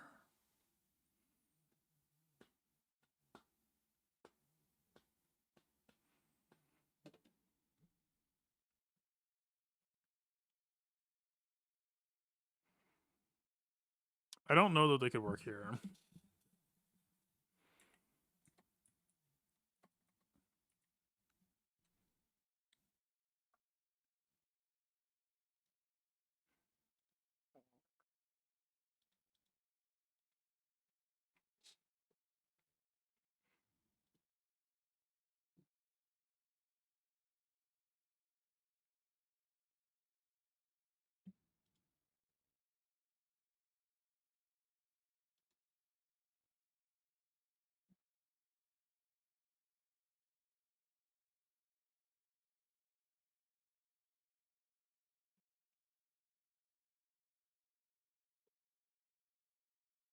Oh, this Revan shit sucks ass, man.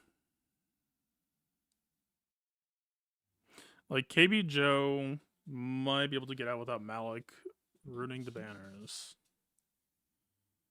It's gonna be so messy, though. Alright.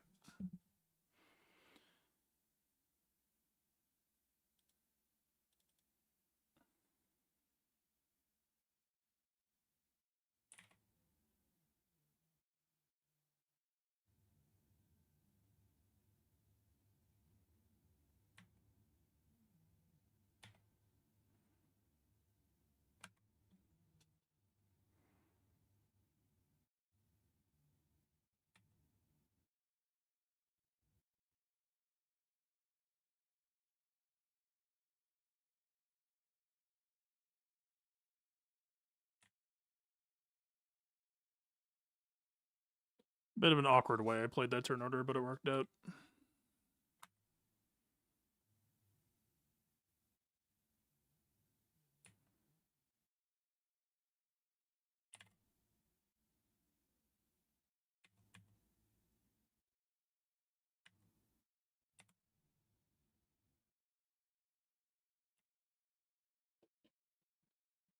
+1.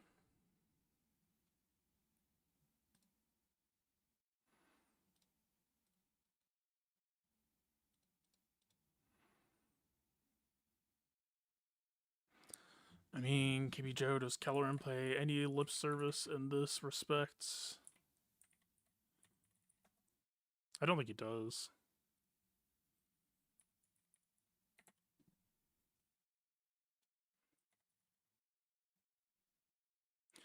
Joe Costa, maybe?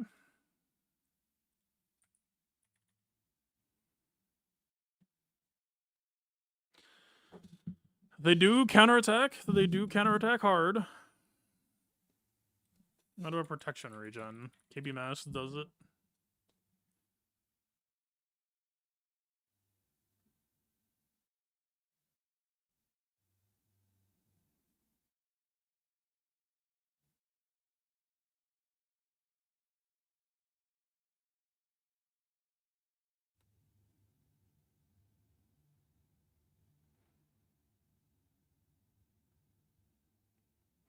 I'm just so not sure about the relationship between Maz and this foresight blind thing. Like, if we're trying to undersize and they just blind my attacker, does she have, like, pirates can't be evaded? Do any of the, like, does Ethano?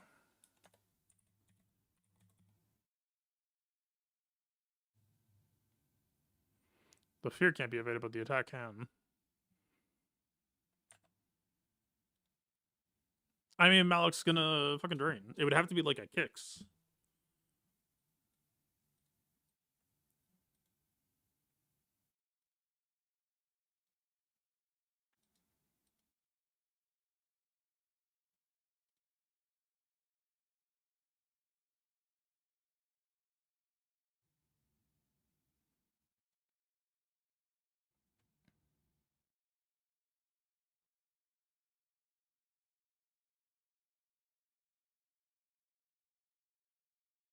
Is this good enough? Baby beam.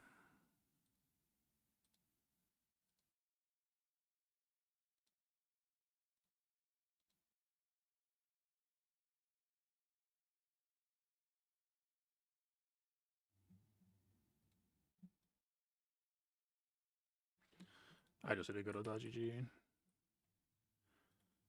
Kicks. Control F evaded. Nothing, so blind would be a problem. Maz. Control F evaded. I mean, her Keeper's Secrets can't be evaded, but that doesn't necessarily give us much reassurance.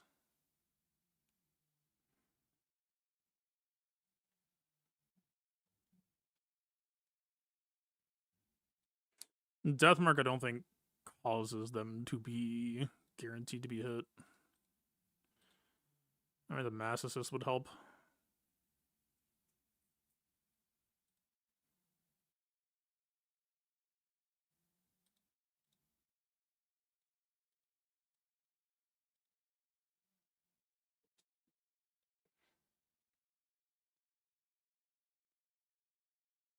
Can't tell if I'm overthinking this or underthinking this.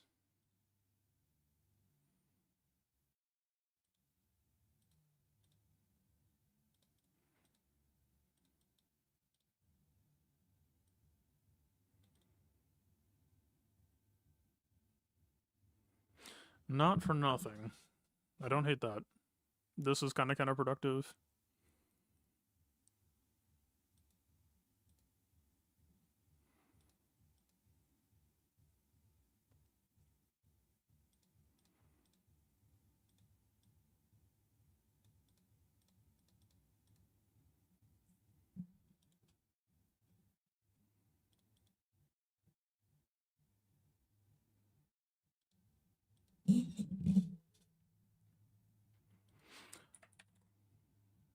Are we immune to fear? We are. All right, man. Into the unknown.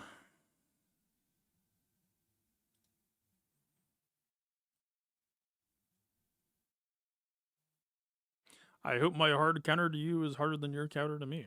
Smile. That's my JKR protection primaries. I believe he's back on health because you need him to survive to get the auto taunt. Like the worst thing that can happen to you is Stranger one-shotting JKR.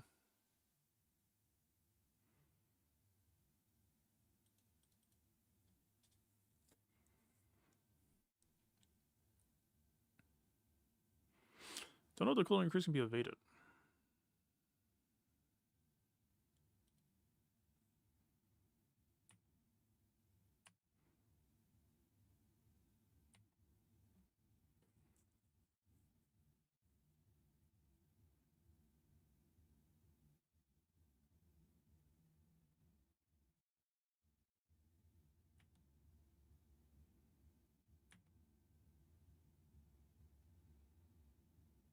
Are we?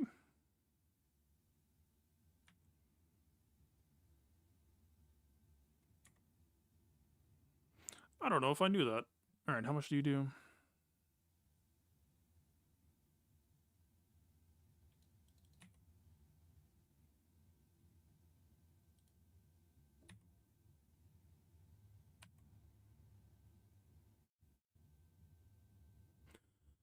Okay. Okay. Please don't fucking kill him. Please don't fucking kill him, man. Okay.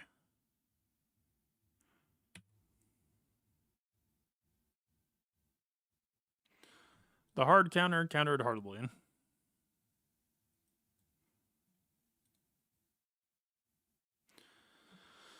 That does help.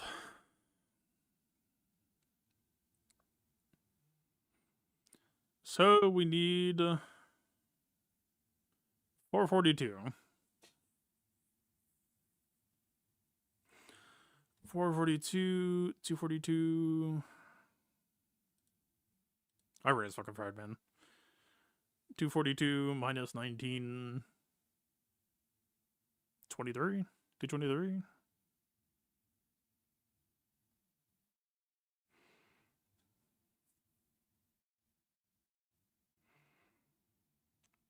We need like a 70s. Wait, no, what?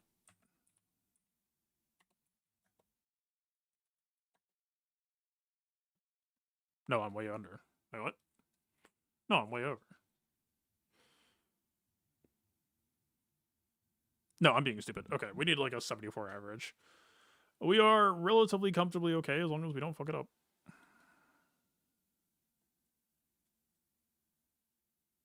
How long is this stream about? Over 4 hours. Okay. Lovely.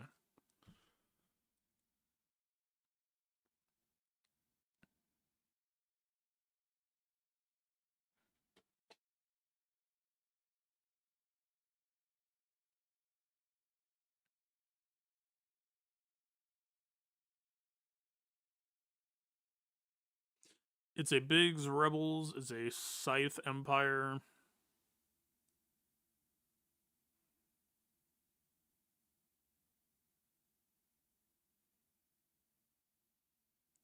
We don't have to play super crazy clean.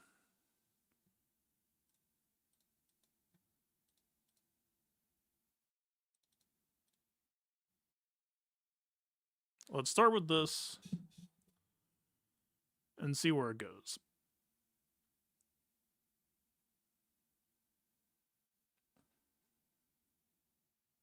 You want our 75% health? Yeah, so his defense stat is super low. Like one of the lowest in the game. Like Stranger ignores protection, so keep that in mind. Like, and he had like a pretty decent amount of damage investment.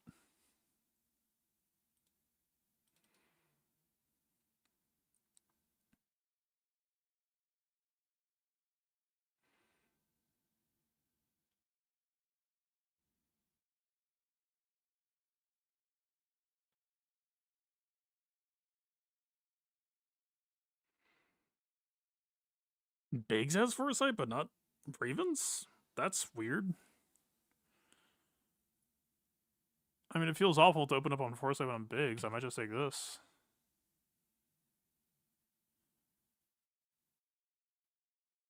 Sure.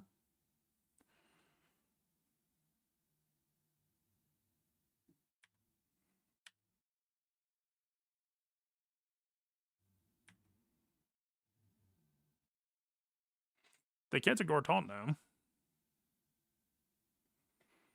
So I've never fought Falcon before. Does Falcon matter for us remotely at all? Or is this just to try to catch off meta?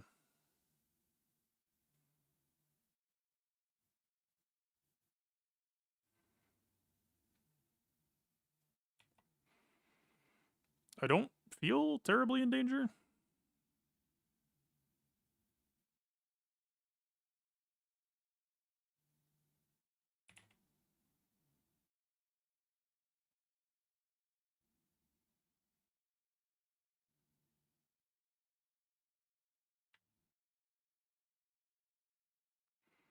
This fight is fucking bizarre. Okay, Biggs is finally actually a tank.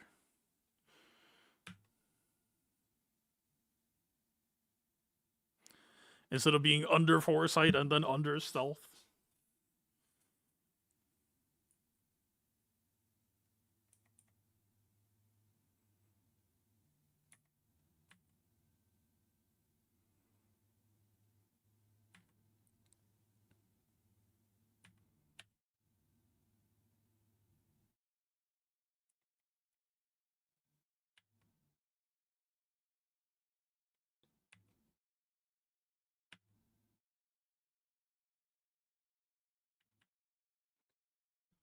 $77 gives us some cushion.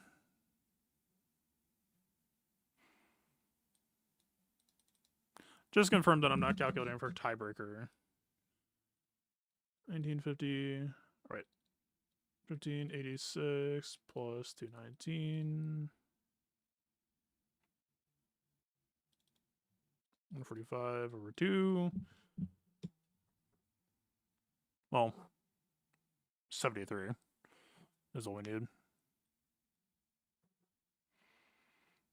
All right, double checking. We've been here for 4 hours already somehow.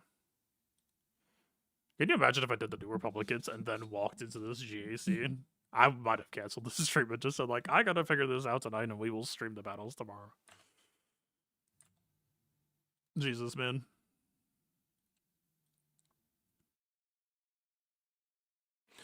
Put myself in a situation where I am not familiar with the answer to the questions being asked.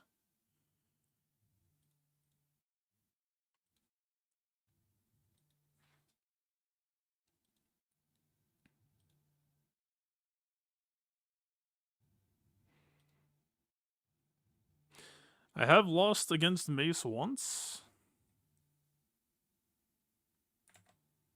With, Sith. Don't know if that's a player skill issue.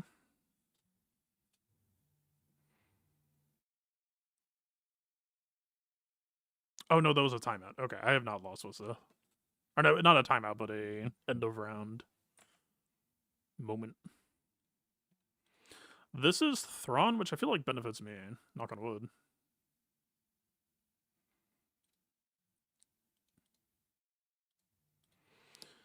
Alright. Are my best banners against Thrawn. I have done triple attacker here. It was against Scythe. It was not against ITB. Sith, I did 0 reinforcements. Oh, that was a weird one. We don't count that.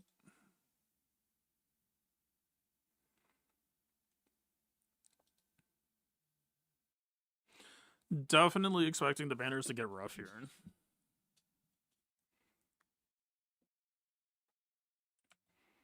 Empire do a rather good job of that. This, I would assume, would be a 76.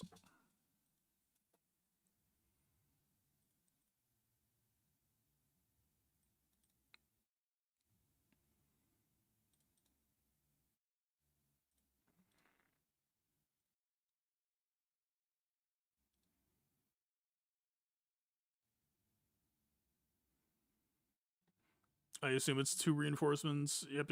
I assume it's gonna be like interceptor into defender.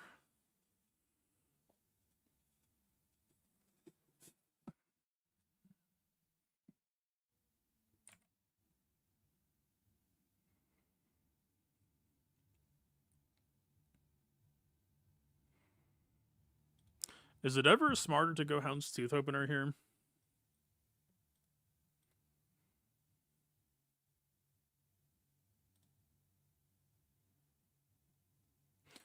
What does Insight say about Ship's Minute? Time to learn. Insight says nobody plays Chimera anymore.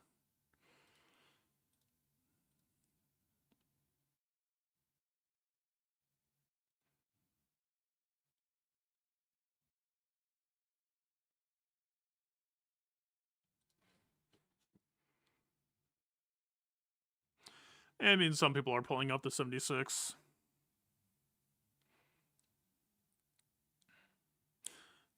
I believe it's going to be RNG at minimum.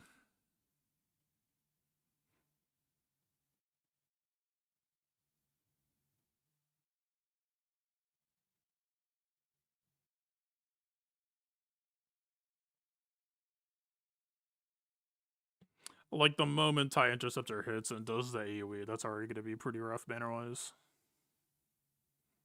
I don't know if there's much way around that.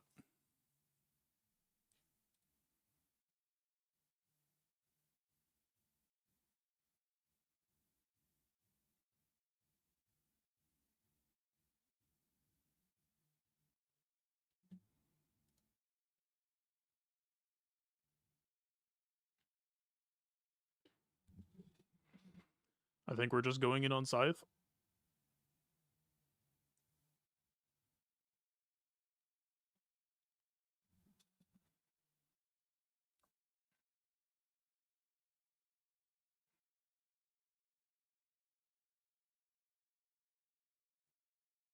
Just kidding.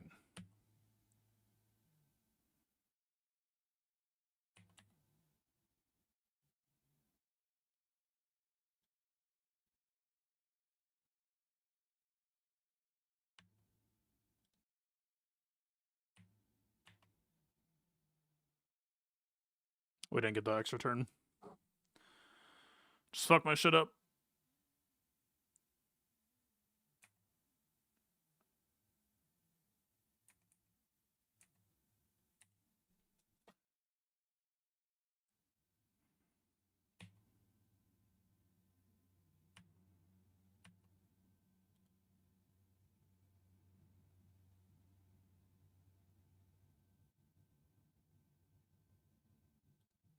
Do you mind?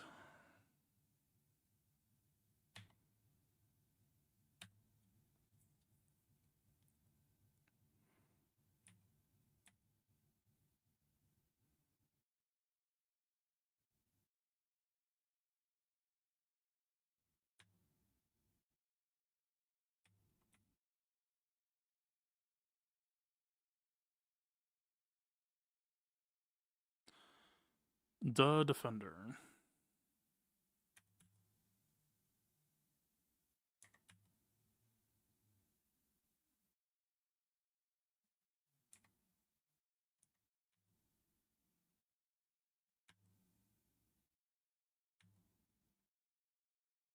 $74, hopefully.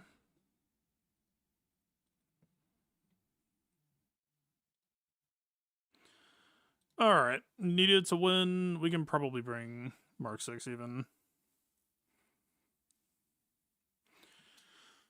We are at 1879. Why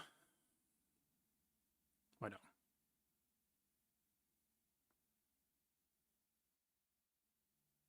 Yeah, 1879. I'm fucking stupid. I'm so fried, man.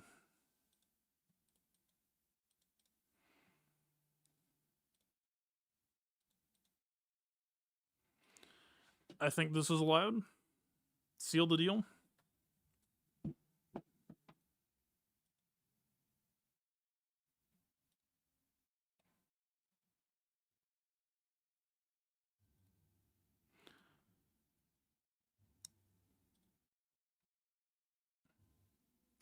Double check. Sentimental mathing it just to be damn sure. 8079, like I said. Plus 75. Yeah.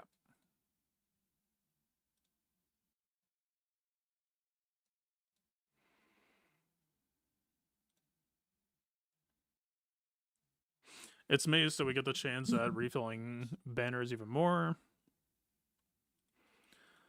Alright. Let's bring this home.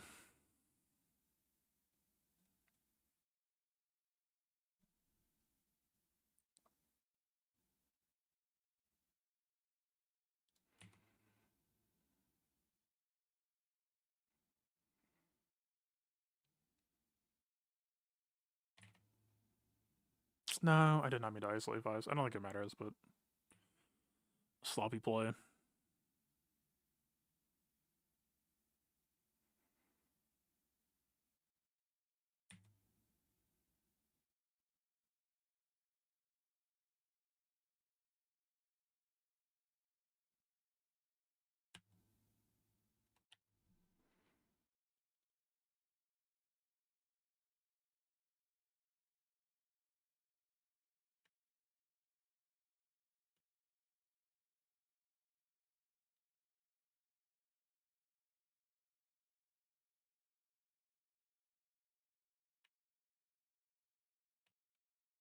Thank God. Let's begin rebuilding, shall we?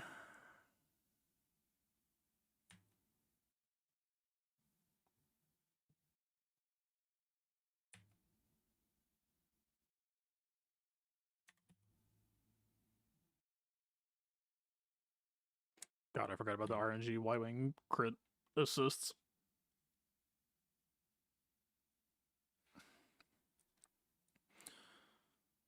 We are close to winning, which is actually not that good for us.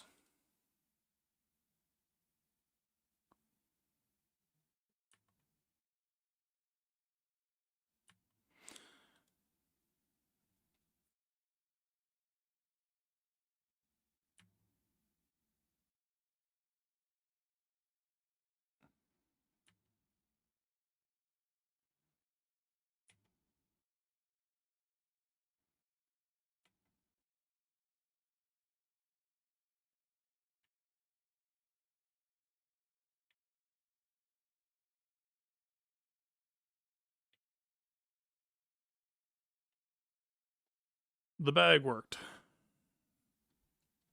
Give me my +2.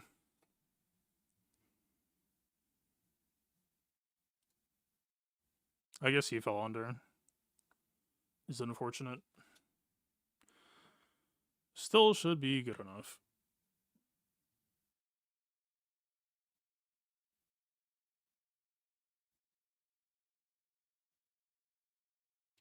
Perish.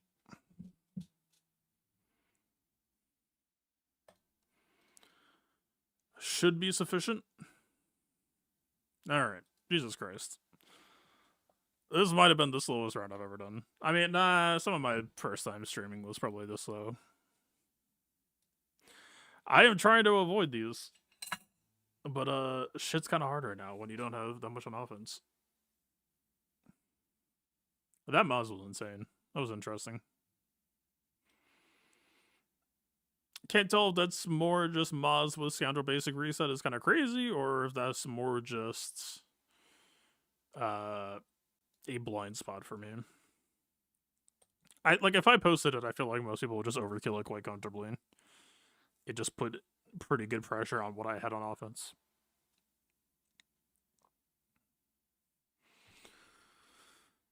Well, that is probably the last time I'm ever gonna run that defense.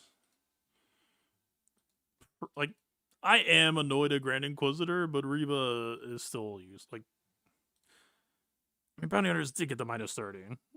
Like, that is true. I don't know, man. I don't know. It's a weird season to, like, grade how heavy to go comfortably. I just need to figure out what the heck I'm doing with Seabane now that they're not on Ahsoka duty. Like, Do I just have a free license to use them on front wall? Do I need to, like, try to save them for some other spooky team?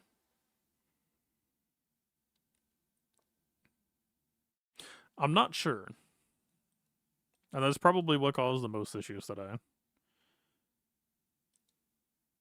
Like, I knew they were floating free, but I didn't know if it was okay to use them or not, because I didn't know how heavy backwall might be.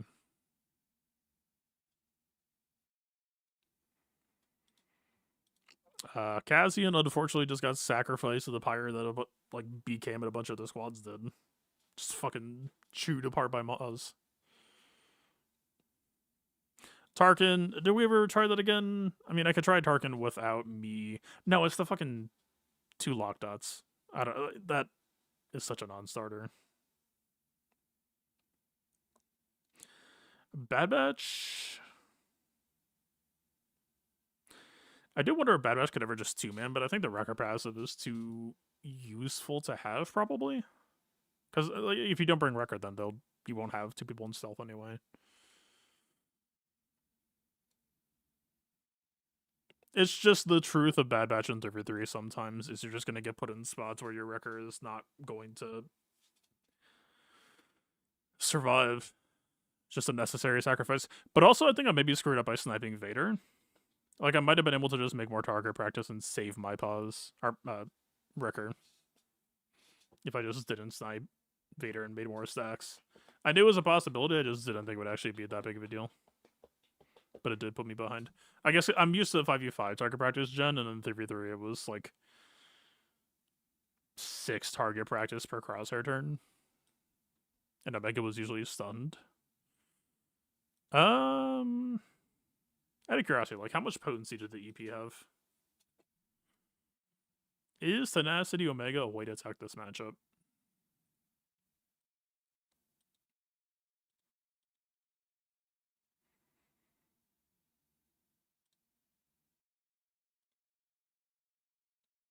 Pretty standard. I want to say, I think Mara might give him 20%, and then Liga's 35.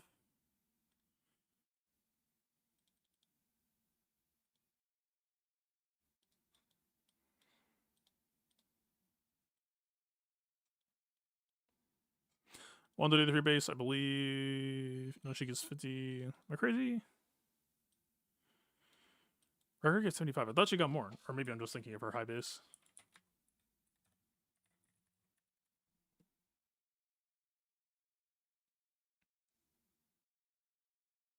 I mean, 133 is still a lot to work with baseline. Remods. Possible angle. I mean, I'd have to get up to like 255-ish. I don't know.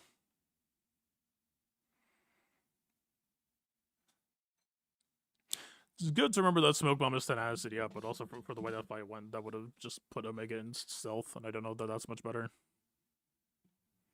Or out of stealth. Alright. Yeah, I'm out of here. Insanely long stream. Damn. The things we do for science. I'm so sorry to Riva for being pissy about the RNG last time. Alright. That's it for me. Thanks for hanging out. Peace.